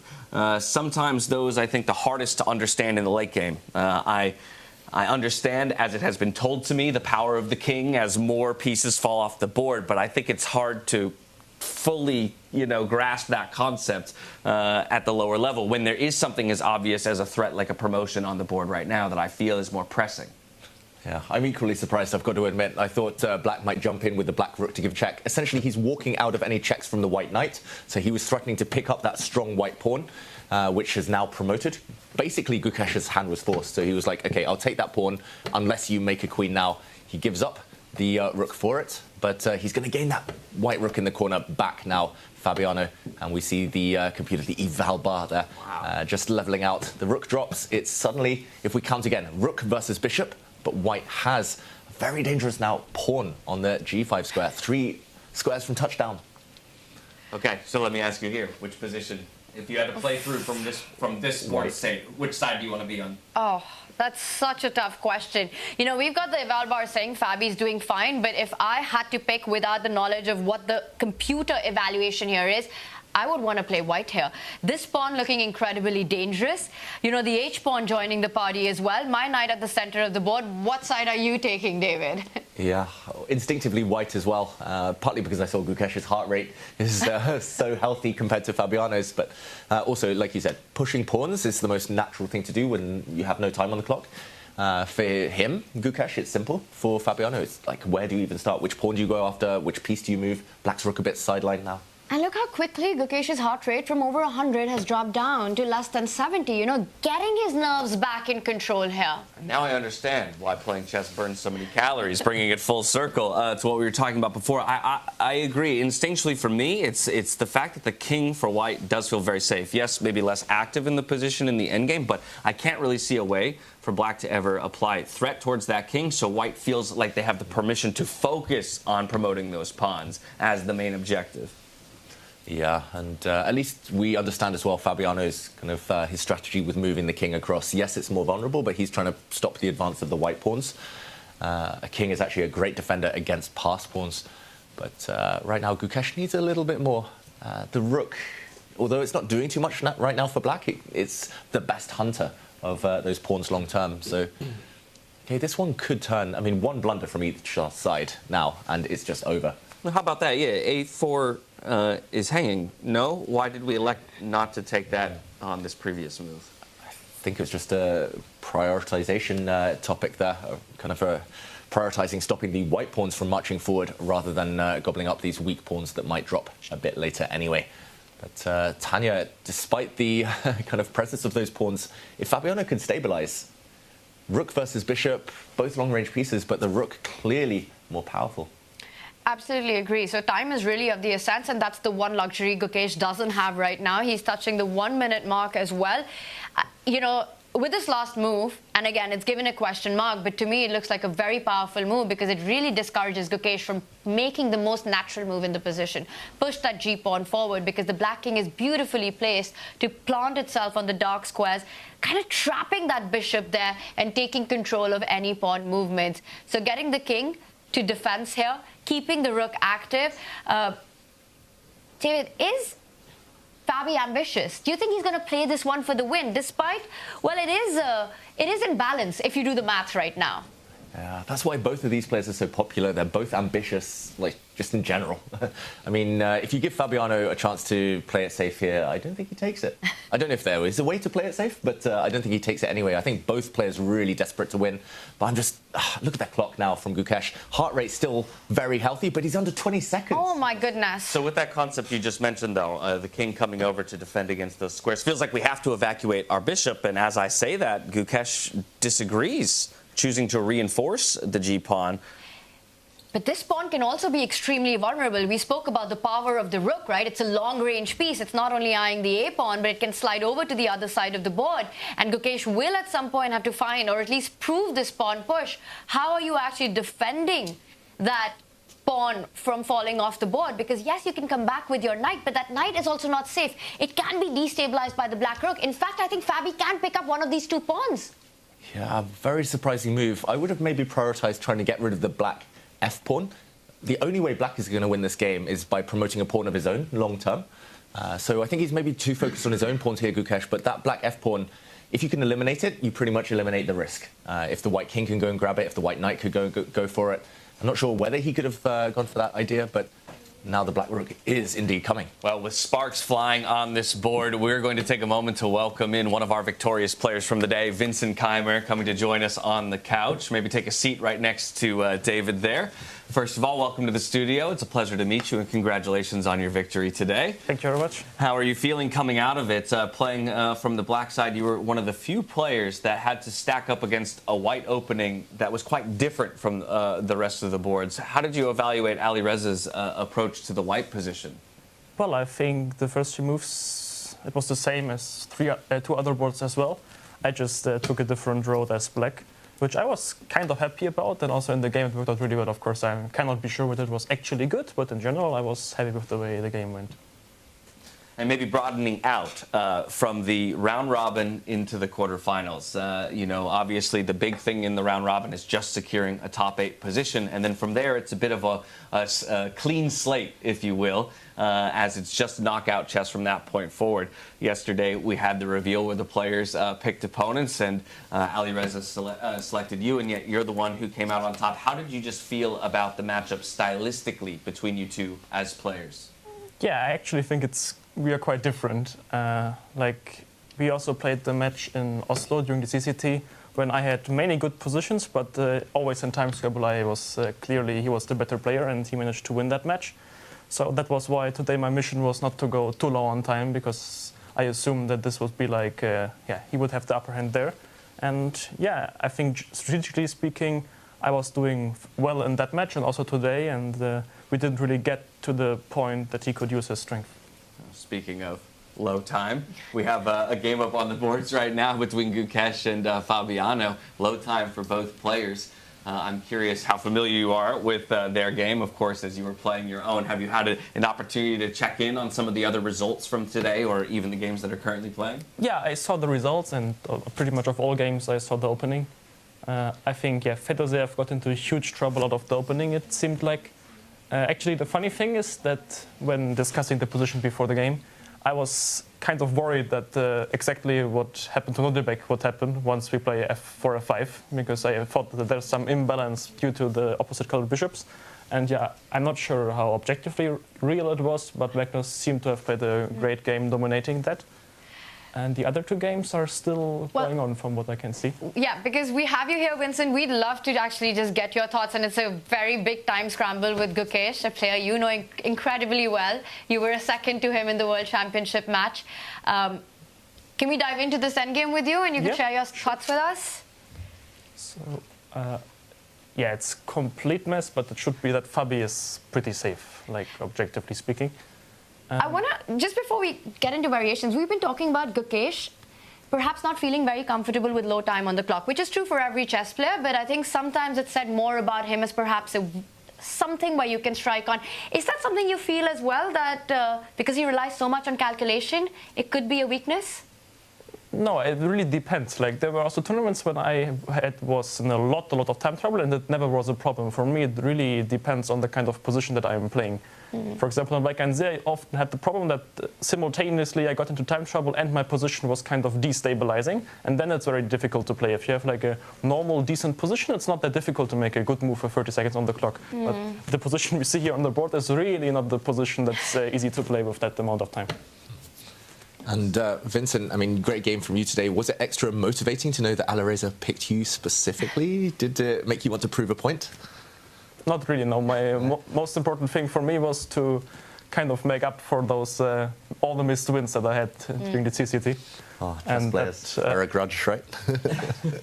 Yeah, more against myself than him, I have to say, because like it was fully my fault. Yeah. And how about playing here in Germany? Is it nice knowing that it's your homeland, you're the home favorite? Kind of, yes, but I also think it doesn't really matter too much here since there are no real spectators and we're kind of in the bubble. Of course, very beautiful place. But yeah, I enjoy playing here, but I don't think it changes too much that I'm in Germany here. And okay, the chess is heating up.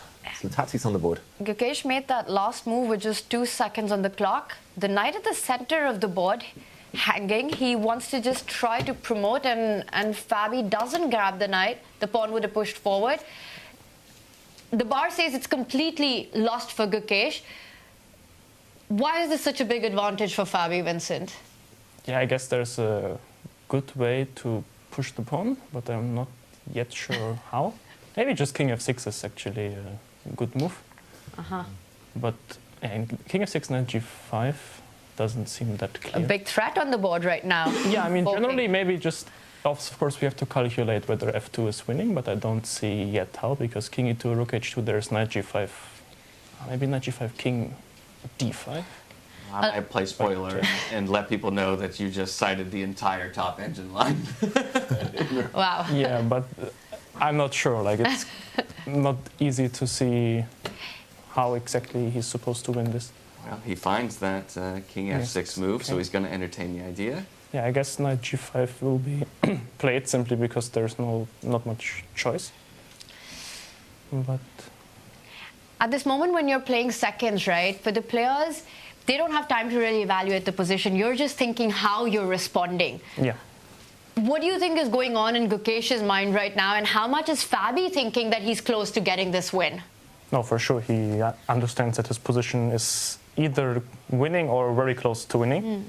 But he also knows that he needs to be precise, because like, this is a very concrete matter here. So you really need to be precise and make the right moves. Otherwise, white might save the game.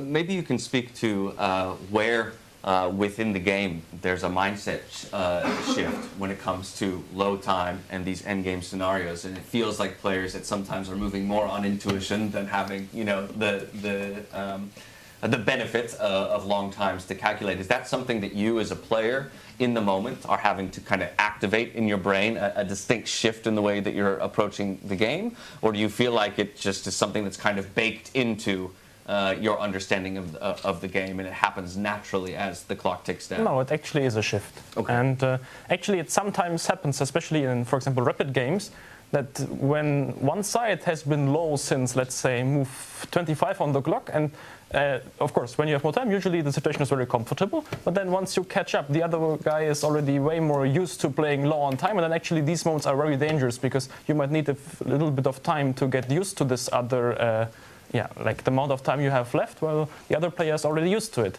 So this is certainly a shift that you need to take care of. And I see on the board that now this would be over. This is a stunning last move by Fabiano Caruana as he brings the rook to assist this pawn to promote on the next move. Yes, Gukesh can also make a queen, but that doesn't help. Fabi promotes, not just getting a queen on the board, but delivering a checkmate if instead of that. And there we've got handshakes. Gukesh, the world champion, he resigns. What a game by Fabiano. Yeah, fantastic performance. He found those concrete moves that he needed towards the end. It was in the balance for a long, long time. Both players clearly fighting for the win, but it was experience that won out again. It was experience that won out again. That's a very good point to call out a conversation that we've been having where players feel like an advantage might be had in freestyle chess as compared to standard chess. That with that experience, of time and thousands more games played over their lifetime, do you feel like freestyle chess maybe lends itself to just the longevity of a career and having more comfortability in more known positions? I say in air quotes, the feeling of having seen something before and knowing how to operate within it. I think it's possible because, as far as I remember, also last year we have seen that the more experienced players won the first matches.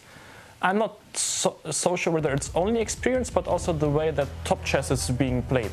Because if you look at the way it was played 10 years ago compared to now, I think it's completely different. And I could just imagine that the way that people used to work on chess right now is not as beneficial for freestyle chess as it has been 10 years ago. I mean, even that, is a point of curiosity for me. You may be one of the players who has had the benefit of coming up within a new era of chess where different tools are available to you. How do you maybe expect to see the world of freestyle chess evolve year over year over year, and people try to develop tools to get better at their understanding of all of these different starting positions? Of course, too many to commit to memorization, but do you feel like we're about on the verge of some serious development in the way that people analyze and approach freestyle chess from the get-go? No, I mean, we have such a strong tournament here with so many top players that it's very logical that at some point people will start thinking about how they can improve even further, what they can use to win these tournaments. And of course it would make sense that some new ways of training or whatever are being started. And then but we're so at the start right now that I think for me it's very hard to imagine what exactly that will be.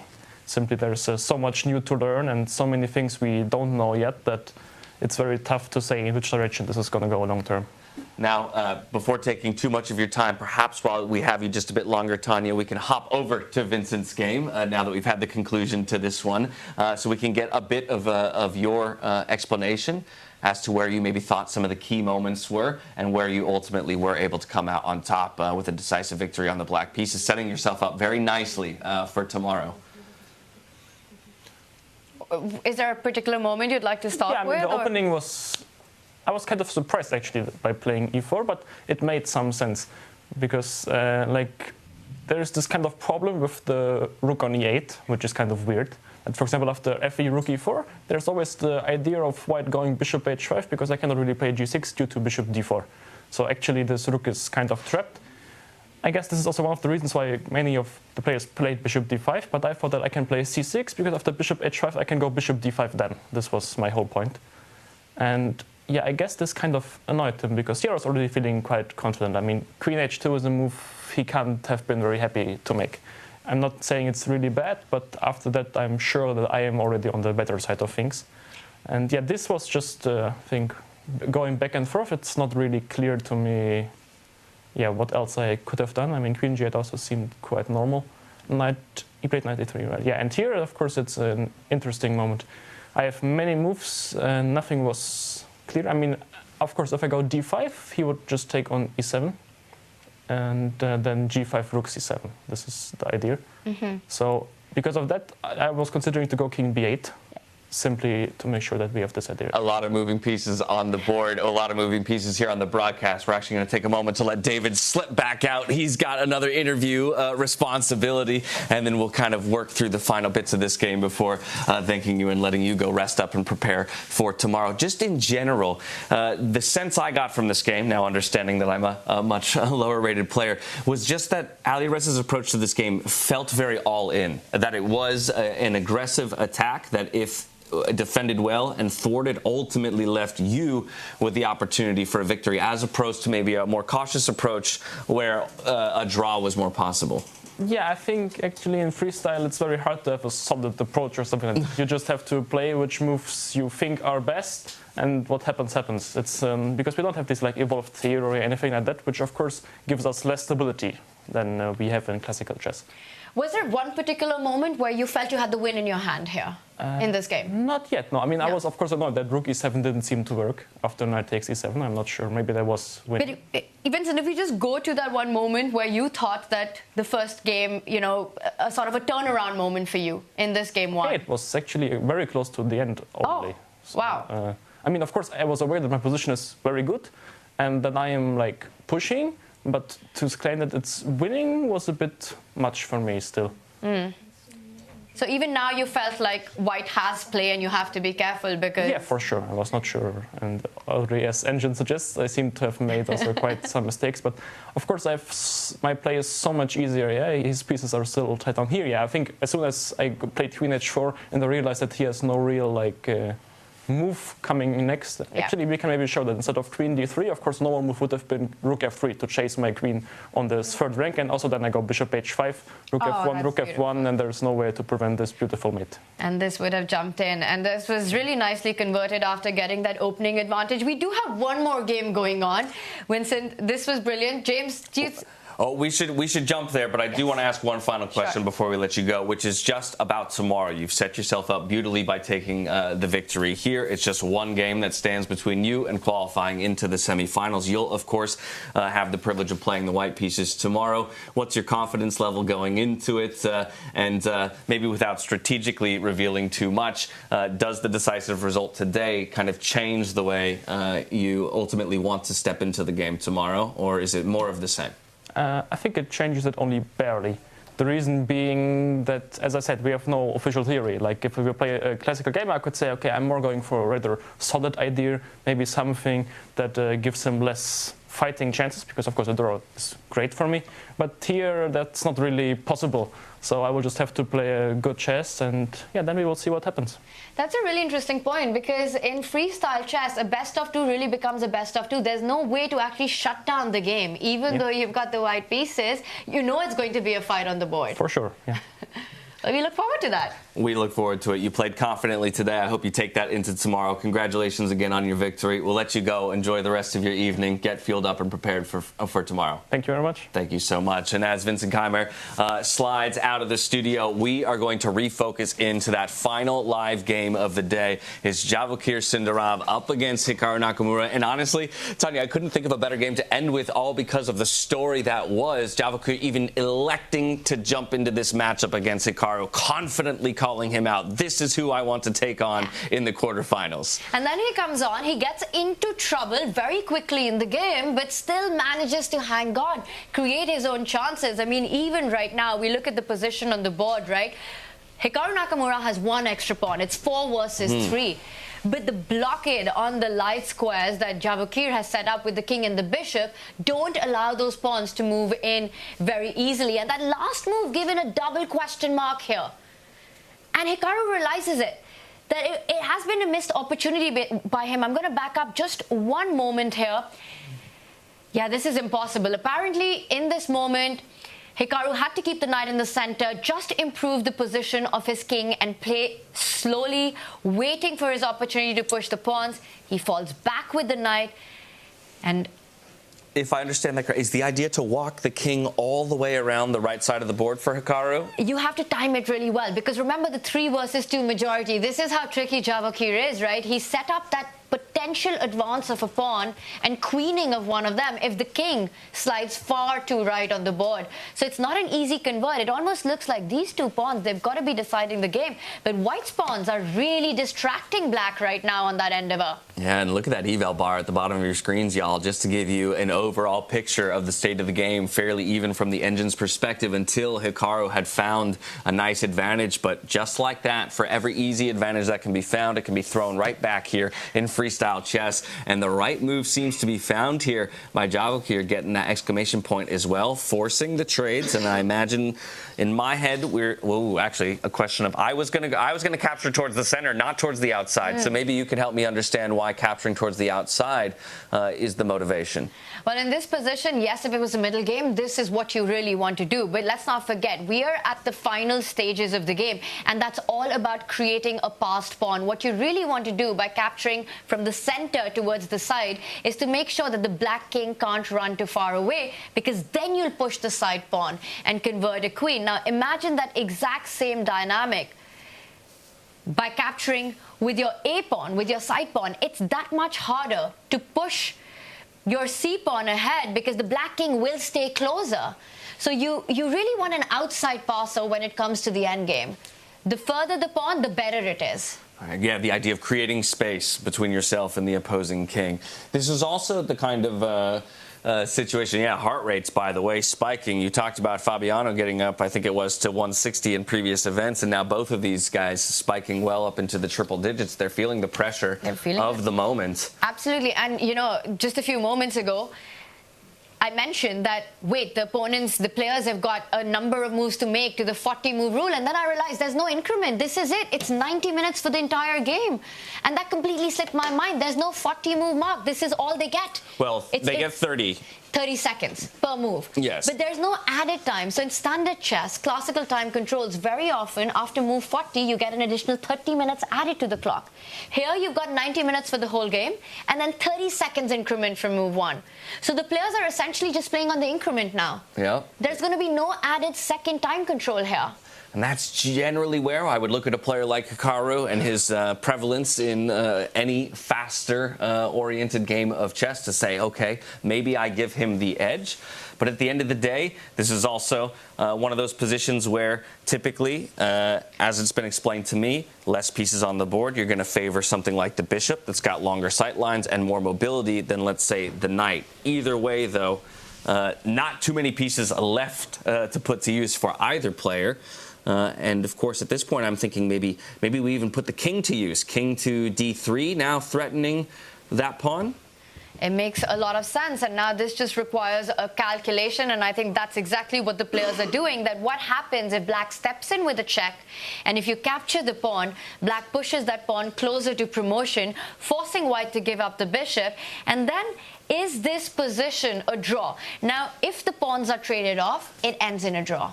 Black doesn't have sufficient material despite being up an extra knight on the board. If the pawns are off the board, you can't give checkmate. That's game over. So is white going to be in time to perhaps either trade the pawns or make sure that black's king can't escape the bind without the trade? By the way, I think Javokhir has worked that out. He's saying, yes, he's ready for that endgame. As he invites Hikaru to win a piece, he's gone up with the king. He's collected the first pawn. He's about to give up the bishop for that second pawn. As he does it, Hikaru will recapture. Almost as if they heard us ask the question, they say, well, let's give them the answer. Let's figure out whether or not the white king is in time. Instead, he's going to retreat back even to pressure the knight, maybe away from the situation on the other side of the board. Well, he's just pushing the knight to the far right so that he can then start marching to the far left and then assist that pawn from trading. Also, to your earlier question, remember which pawn to trade on with that capture. Because Javokhir took it with the central pawn moving backwards, it forced Hikaru's king to step back rather than get active, to stay closer to the outside pawn. Which is why in these endgames, you know, you have to make that decision of the right recapture. And very often it's not the intuitive one, where from the side you move towards the center. Yeah, from here, I wonder, I mean, with the king positioned where it is, regardless of the knight being in play, what would be the mechanics of finding a pawn promotion, or is that even possible? Is this something that, if we were to remove the black knight from the field, is that a defendable position for the black king? If white has got just these two pawns against one? Yes, yeah. And like, if for whatever reason the knight were to fall off the board. Well, imagine if the knight was to be just picked up right now by Javokhir and thrown off the board. Right. White's the one who's pushing. An illegal move, but... You'll have to time your trade extremely well, but it should be a winning position in many of those positions. So Hikaru cannot blunder this knight away. Also, look at that heart rate monitor. I'm worried about Javokhir right now. That's what I'm saying. He's touching the 150 mark, but he's looking very chill on camera. That doesn't look like a guy who's got 150 heartbeat. I tell you what, though, he was yawning earlier in the day, but with that kind of a heart rate, I feel like he'll sleep well tonight, regardless, as he comes down from what is the rush of adrenaline of this matchup against Hikaru. Hikaru giving some thought to this next move. 10 seconds on the clock. Obviously, the knight is what we're looking at. It's just about where he wants to reposition it to. Opts not to give a check on the f4 square, instead going for g3. Now the king is on its way to go support the pawns on the other side of the board. And Hikaru reroutes it so that after white's king moves forward, he can give a check, making sure that Javokhir doesn't have enough time to push that a-pawn. But I still see this as a Javokhir hold and not a Hikaru win. Simply because black's king is so inactive, white will keep chasing that black knight away and keep reinforcing the threat of trading. So it'll be a bit of a yo-yo dance, you know? Hikaru preventing the threat, then being forced backward, then having to prevent the threat, and with that, not being able to make progress. Now, I noticed that you're favoring the d4 square for a check, but there's also a check on d6, which Hikaru ends up going for. I just wasn't sure if there was maybe an advantage to one square over the other. I don't believe it. I think both equally strong. If you want winning chances, you have to get one of those two checks in. And Hikaru gets another check in on the board as he falls forward with the knight. And I think we're seeing a repetition. He can't allow the a-pawn to move forward. He gives a check, few moves away from handshakes. There we go. The pens will hit the paper to denote the final moves, the handshake between opponents, and it will be a draw in our final game of the day. Javokhir Sindarov and Hikaru Nakamura both at half of a point. We'll get a quick listen in. I'm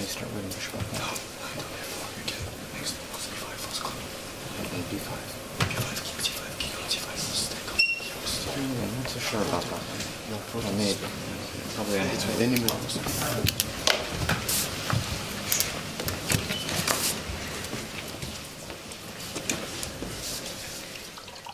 Pens clicking, the major thing I got there. I'm not so sure about that, but that seems to be the theme of the tournament. I am not so sure about that, and the beauty of freestyle chess. Oh, guess what? That's because position 381 hasn't occurred in your training before, or something that you looked up to, so you're not sure about any of the moves on the board. Without a doubt. And in fact, though, of all of our quarterfinals, this will be the only one to end in a draw. The other three finding their way to a decisive finish. So while these guys will step to the table tomorrow in equal position, both looking to find a decisive victory and end there before pushing to a tiebreaker, the onus is on a certain person in each of the other matchups to strike back tomorrow, which I think makes for a very different dynamic, just when you consider the way that players will step into the matches tomorrow. Yeah, a must win for 4 of our players. And to your point, I think that's also the beauty of freestyle chess. In a classical standard format, you would get a lot of draws and just a couple of wins in. In freestyle chess, most games end decisively. The players, the patterns are new, the motifs are new, the first moves are very new in the position. And the other narrative, right? Youth versus experience. It was the day of experience today, James. 2.5, 1.5 for them. It seemed to be, but there's still plenty of freestyle chess to go, and maybe the youngsters will have their opportunity to strike back tomorrow. Let's just get those results up onto the screen so that everybody can get a good picture of how things broke down today. It was those 4 decisive victories for Keymer, for Caruana, for Carlsen, and Aronian over Fedoseev. And then, of course, that draw between Sindarov and Nakamura. But that's where I'm going to go right back to the interview that we had with Keymer and that bit of insight that he talked about. While a decisive victory would be lovely to have in a best of 2 in standard chess and very much maybe affect the way that you approach the second day of play, you don't have that luxury here. You can't necessarily step in and say, I'm just going to play solid chess. I'm just going to try and push us towards equalization and maybe a draw offer. it's so rare to happen here that instead you have to just come prepared to play your best chess, and then hoping that at worst you end in a draw. There is no such concept of solid chess here, right? It's move on, it's game on, gloves off from the very start here. So to his point, and like you said, there's no real way to shut down a game. Usually in standard chess, you get that 1 point lead. It's a best of 2. You're looking for opening theory ideas where you don't allow your opponent any chance for counterplay. And because of how much theory has been studied, it's not that difficult to find those portions, especially when you're playing against with the white pieces. Vincent starts tomorrow with the white pieces. But that's not going to be enough.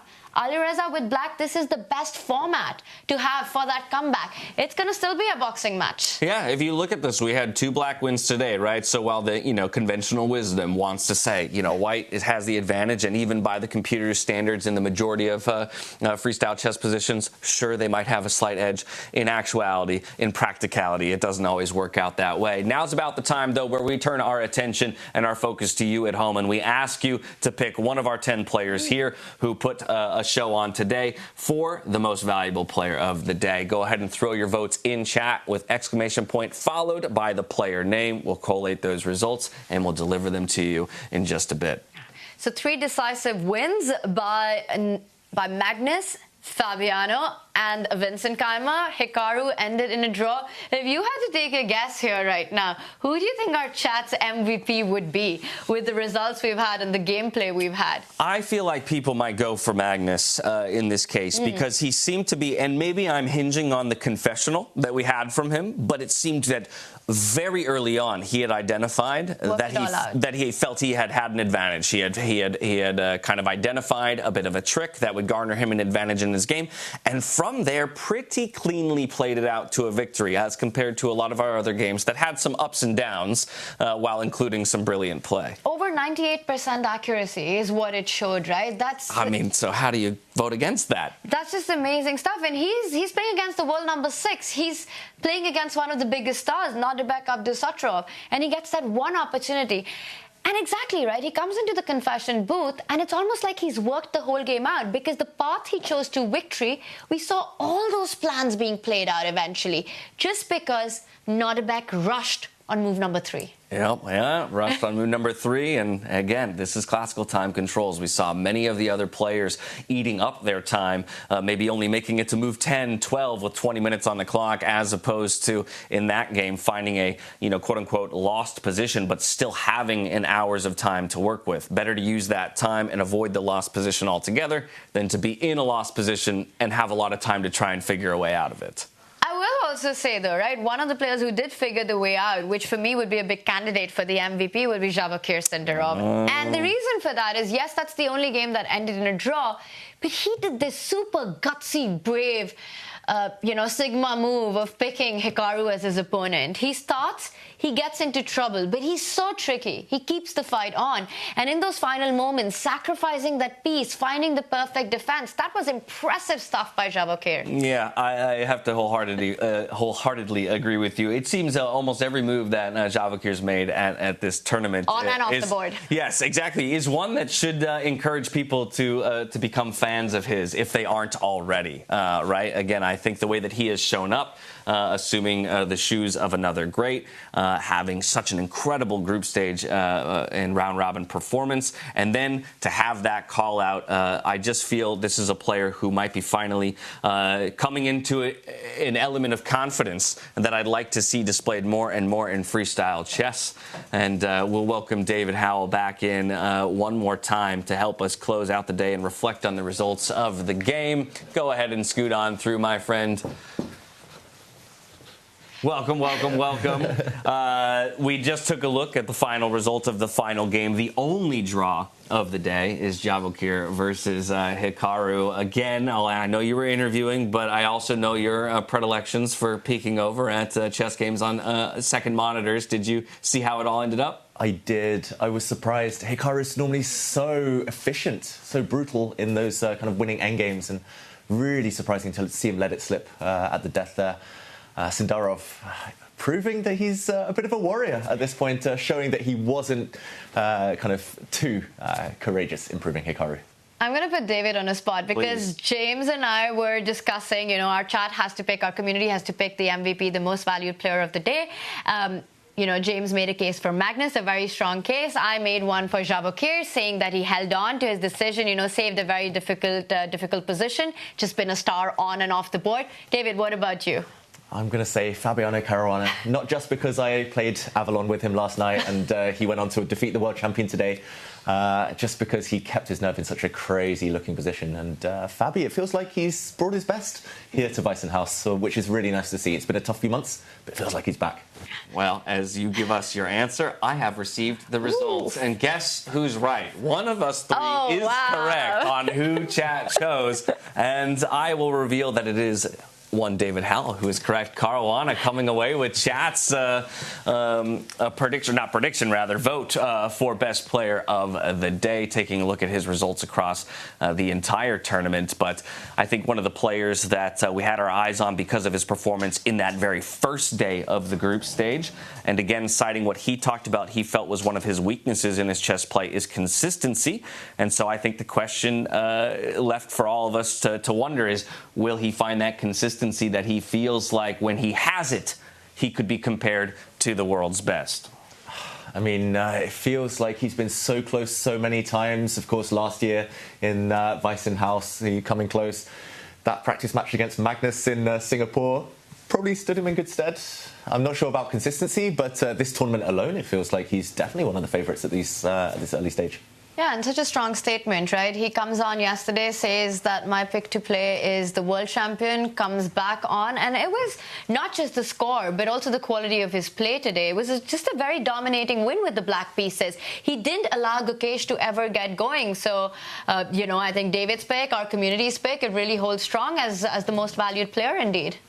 Well, again, a lot of these players have set themselves up well for tomorrow, but I think the continued conversation, David, is how this is nothing like standard chess, where you cannot come in tomorrow resting on your laurels of having a victory from day one. You have to come out and play the same type of chess that you played today, because anything can happen.